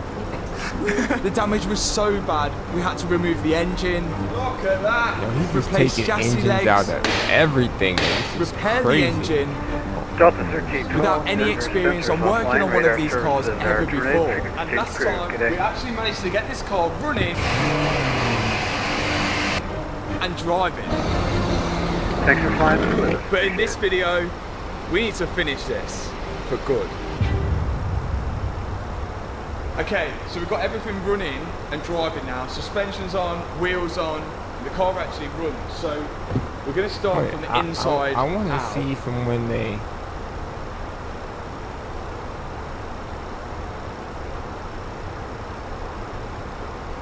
This ain't the same car. They two different colors.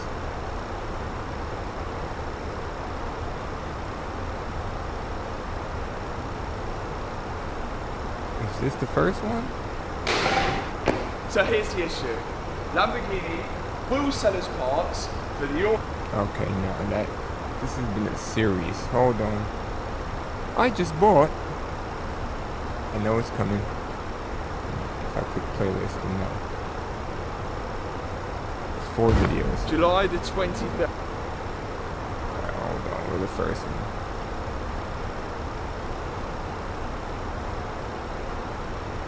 I just bought this Lamborghini Urus for my girlfriend. And it was cheap, obviously. Oh, the body's come on. But there's one reason why this car is sat here for over a year now. Buying any crash damaged car is a huge risk. That's bad. I should know. We've done plenty before. I'll be right back. Let me get this girl But some buying money. one which was worth over £200,000 just adds to it. Oh my goodness. But when I saw this Urus come up at auction, I thought it'd be my only opportunity to grab one of these at a fraction of the price. So I went for it. Nothing wrong with that. Oh my god. The thing is, the footage that you're seeing here was filmed nearly a year ago. You guys might have been seeing it in the background of a lot of the videos. Here it is here, 10 months ago. Here's Hannah's new car. And this is the person I bought it for. We rebuilt Hannah's Range Rover a long time ago now. And it's been great. So much that it's done 175,000 miles. I'm kind of sad to see the Range Rover go. Such an attachment to this car, I don't think you realise. I don't think I'm going to get rid of it. You like your car, Kevin? Oh, yeah. I think she likes it. Oh, You like it? But who wouldn't like a Urus? Yeah, that's well nice. But that was the question I couldn't answer. And that brings us to today, July the 23rd, 2024, a long time after I actually bought this car.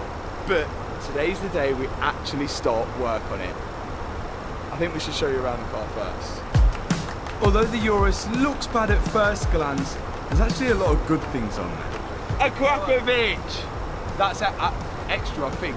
23-inch alloys, carbon ceramic brakes, carbon, Lamborghini stitching, folding seats, not electric though, bit weird. Oh. The Lamborghini engine, oh, this is going to be worth a fortune. That's cool, I like that. And it's even got the oil filler there, look. Ah, that's where you put the oil in. Thanks for saying that. Back in my day, you were cool if you had a flat bottom steering wheel. Yeah, that's quite cool to be fair, as well. Do all of them have sunroofs? I think all Uruses do have sunroofs, but overall, the car's amazing. As you would expect for such an expensive SUV. But there might be more bad parts about this car than good. That's bad. No, it's good. When you take it for a haircut.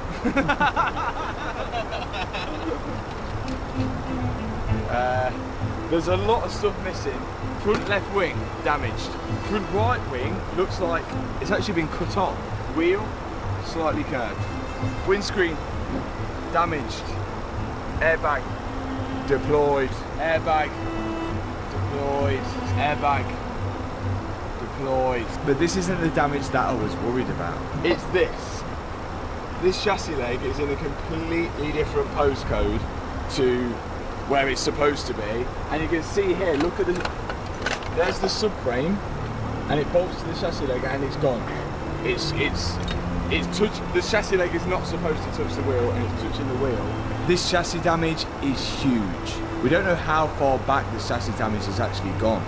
And this is like the throttle body for opening and closing to allow air into the engine, and it's down here. It's not doing much down there. And for that reason, we don't even know if this engine is actually any good. It was listed as a non-runner, but the crash could have caused some serious damage to the engine as well. So why can't I turn it on now? Well, it's missing half the front. I know it doesn't have a radiator, but we could turn it on quickly. Well, one, the power fuse may be gone because the airbags have gone.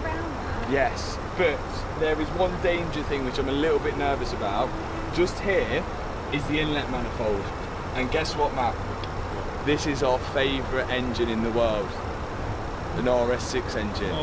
Right, we're going. Let's go. Yeah, see you later. Have fun. See you later, mate. This engine shares a lot of similarities with the new RS6. And we have experience with the old RS6 engine, and it wasn't the easiest to work on. And with the inlet manifolds being plastic, we're worried that part of it could have broke off and could have even been sucked into the engine. But to repair this, we're going to have the engine out. So really, we should get it running before we take the engine out. Because if we take the engine out, fix all the structural stuff, and then put it back in and the engine's done for, we've wasted our time taking it in and out. I think we do need to get it started. Yay! Ready to kiss this rock goodbye? Depends where we're going. I have an old friend in mind. She's an expert in star maps, lost planets, that kind of thing. She'll find your home. What about SM-33? What about what? Our droid. He knows how to operate and repair the ship. We'll be fine without him. He saved us. Yeah, we need him. We're not going back for a droid. I thought the Jedi never left a man behind. That's not... First, it's a droid. Second, that's not a Jedi thing. The Jedi say. If you don't go, I will. And me. And me. We'll go together. You try that. You'll be recaptured and back in the brig before you can say pass it. You can do it, right? You can do anything. Yeah. You're a Jedi, right? Of course.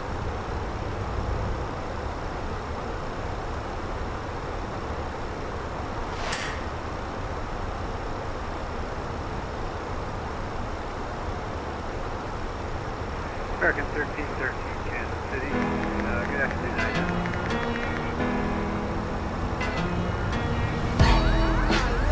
Now Taxes is getting the TurboTax app and filing your taxes yourself 100% free if you didn't file with us last year.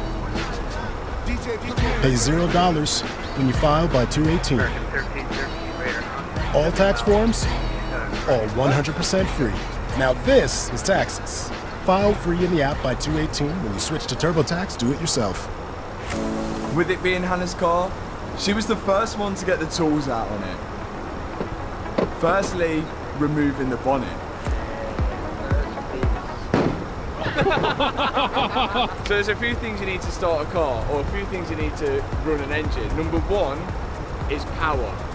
And the battery on this car is at the back, but we do have a jumper cable here. But it's just a weird power system. Look, you can see 14.8 volts and 50 amps. It's so, I don't know whether this has some kind of like weird battery involved, but when there's electric involved, it's not really our best, it's not our subject really, is it? So out comes the jumper pack, and we was going to put power to those jumper points which were underneath the bonnet. Once we've done this, we should have power to the car and be able to open the rear boot lid. Wow! And now we can check the battery out. So do you think this is just a leisure battery then? I think it might be a leisure battery. 48 volts. Why would you need so many volts? Double the amount of volts you normally have. Next thing you need is fuel. Let's see if we've got fuel. We've got fuel. Next thing we need is oil. We also wanted to clean out this air intake as well. So there's a lot of dust in there, and any dust that gets sucked inside the engine is not going to do it any good. And we also can't check the oil unless the car's on, because there's no dipstick. So now we're just going to remove this brace across, just to give us better access to those intake pipes so we can clean it all out. So the air box sits on top, and the air gets sucked through into the turbos. The turbos will be spinning, causing boost, and then they come out down the bottom, down through this middle section, down here, and both go through these pipes here. So when they go back through these pipes here, they'll connect to an intercooler on the side of both sides, which is cooling down the air before it then gets pushed into this, which goes into the engine somehow. So it should be, there should be a loop here, but at the minute it's just going to suck air and blow it straight out of there if we manage to get it started. So there's no air going to the engine? The only air going to the engine is through that. There'll be no boosted air. So I really don't think it's going to work, but if it turns over, it's a good sign. Yeah, that's about all you're going to get it to do, I think. There was a few other things we needed to do, like bend this pipe out of the way before we could get it started. Mechanic. Is that mechanicked it? That's one bit we don't need to repair now. Right, Anna, you going to start it? And you press that button. Nothing's going to happen. It's going to go and we're going to be looking for a pyro fuse for another hour. Do you think it'll start, Hannah? I think it'll start. I think they're... We've got faith. Yeah. Got to have faith. Alright, Right, I'm back. we're ready to go. Any ads that force y'all to sit through. Is that it? Nothing. Oh, the battery's completely dead. Look, it's still counting down. My dad then thought it'd be a good idea to attach 2 jumper packs to the jumper points underneath the bonnet to give it that extra bit of juice that the car might need to get it started. Okay, you want to go for it? Oh my God! It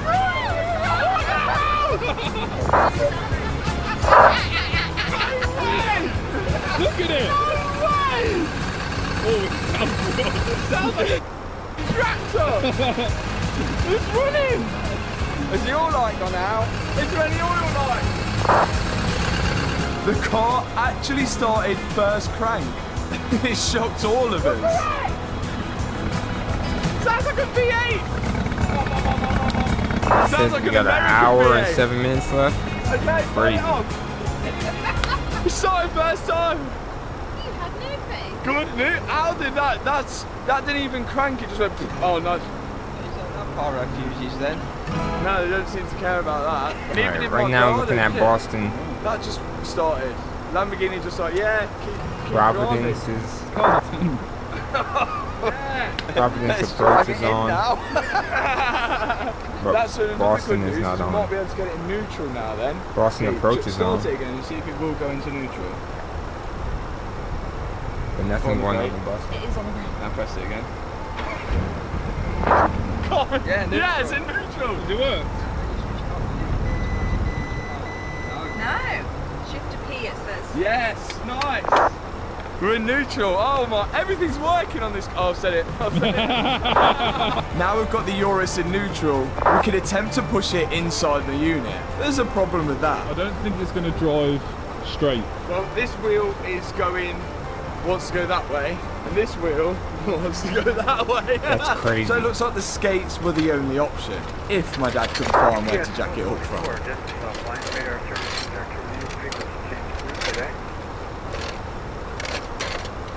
Eventually, he got there. And with the front wheels on skates, we should now be able to pull the car. Tactic. Pull it from the chassis leg, because if it doesn't work, it might pull the chassis leg straight. No, that's a good knob. That's a good knob. Yeah, solid. Oh my. It seems we've finally got it moving. But one question you might be thinking is, how did this Urus end up in this state? Well, before I bought it, I did check it out on Car Vertical, and I can see that the car was March crashed in March 2023. And then I found this footage from March 2023, which was covered by some newspapers. A Lamborghini Urus crashes into a bus stop. I don't know how they've managed that, but it looks like the snow had something to do with it. Meanwhile, was making some good progress on getting it inside the unit so we could begin work on it. So to help this V8, we brought an OG back. Yeah! The C63 come in handy just to pull the Urus a little bit straighter so we could get it inside. What a sight that is. Car's in, we've just got to get it through the ramp there, so we're going to try one theory before we try anything else, which is start it, put it in reverse and see if it will just drive back, even though the wheels are like that. All it's got to do is go in a straight line. Yeah, we don't know whether it'll rev because there's no throttle body.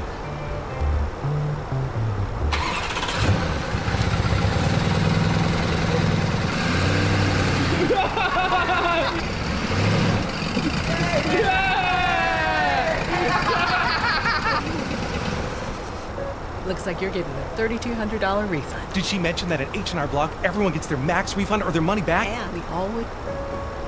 Finally, we're in my workshop and we can begin to see how bad the damage actually is on this Urus.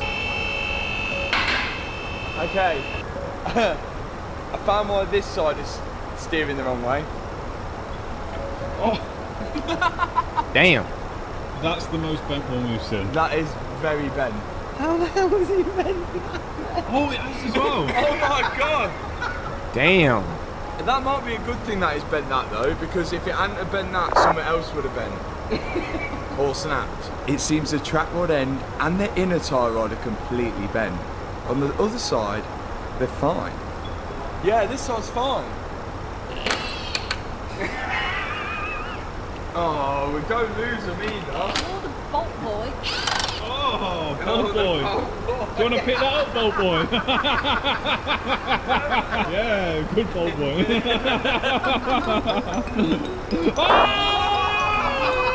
Hannah started removing all of the bolts for the under tray, which looks like it's going to need replacing, so we can inspect to see if there's any more damage hiding underneath it all. The things were looking pretty good. If you looked at it from here, you'd never think it had been an accident.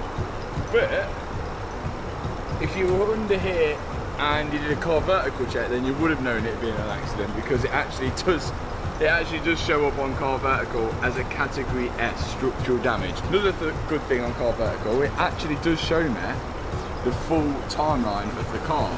I can see when it's had a number plate change to a personal reg of RD79. That's got to be an expensive number plate, isn't it? What do you think it stood for?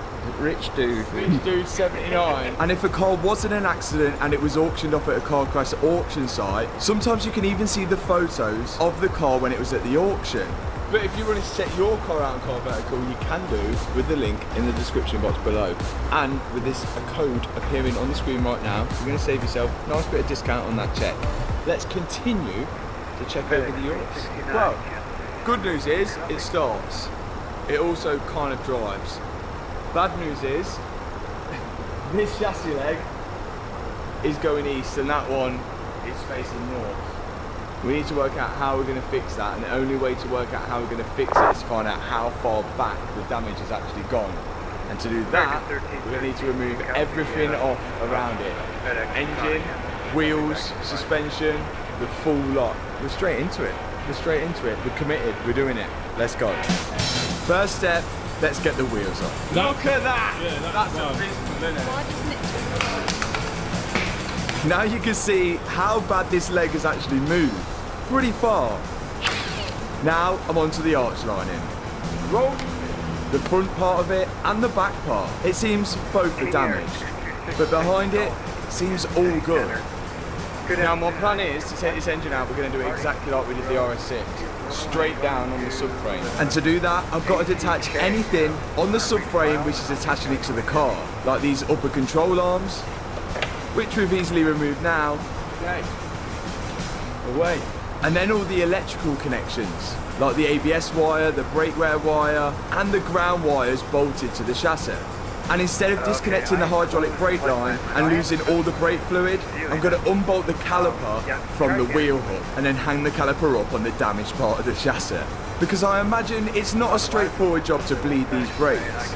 Eventually the huge caliper was off and I can hang it up. For safety, because this is coming down, I'm taking this off. These brake discs are around £5,000 a brake disc. And because they're made out of carbon, they break pretty easily.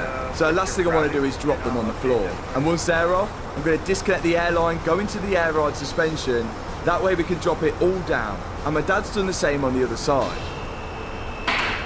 Time to go underneath. Work directly with T. Rowe Price, and together, we can find the right investments to help her potential. The engine and the gearbox is all going to come down as one whole piece, so we need to disconnect everything that is connected to the engine and gearbox, including the prop shaft, which is going to the back. We need to take that off, and the exhaust we need to get out of the way so we can get to the prop shaft. So first step, these trays and the exhaust. Let's do it. I've gone straight to the back of the car to disconnect the electrical connections going to the exhaust valve. And once they're disconnected, I can start unbolting the exhaust hangers connecting it to the chassis of the car, ready to lower the exhaust to the floor. Whilst my dad and Hannah are getting off all the under trays, blocking the exhaust from coming off. But some bolts are a little rusty. It's 3 years old. Yeah, but that looks like it's 30 years old. Yeah, that's gone. You know what? They're not going to come undone. Get the grinder out. That's exactly what we did.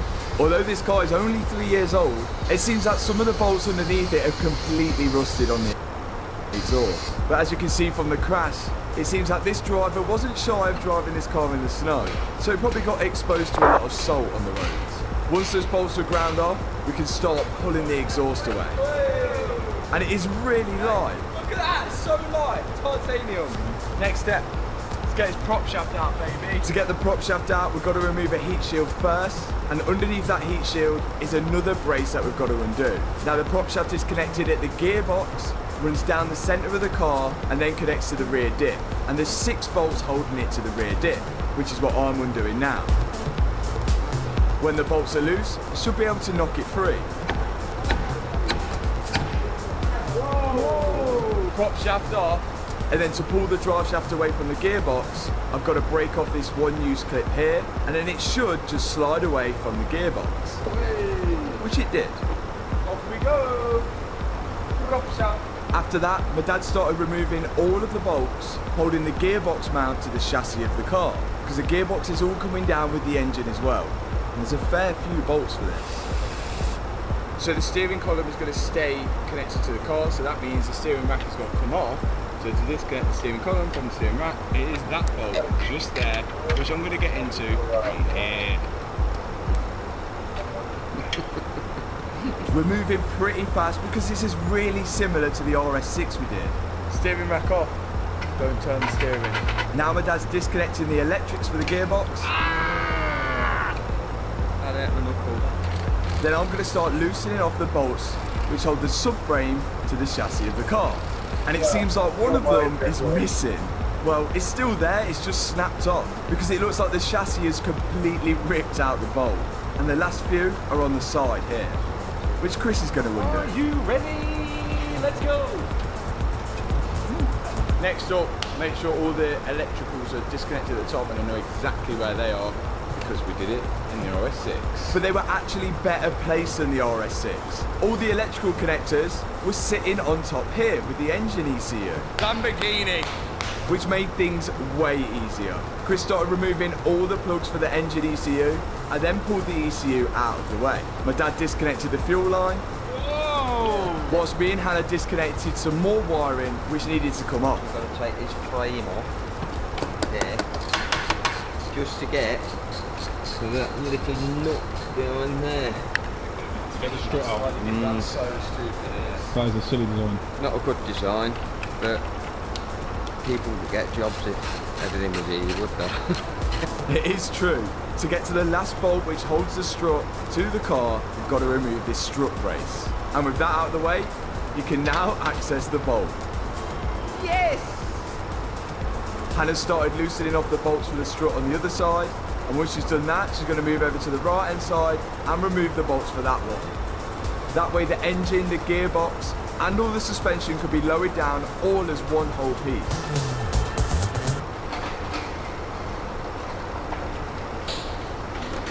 Look at this bolt.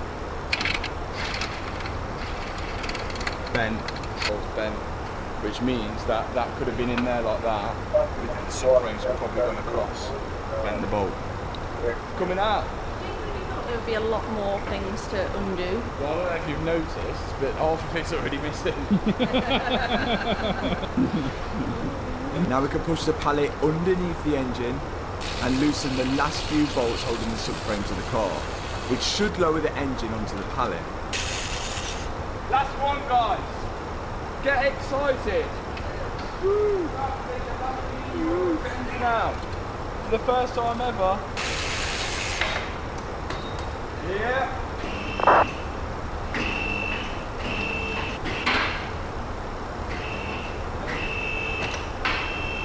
Good. Yeah, boy. Look at that piece. Yeah, boy. Look at that. Oh my god. And there it is. And there it is. A huge 4-litre twin-turbo V8 accompanied with an equally as big gearbox. Now that we've got this big lump out of the way, we should be able to inspect this chassis and see how far the damage has actually gone back and what we need to repair. Okay, this leg is definitely bad. You can see here where the subframe should mount to it there and there, and well, it's completely gone that way. But I'm hoping we can keep this strut tower in place, because it doesn't actually seem like it's damaged the strut tower, providing it is all straight. But there's no obvious signs that it's actually moved. Like normally if you see if it moved because one of this had moved out of the way or the bolt wouldn't line up properly on here, but everything seems all intact there. Of course we're going to measure it, which is a problem in itself, which I'll tell you in a minute. But the damage doesn't seem to have gone too far back, which is good news. But the problem is Lamborghini.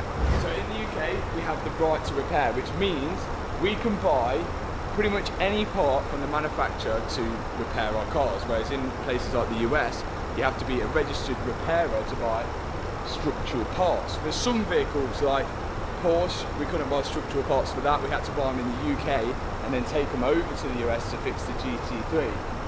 Whereas on the Lamborghini part, that shit is bent. We can buy these structural parts, we can buy this chassis leg and everything like that. But the one thing they can hold from us in the UK is repair procedures. They don't have to give us the repair procedures, and we're having that problem at the minute. So Lamborghini won't give us the repair procedures because we're not a registered Lamborghini repairer. The only people which are registered Lamborghini repair body shops is Lamborghini themselves. So we can't even go to a body shop and go, come on, slide it through the back door.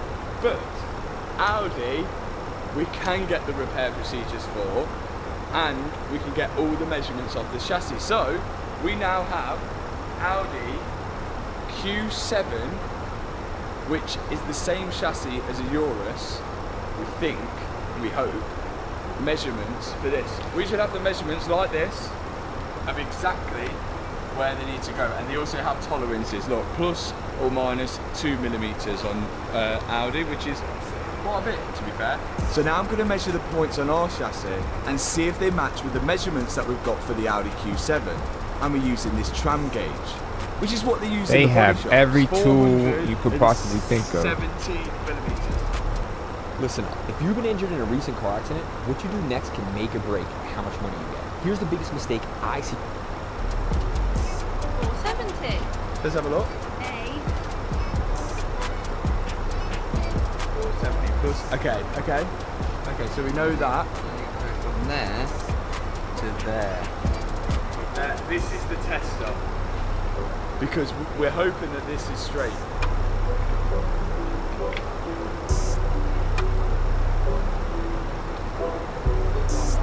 It's 1075, 1076. What you got? 1110. 1110. Seems we're quite far off. We adjusted the tram gauge to 111 centimeters and see where it's sat. We're well out. Miles out. I don't even think you could get it to that point. There's no way we can get that chassis leg anywhere in that vicinity. No, we'll have to come out. Yeah, it'd have to come out. So I can't see the Q7 being the same. No, I think so. Because look, there's no way. Look, so it's either to be there, conquer there, conquer there, conquer there. Unless it's been pushed in, but there's no evidence of it being pushed in. So the Q7 can't be the same.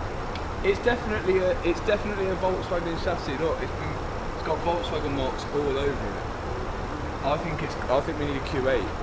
Q8 100%. Yeah, Q7's too small. Even if this, so we've got the measurement of 111 centimeters, and even if this should be 100, there's no way you'd get it to fit. So we need the Q8 measurements, and we can't fit this leg without knowing if this leg is straight, because if we don't know if this leg's straight, then we haven't got anything to measure it against. So we need those measurements. But that also isn't the biggest problem in the book. Remember, this car sat outside for nearly a year without me touching it. Let me explain why. So I won this Lamborghini Urus for £120,000. The cheapest Lamborghini Urus for sale in the UK is £143,000, which is older and higher mileage. But we are getting very, very close with the budget. And the problem is, we cannot find any second-hand parts anywhere. That's why the car's sat here for over a year. When I search on eBay for second-hand parts for the Urus, I can find things like the intercoolers, which are cross-referenced between the Urus and the RS Q8. But when it comes to the actual Lamborghini Urus parts, they seem to be a lot harder to find. And buying each individual part we need off a different seller could take us ages. And the word on the street is that these Uruses, whether they're crashed, whether they're flooded, good, new, anything, they've been getting sent to India. I think they're worth a lot more in India than they are here. So we're struggling to get second-hand parts for them anywhere. And if we have to buy everything brand new from Lamborghini, it's going to take us way over the £140,000 mark that we're sort of hoping to rebuild this for. So it's going to be a hard one, and if you've got any Lamborghini Urus parts, please let us know in the comment section below. Thanks so much for watching this video. If you enjoyed it, hit the subscribe button, hit that thumbs up button, and I'll see you in the next video. Peace out. Mechanic is like a doctor but for a car, but then doctors argue, say, yeah, you try fixing a car though whilst it's running. Wow, science. Like a drug that I just can't deny.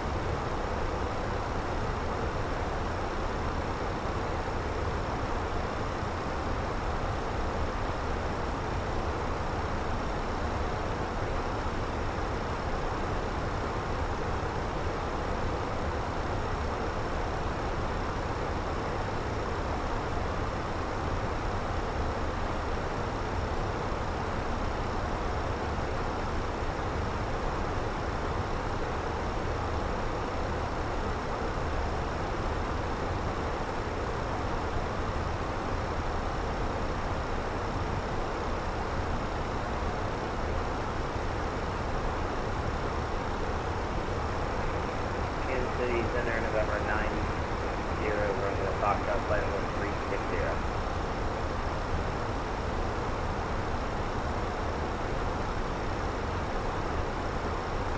Ident 90 Romeo Foxtrot.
Get something to eat. July the 23rd, 2024 is the day that I bought the... Does this look centered? Let me see. Maybe if I just put it a little more to the up. No, leave it up. It really elevates the space. So here's the issue. Lamborghini will sell us parts for the Urus. But what they won't do is tell us how to fit them. Lamborghini will only give repair procedures to their approved body shops. And guess who they are? Lamborghini. So I can buy all the parts to fix the Urus, but I've got to work out how to properly fit them myself. That's 111. Now before we do any structural work, we've got to take some measurements. Yeah, that's it. Oh my god. In the last video, we got the engine out of the Urus. Yeah, boy! To see how far back the chassis was damaged. And because we're unable to get the measurements for a Lamborghini Urus, we managed to get the measurements for an Audi Q7 because they should be based on the same chassis. 470 millimeters. 470? But when we measured it from point to point, it seems that the right-hand side chassis leg was completely out. So on this measurement here, it was telling us to measure from B to B there, which is there, to that mountain in there, and we was getting the complete wrong measurement, which is meant to be 110 mil. But the picture on that image is wrong. That is incorrect, and it says on here, diagonal distance between subframe attachment points, and the subframe attachment point is there and there. And what do you know? 1,110 millimeters. That is, if you have a look on there, exactly 1,110 millimeters. So good news then, this leg is all straight. It's in the exact right position that we need it in. We have got a bit broken off at the end, which we'll get onto, but because we know that this leg is straight and we've got the right measurements now, we can start to remove this and try and fit and work out how this one fits onto it. Let's drill this off. Now we think underneath all this seam sealer are these special screws like this, which are like self-tapping screws almost. You can see the other side of them here. So first thing I'm going to do is start wire brushing off all of the seam sealer so then I can access these special bolts. Now these require a special tool to get off, which I don't have, so instead I'm grinding the slot into them and then I can slide my screwdriver in and loosen them. They're not even that tight. Now we know how to get them out. We've just got to repeat that process a lot more times. It seems like this chassis leg is just held in with these bolts and panel bar support frame. So whilst I was doing one side, my dad was cracking away at doing the other one. And by us taking this apart, we can work out how this thing will go back together. So far, there's no welding involved at all. Okay, they're out. This is panel bonded to this. And this is panel bonded to this. So, to separate it, if we heat it up, Jack taught us this, if you heat it up, it melts the panel bond. Then we should be able to wedge our little thing in there. You see it's separated from the panel. Then my dad's going to stand on this and it's all going to come out. Whoa! Out comes the heat, and you can actually hear the panel bond crack once it loses its strength. Then I can wedge my chisel in between the strut tower and the chassis leg. And to be honest, it wasn't really that hard to separate the two. This aluminium is really soft. Aluminium. And out comes the hammer.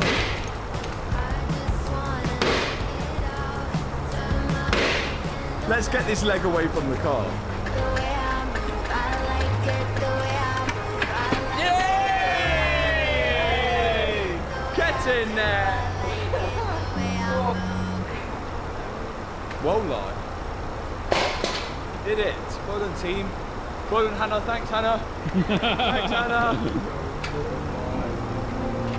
Now we've got to get the chassis leg back in place. This thing here is all broken and perished. It should look kind of like that, which is all broken and perished on that side, but we will fix that. The plan is now, before we start actually fixing stuff, we're still going to break stuff. So we're going to take all this off and then start from there. It's like we're starting from scratch and rebuilding this Lamborghini from this strut brace forward. Now it's Hannah's time to get involved.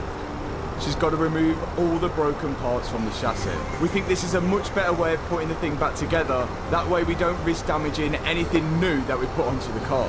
My dad's using the same technique of wire-wheeling all of the seam sealer away, and then he's using the belt sander to grind off the top of the rivets on this one. Then this should pull away.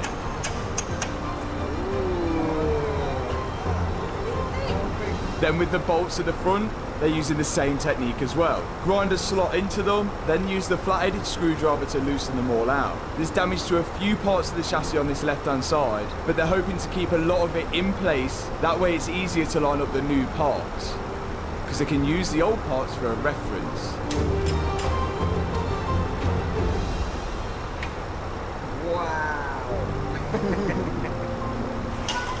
Then my dad's going to make sure everything's nice and clean, ready for the installation of all of the new parts. This is it, the big moment. Got the leg, and I've cleaned up all the parts where panel bond is going to go on. We need to clean it up a bit better, but for now we've just got it roughly in. My friends know me as Derek, but I'm also Master Sergeant Braxton. Master Sergeant Braxton. What the plan to do is now is we're going to slide it in, measure it up and make sure it all lines up. Of course, Lamborghini are not sending us the measurements, so we're going to be using Q7 measurements and hopefully it will all line up. So we'll see how far away we are.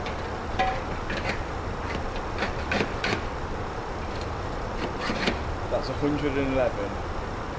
Exactly there. We know that one's straight. Okay, so out we come. 111 on there. Okay, so it needs to go in a bit more. There. That's 111.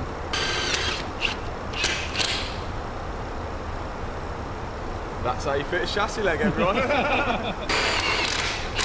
When we was happy with where the chassis leg was sitting, we put a few self-tapper screws just to hold it into place.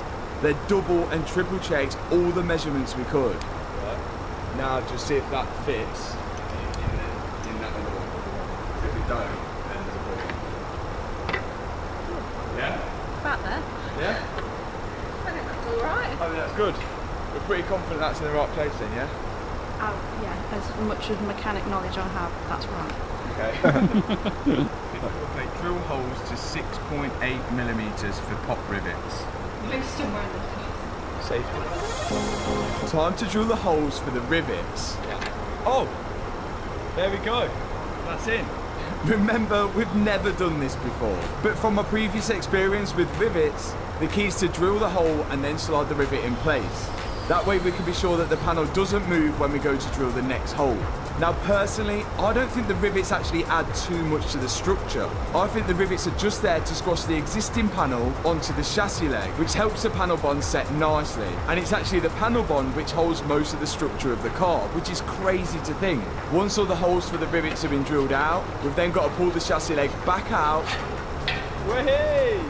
We need to make sure all this is nice and clean, so we've got to panel wipe it all down, panel wipe the inside there, then we get the glue out. Yes, it's glued in.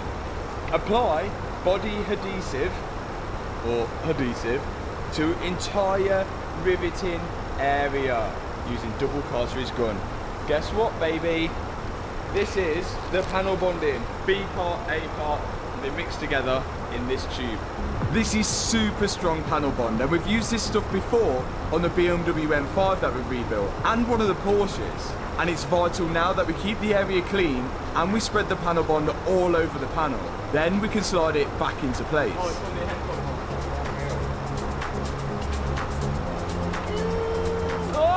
it's like Gunge off CBBC. Now we only have a short period of time to put in all the rivets back into the holes that we've just drilled out. Then we can use the rivet guns to snap them in place. We've got to rivet them in, let's go.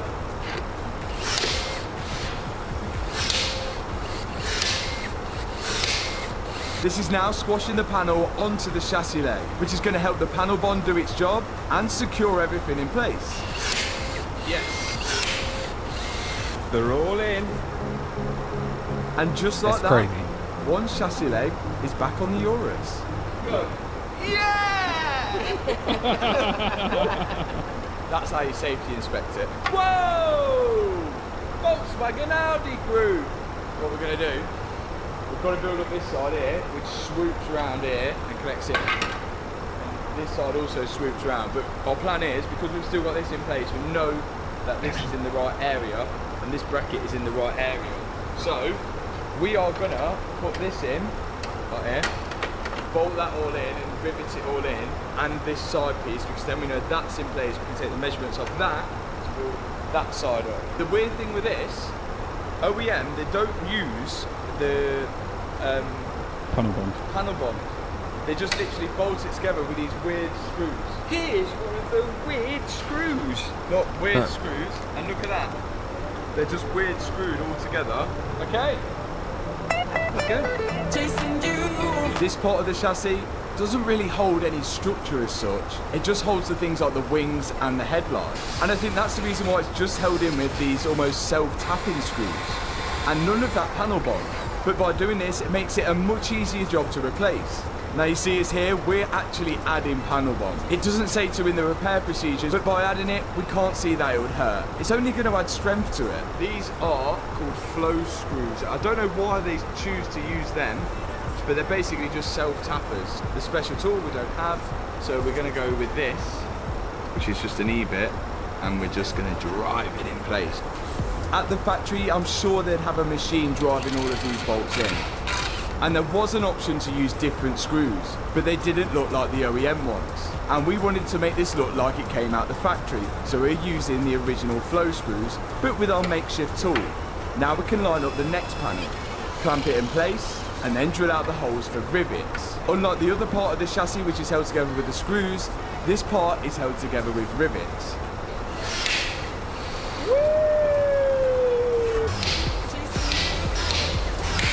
We've got to do the same procedure as before. Drill out the hole, slide the rivet in, then use the gun to snap it off. And as easy as that, that's the front part of the chassis replaced. Tony. Yes, Matthew. What's the next step?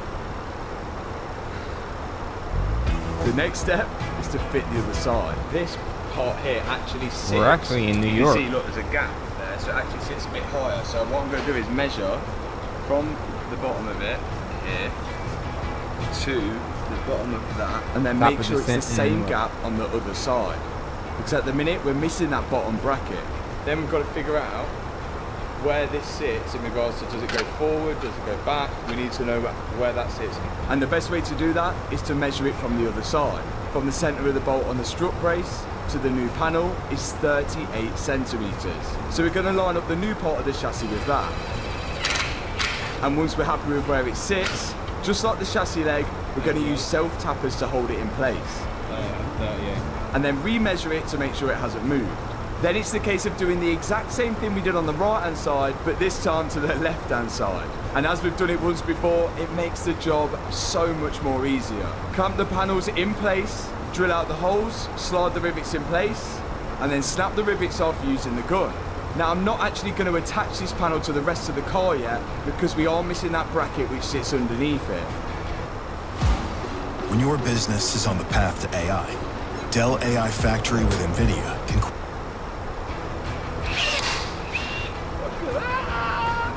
So once I've fitted these bunch of rivets on this side, I'm going to unscrew it all, and the self-tappers as well, and lift it out of place. Then my new bracket arrived, and I can put that into place now. Then I can slide in the piece I've just built up back into place, self-tapper in that bracket which I've just received, then drill out the pilot holes for the flow screws which are about to hold that bracket to the panel which I've just riveted. Hopefully that makes sense.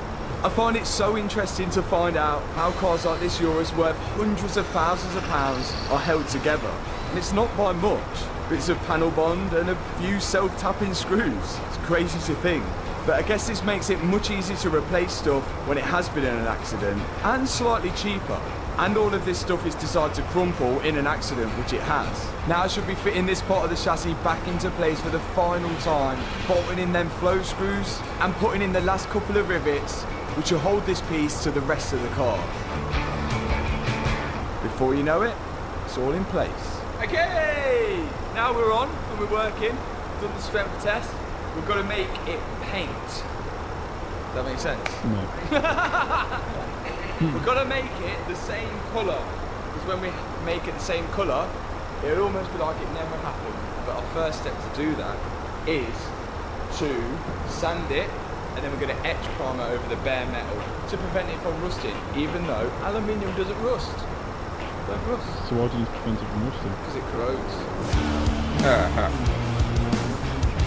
Finally, I can put my painting experience to the test. First, we're going to rough down the panel with a bit of Scotch pad, making sure it's nice and clean and ready for paint. Then we can begin masking it up. Now hopefully, after we've painted this thing, if you looked at the car, you might not have even known it had been in an accident. But there's no hiding from Car Vertical. Even after I repair this car, you'll still be able to check it out on Car Vertical, and it will still show you that the car's previously been in an accident. And it will show up as a Category S. Etch primer! It'll even show me the date when it was written off. Not only that, it will show me a full timeline of this car, every time it's had an ownership change, every time it's had a personal registration plate put on it. It'll even show me if the car's ever been recorded as stolen or had any mileage fraud. Sealer! We've now got to seal the gaps in between the panels, which is not our strongest point, and it is really difficult to get looking like OEM, but we can try our best. Next up, paint. We had the paint mixed up at the body shop. All we've got to do is add the base coat into a tub, then 2 parts thinner. Paint! Now if you checked a car out on Car Vertical and you've seen that it wasn't an accident, sometimes it'll even show you photos of the car when it was auctioned off at the car crash auction site, which is really handy to know. You can see exactly where the damage was. But now the damage on the Urus just about gone. So to check your car out, Car Vertical, click the link in the description box below and use code MAP when you're checking your car out, and that's going to give you some discount on that check as well. And you can thank me later when you find some hidden history about that car or the car that you've already bought. Now let me show you the Urus. I am over the moon with our repair. The sealer not so much, but it is doing the job. Here's the standard part which come off, and here's our replaced part. Doesn't look too bad. Doesn't look bad at all. Yes, Holy. we have got 2 straight chassis legs in now.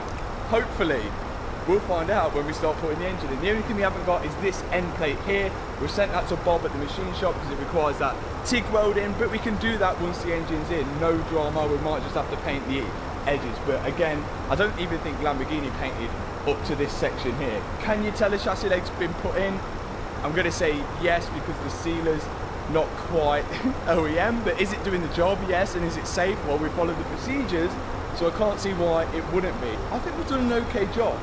The next step to find whether everything's straight is to put the engine in, and we'll see if everything lines up. But before we put the engine in, we need to do a little bit of work to it. When we pulled this huge engine out, we noticed it was extremely dirty and really dusty. And it only seems right to get it clean before we put it in. So the ice blasters came along. Oh, the ice high blaster. pressure dry ice to blast the engine, which makes it super clean without damaging any of the parts. This stuff is so effective, and we've used it on so many different cars already. We can use it on rubber parts, plastic parts. It makes it super clean, and it barely makes a mess. It also doesn't soak it like a jet wash as well. Look how much dirt is clearing off the suspension. We can even use it on all the delicate parts of the engine as well, like the turbos, the alternator. But there was a downside to this all. Although the engine now looks super clean, it did uncover a few problems. Oh, that looks mint, didn't it? Are you going to break these down? Yeah, we've got a few things on it. What, broken? This is bent. And it's not touching there. Yeah. There's a gap under there. Yeah, what about... Yeah. There's no gap. So when you and it doesn't move. Oh, the engine mount's cracked.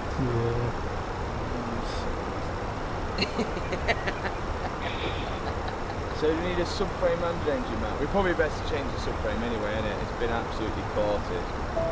We also found a crack in the subframe, alongside the crack in the engine mount, which wasn't looking good for the car or for my budget. Remember, we bought this Urus for £120,000, and the cheapest one on the internet at the minute is £143,000, which makes mine look expensive. But remember, when I was bidding on this Urus last year, they were worth a lot more, because since then, they released the new all-singing, all-dancing Urus Performante, which is faster and lighter, which didn't help the price of my Urus at all.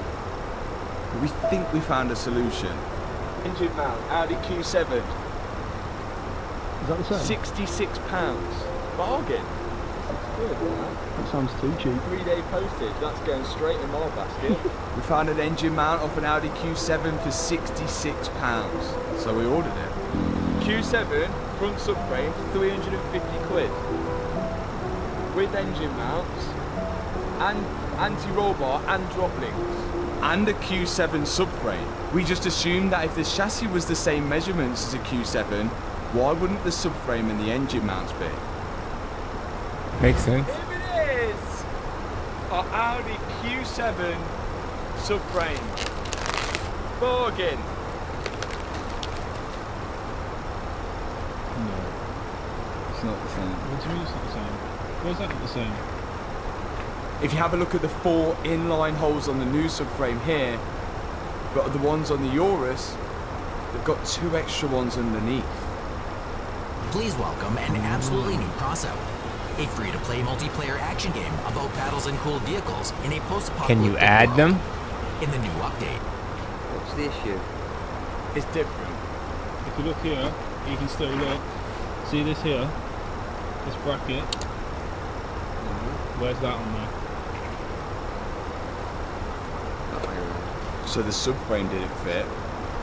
But what about the engine mount? Right, that says 5.3 and this says 5.1. And this has got 782, 215, 150, 182. 182. Yes. Yes. We've got one thing right, guys. So this is off an... What the hell is going on? This is off an SQ7. But this is the same. I don't know whether it is the same. Oh no. Is it the wrong side? Oh, it's not the same. Oh. Can you see that? So we can't put that it in. hole is in line with the sensor, look. Right. Have a look at that. There's the sensor. Oh, is it going back? Oh no. We found out I ordered an engine mount for the right hand side, not the left hand side of the engine.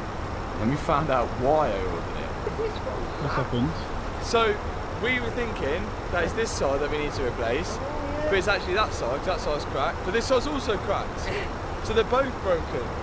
This one's cracked here, look, on the outer side, and then come round here. That one's also cracked there. Okay. Oh. Okay. This thing is broken. We need another one now then. Another engine mount. Another subframe. Another subframe. We have finally got a solution. This is another one. This was £700. Weirdly enough, and quite worryingly, it says on here Audi Q7, but it also says Bentayga and it also says Urus, and the guy assures me it's come off a Urus, and it does have the little tab things that we need, so I can see that this one might work, and I cannot leave this video without knowing that chassis work that we've done on the Urus is straight or not. So my plan is we've got to transfer everything of that onto this.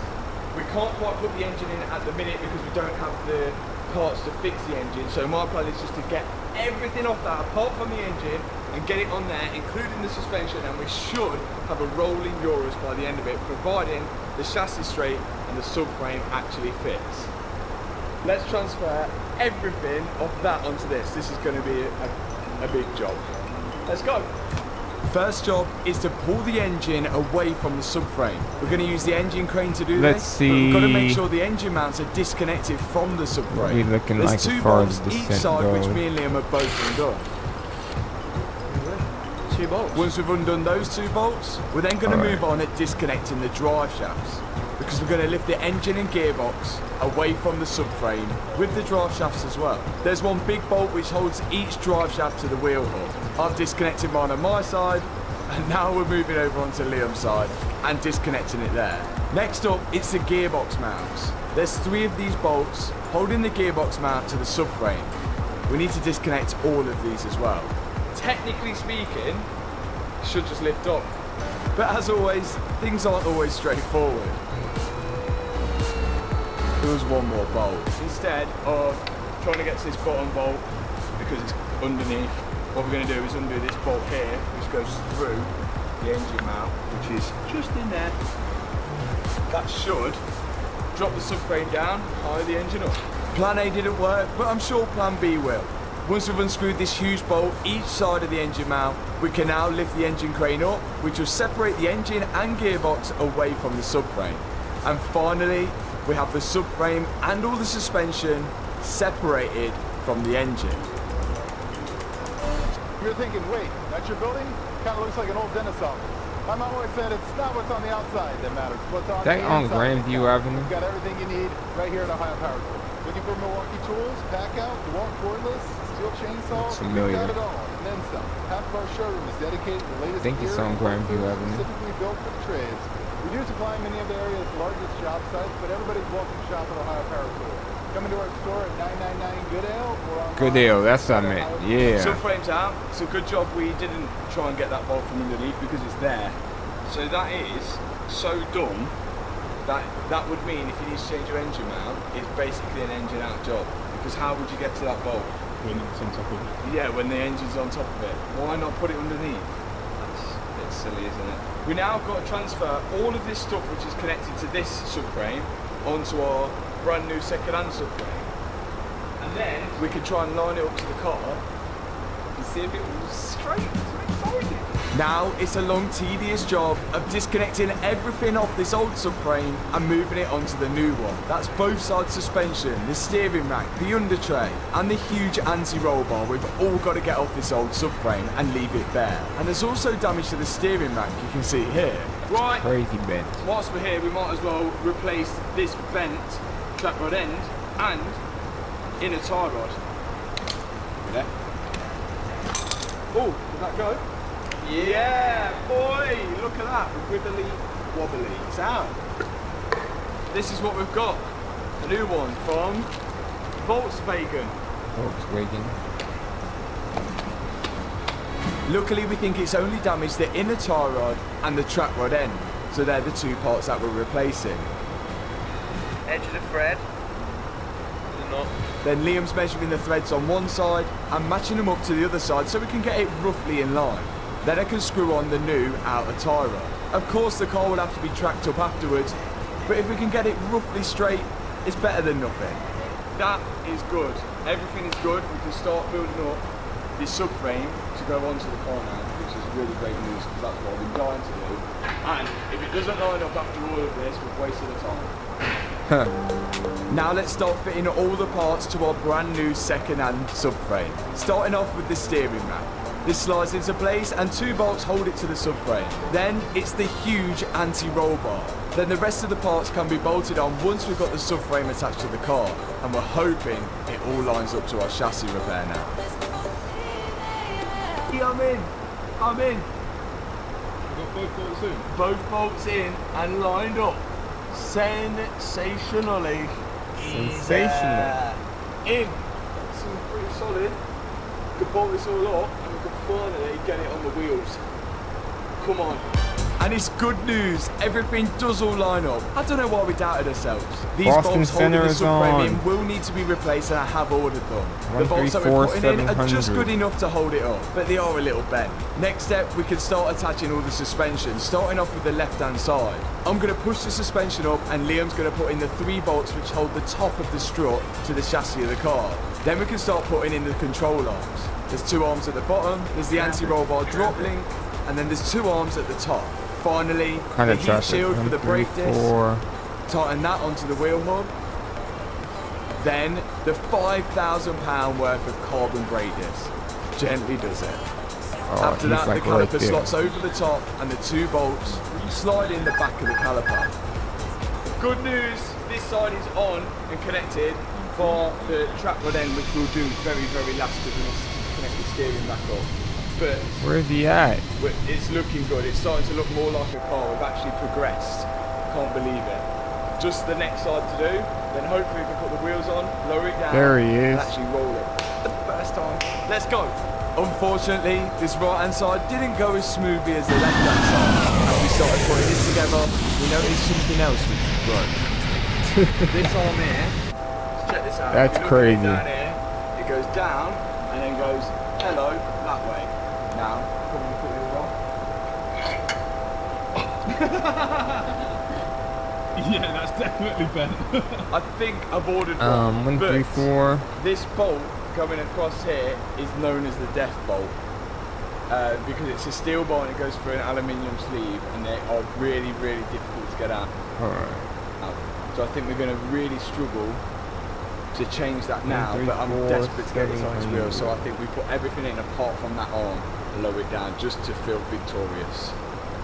But yeah, we've got to 1, work 3, out how to 4, get that death bolt 700. out. Let's carry on, let's carry on. Boston It's a shame. Center, American, These things always 24, happen when we build 53, crash damaged cars. flight level So it's 370. expected now. But that top arm is definitely bent. But that's not going to stop us putting the rest of the suspension together and hopefully getting this Urus back on 4 wheels. Now I'm connecting the steering column up to the steering rack, It's American which is 2453, easily flight level accessed without the 370. engine in. Then after that, I can attach the track rod ends to each side of the wheel hub. The J Left hand phone to side arrival, first, then the runway nut goes on, 27, then the Boston right hand side. 3039. And we're almost there now. Both sides suspension is on. The wheels are both pointing in the straight. I can turn this down.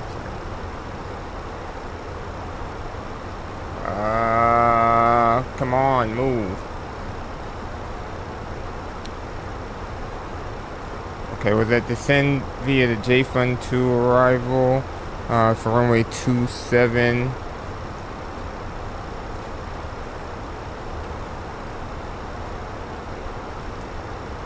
Get that. It's about time for us to descend anyway. Let's go down. Iberia 347, Boston Center radar contact. Maintain flight level 320.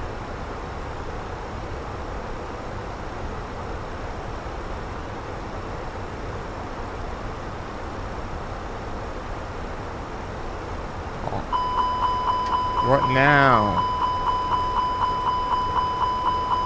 Damn wind.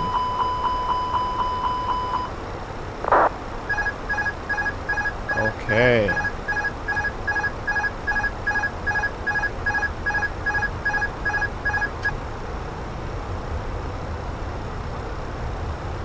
The wind keeps changing, which causes the plane to go haywire. Hold on. Keep that drag out.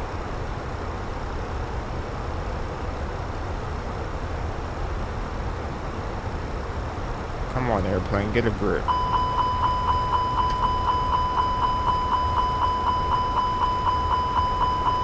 I don't know why you kept descending.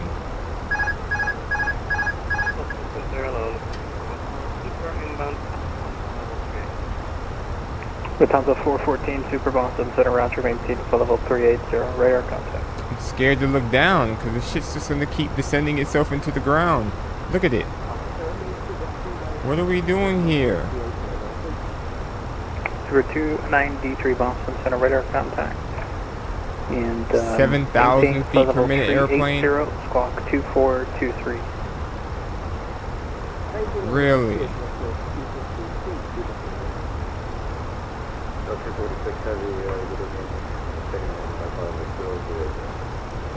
What is this thing doing?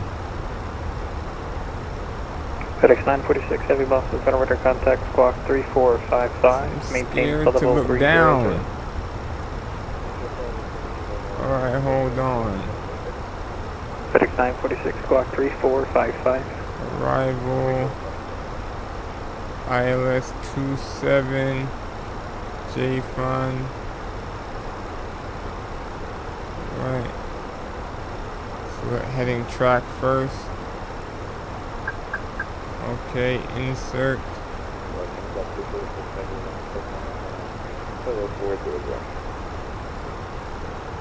Delta 246. I don't have a flight plan if you can refund. Shit. I don't know what the hell this thing is doing. Hold on. What are we coming up on? Chip at 582 Boston, you go.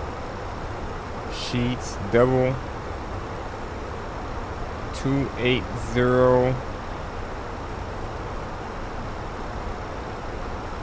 So Insta. Or Minsta. Just higher than 240. Delta 246, yep, I got you ready. Why are we manually descending? 3551, maintain for level 400.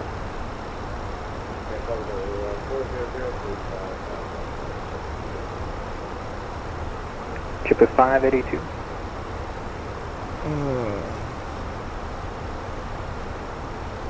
5,000.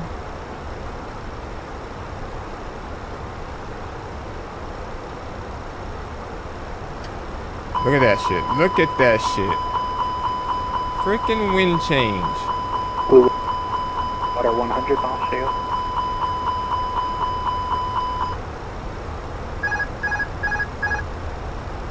Iberia 347 descends and maintains flight level 290. This is for the birds, man. Why do the winds keep shifting? You know what? Approved. This makes no sense. That's 57, 18,000, 10,000 for 17,000. Delta 57AT Boston Center. Come and maintain flight level 210. 210, 57AT.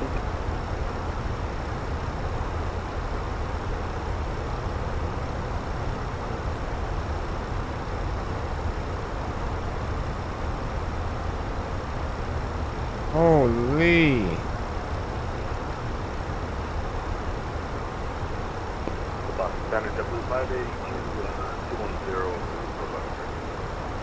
Super 582 Boston Center, thanks. Got your radar contact. Descend via the robot pre-arrival. Runway 27, 8 is November, altimeter 3039. I get November on board.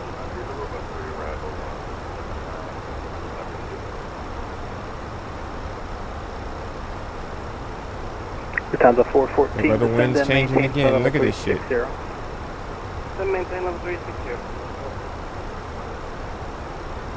Holy winds.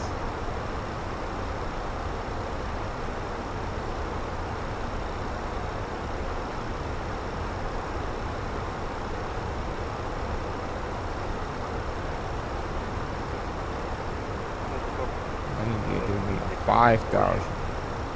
Lufthansa 41436. 3036. Basic clearance. Delta 414 Super, contact New York Center 125.32. 2453. 532, yes. Good day. Delta 5718 cleared direct Roblox. Drive Roblox at 6718. Wind is shifting again. Who is it?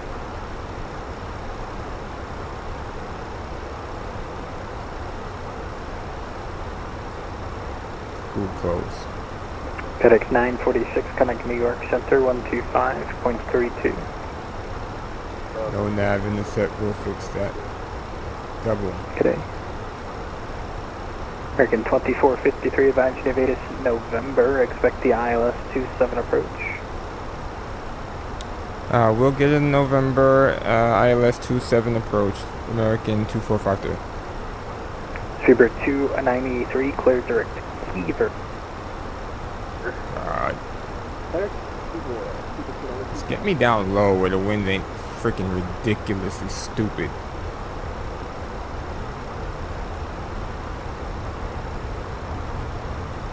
Something like this is nuts.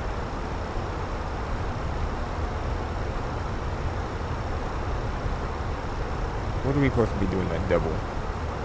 It's above 17,000. Alright, that just about pissed me off too. Sun is rising. Let's pull back a little bit.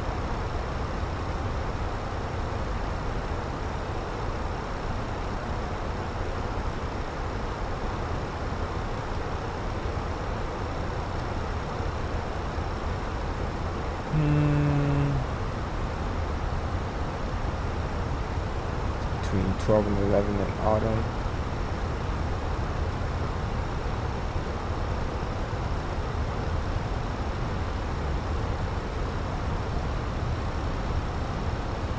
Iberia 347, descend via the Ocean 5 arrival for runway 27, the Boston altimeter 3039er.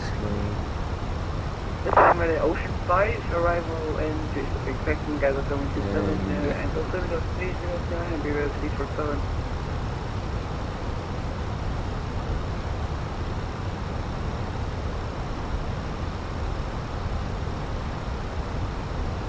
B7. Boston Center, good evening, Air Canada 615, level correction climbing 330 for 340, dirt inbound mount. Air Canada 615, Boston Center, roger, and if you hear $1.11, I might not be able to hear them, but just let them know that they're on this frequency. Will do, Air Canada 615.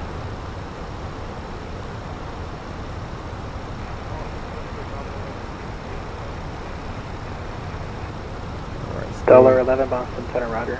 Still no Boston. Okay. What are the winds? 310 at 8. Blue water 100, Boston, are you up?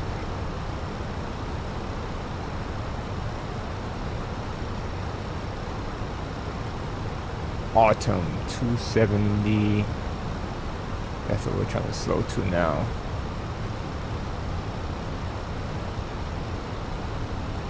Are they fully up? Let's assist with that 270.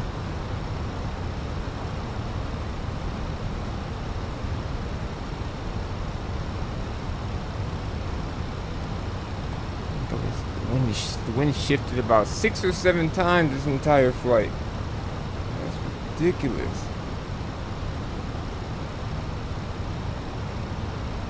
Absolutely ridiculous.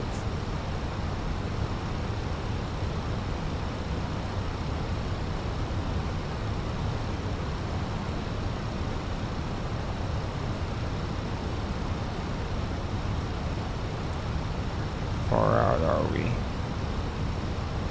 Not extremely far. We're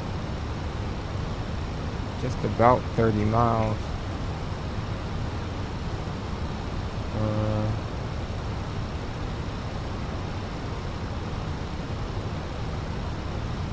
Just about I should just put these things up.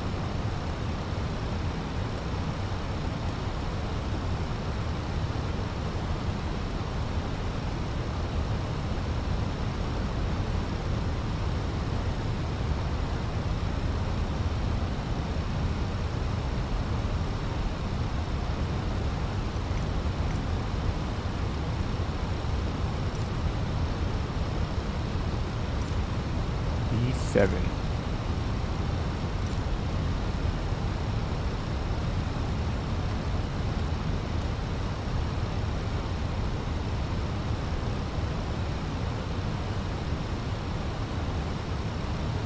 $250 below 10.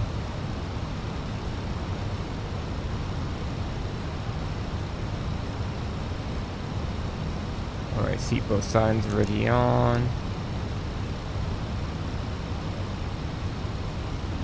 Flight attendants prepare for landing.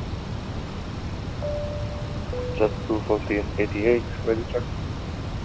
Loud and clear.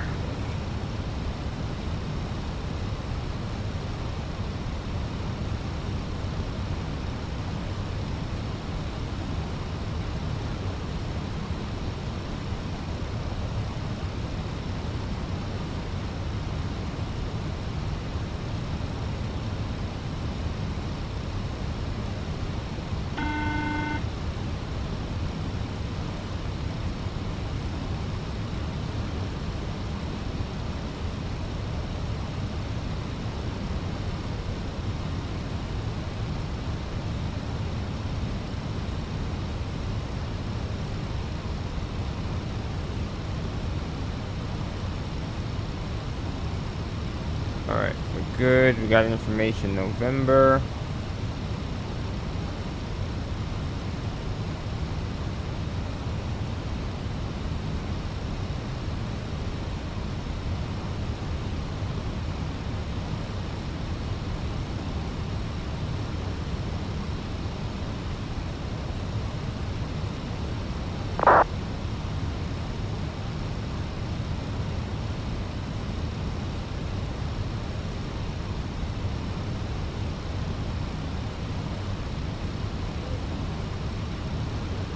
Center, good evening.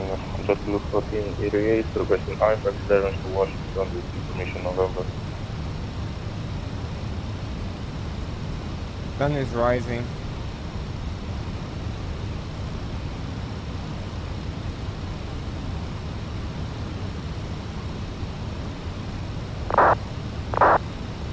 JetBlue 1488, I sent a, actually I'll send the PDC, here you go. Okay, no problem, thank you.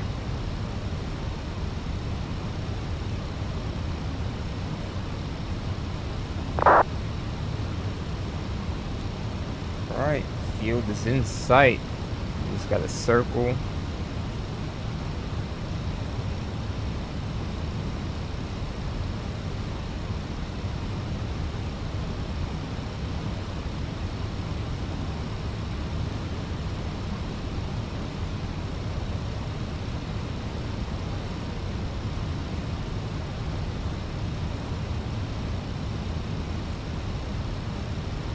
American 2453, descend and maintain 3000.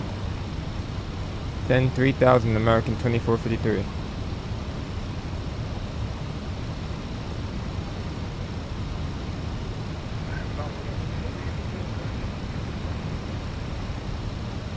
$11, expect the ILS 27 at Boston.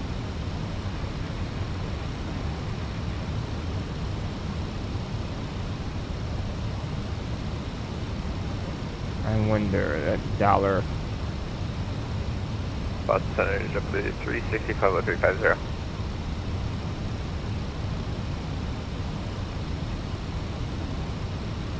JetBlue 360 Boston Center, radar contact, maintain flight level 350.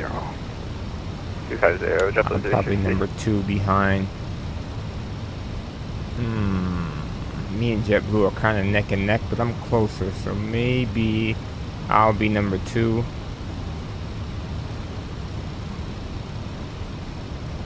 And JetBlue is number 3, because he's higher than me, for sure.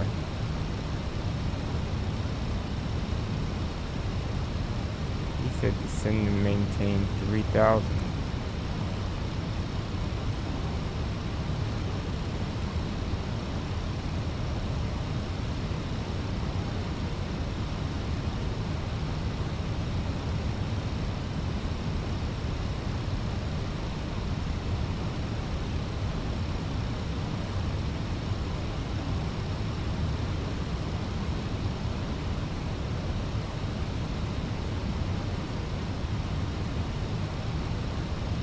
Delta 5718 Who? Delta 5718. Delta 5718 descend via the Roebuck 3 arrival, runway 27. The Boston altimeter 3039er, and you can delete speed. No speed, 3039er, descend via Roebuck 3, for 27, Delta 5718.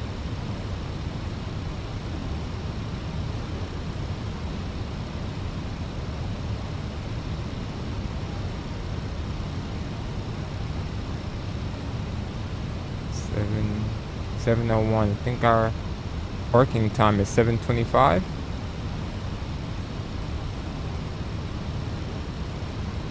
$7:15. Interesting.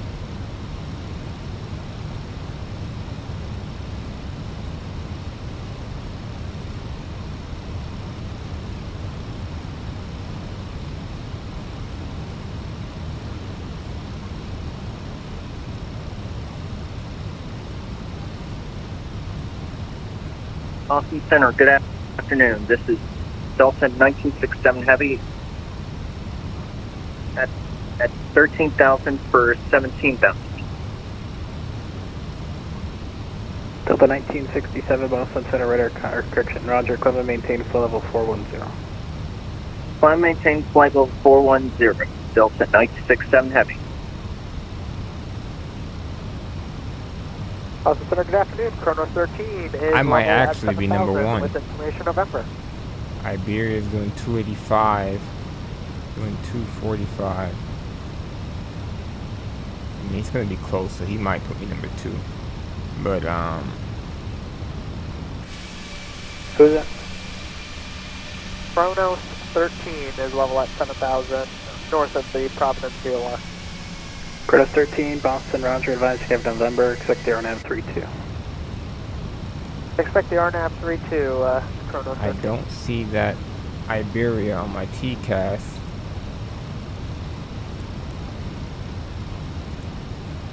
Boston Center, hello, November 1930 Golf, direct Chester 10,000. 1930 Golf, Boston Center, climb and maintain flow level 280. Climb maintain 280, 30 I could actually cut across here. Chronos 13, clear at Harvard. Decline. Direct Harvard, Chrono 13.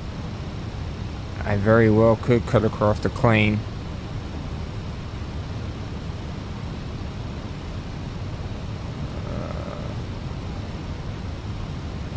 ILS.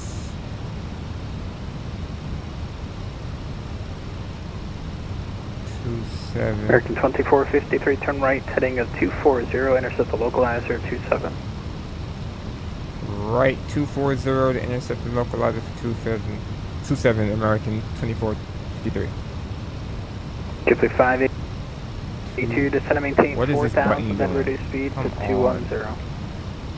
Descend and maintain 4,000, and then I'm sorry, what was the speed? And then slow down to 210 knots.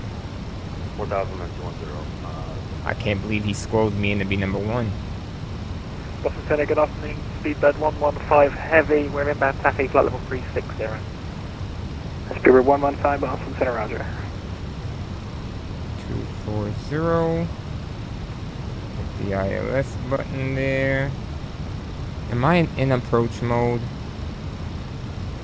Yep, I am.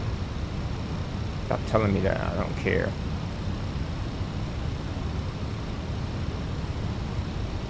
How far out are we? Ghibli 582, flighting 360, maintain miles. 4,000, vector final.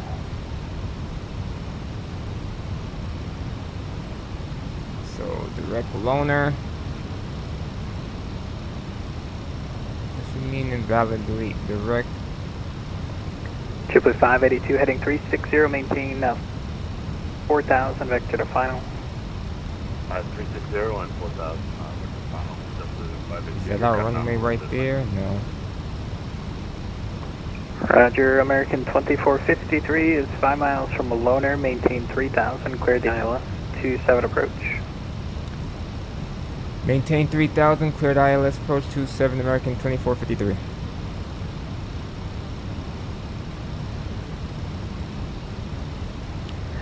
Kronos 13, descend and maintain 4,000.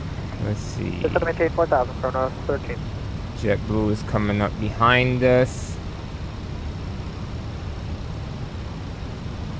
And JetBlue is pretty close. We might be able to see him. Bird 2903, cross Keeper at level 360. Cross Keeper at level 360. Yeah, he right there. He's really close. Do we see him back there?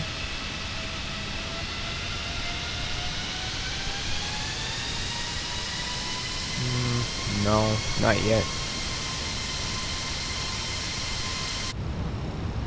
But he is pretty close. Alright, runways ahead of us. We're at 3,000. Let's put flaps 1 in. Bring the nose down a little bit. Picking up the localizer and the glide slope out though in approach mode. We're gonna hit both right around the same time. Actually, Speedbird 2903, descend to now to level 360. Roger, everything now, level 360.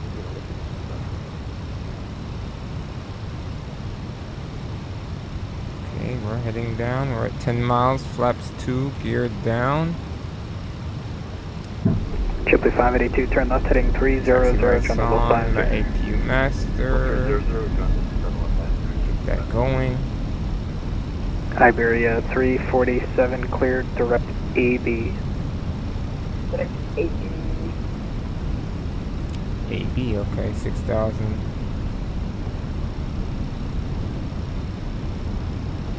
Delta 5718, reduce speed to 210, then descend and maintain 5,000. 210, then 5,000, 5718.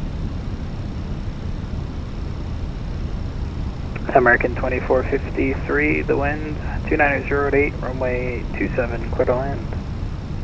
Clear to land, runway 27, American 2453.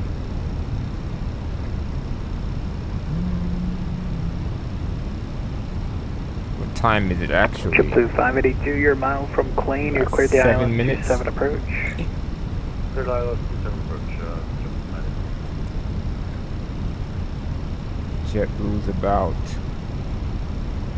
7 miles behind us.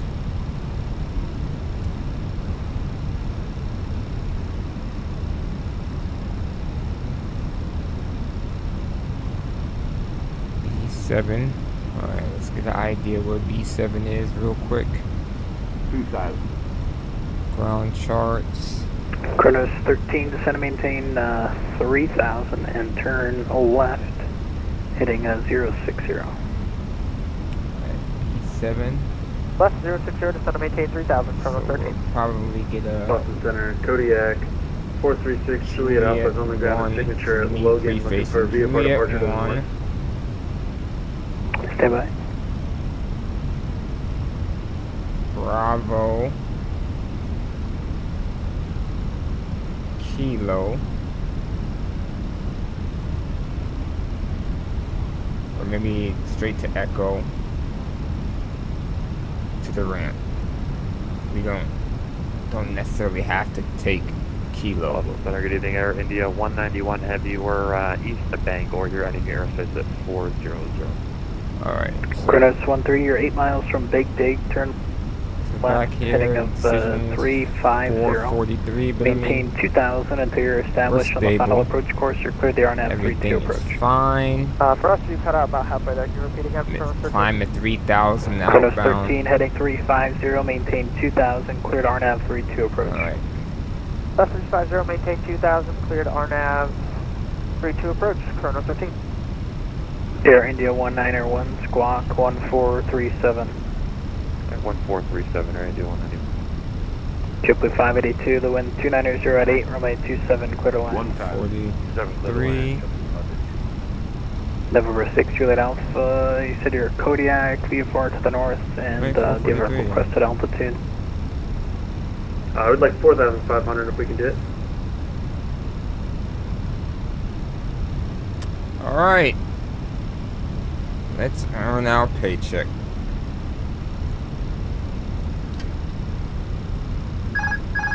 Disconnect the autopilot.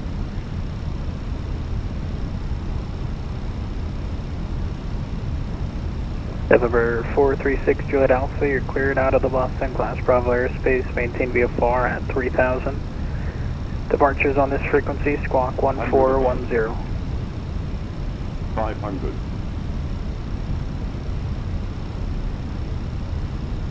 Minimum. Alright, we're landing. Cleared out of the Boston Bravo, squawk 1410, and we'll climb and maintain 3000 for Kodiak 436 Juliet Alpha. 300. 6 Juliet Alpha, Rebec's corrected, it's November, call for taxi, runway 33 left. Roger. Also forgot to put it in the flight plan, we're doing VFR 4. Roger, stand by Delta 5718, turn left, heading of 3550. Descend and maintain 3000. 350, descend 3780. 40, 30, 20, retard. 5. Boston Center, good afternoon. Delta 4521 with you, 4000, climbing 3000.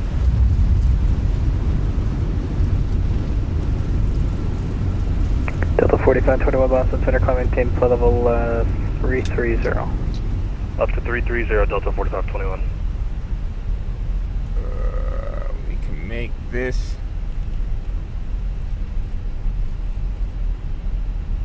Good braking, good braking. I'm on airplane. Steer. Why did this pop up? Kronos 13, the wind 290 at 8, runway 32, clear to land. Runway 32, clear to land, Kronos 13. American 2453, continue echo, cross runway 4 right, hold short runway 4 left. Echo, cross 4 right, continue. Cross 4 right, and what was that after, sorry? Cross runway 4 right, hold short, runway 4 left. Cross 4 right, hold short 4 left, American 2453.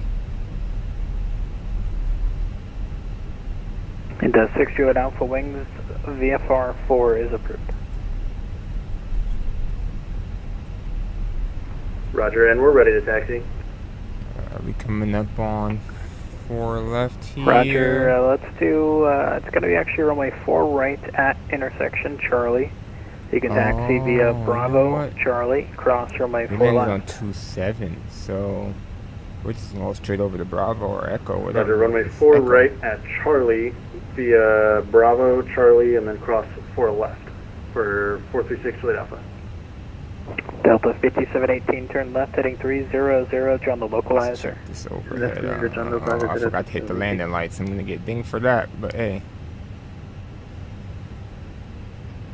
Stop.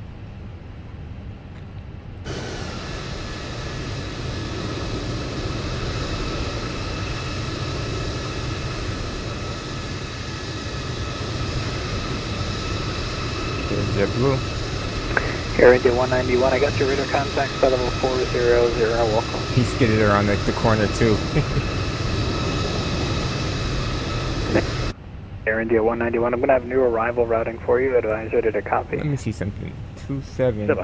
We could have took 27 all the way to the end. That wouldn't have been a problem. Instead of forcing Echo.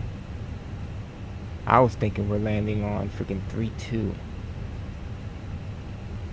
Delta 5718, you're 4 miles from Lone Air, maintain 3000 until you're established. Localizer, cleared ILS, 27 approach. Yeah, that's 27, maintain 3000, there's no show, no crash there, Delta 5718. What did he say? Iberia 347 at AB, cleared ILS, 27 approach. There's nobody taking off. Cleared ILS, 27 approach, Peter at D47. American 2453, echoes the parking, cross runway 4 left. Echo to parking, cross 4 left, American 2453. Triple 582, welcome, cross 4 right on Echo, hold short on my 4 left. Clear 4 right on Echo, hold short 4 left, triple 582. Air India 191, ready to copy. Air India 191 after Alpha Lima Bravo, cleared Flossie for arrival. Alright, after Albany, record the Flossie for arrival, our expression, Air India 191. We're back, correct, thank you. We're going to Bravo 7. That JetBlue definitely is in the wrong place, but hey, I'm not. Is this it right here? Triple 360, second for left. Triple 360, descend via the J-Fund to arrival for runway 27, the Boston Altimeter 3039er. Somebody the J-Fund 2 for 27, JetBlue 360. That was crazy. Delta 45 to uncleared direct Gons. Clear direct Gons, Delta 4521. Delta 4521, climb and maintain flood level 380. Climb and maintain 380, Delta 4521.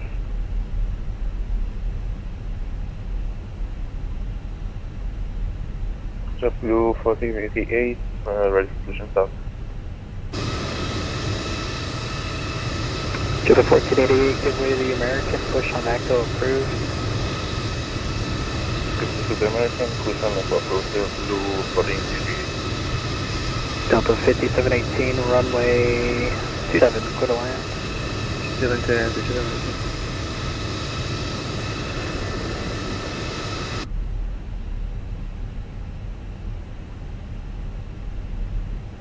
JetBlue 582, taxi to parking via Echo Alpha, cross runway 4 left. Echo Alpha, cross 4 left, JetBlue 580. Kronos 13, taxi to parking via left on Bravo and left Echo Alpha, and have a good day. How far off from this line you want me to go? And please slow down. Right, left turn Bravo, and can you repeat last to Kronos 13? Kronos 13, taxi via Bravo, Echo Alpha. Whoa. Bravo Echo Alpha, Kronos 13. Thank you, much appreciated.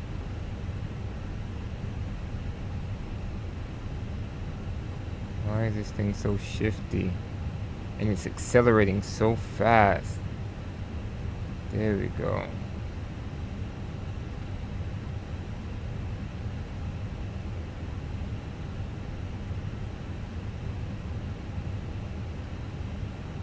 Iberia 347 Heavy, runway 27, cleared to land. Correct design, we're just over and then you 34. Crazy. There we go. Brakes set. Taxi light off. Masters Super off. 293 New York Center is Beacon signing off. off. Radar service terminated. Frequency change approved. Let's actually see if Washington wants to at the stand by. wrong parking position. Ow, it says B7. You're lying. It said B7.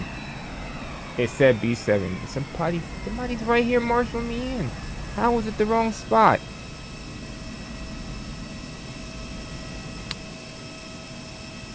This thing better go on somewhere. There's literally GSX vehicles here for me. Ain't nobody fooling with you, man.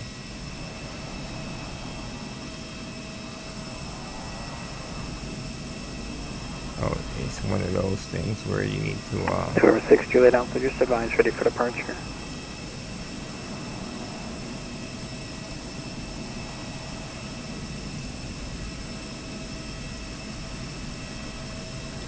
.321 supposed to be further up. You can't even follow this stuff sometimes, man.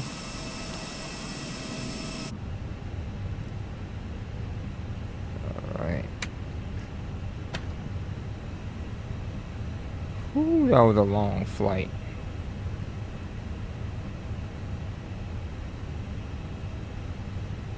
That landing was superb, though.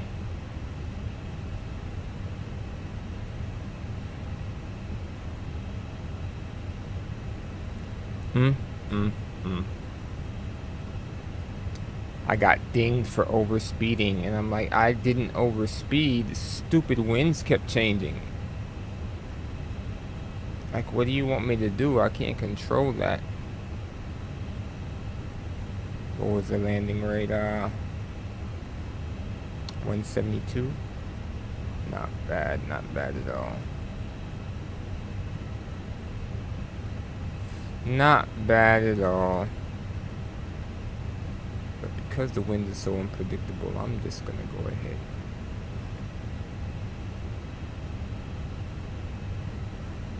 I did it. We'll just skip it. Next is Boston to Jamaica. Sangster International. That could be tomorrow's feet. Or something. Are they? Oh, I didn't tell it to be boarded. The boarding requested. Isn't the boarding supposed to be automatic? Automatic boarding.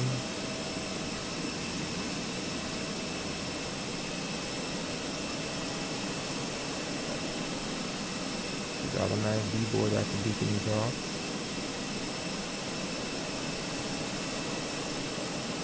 That's what it says.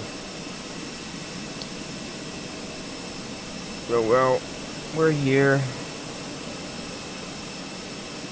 Cool beans.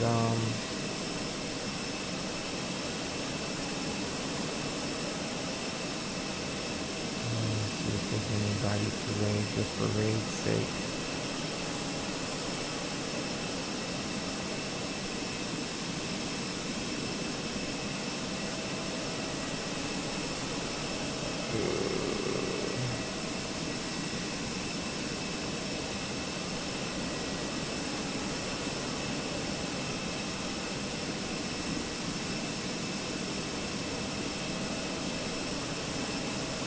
We could just raid Meg, man.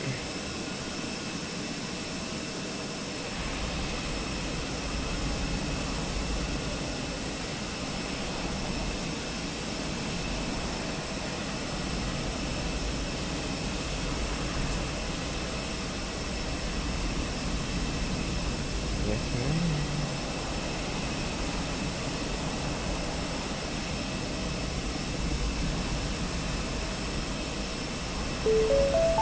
We'll go raid Meg, 'cause that's probably where I'm gonna be at anyway.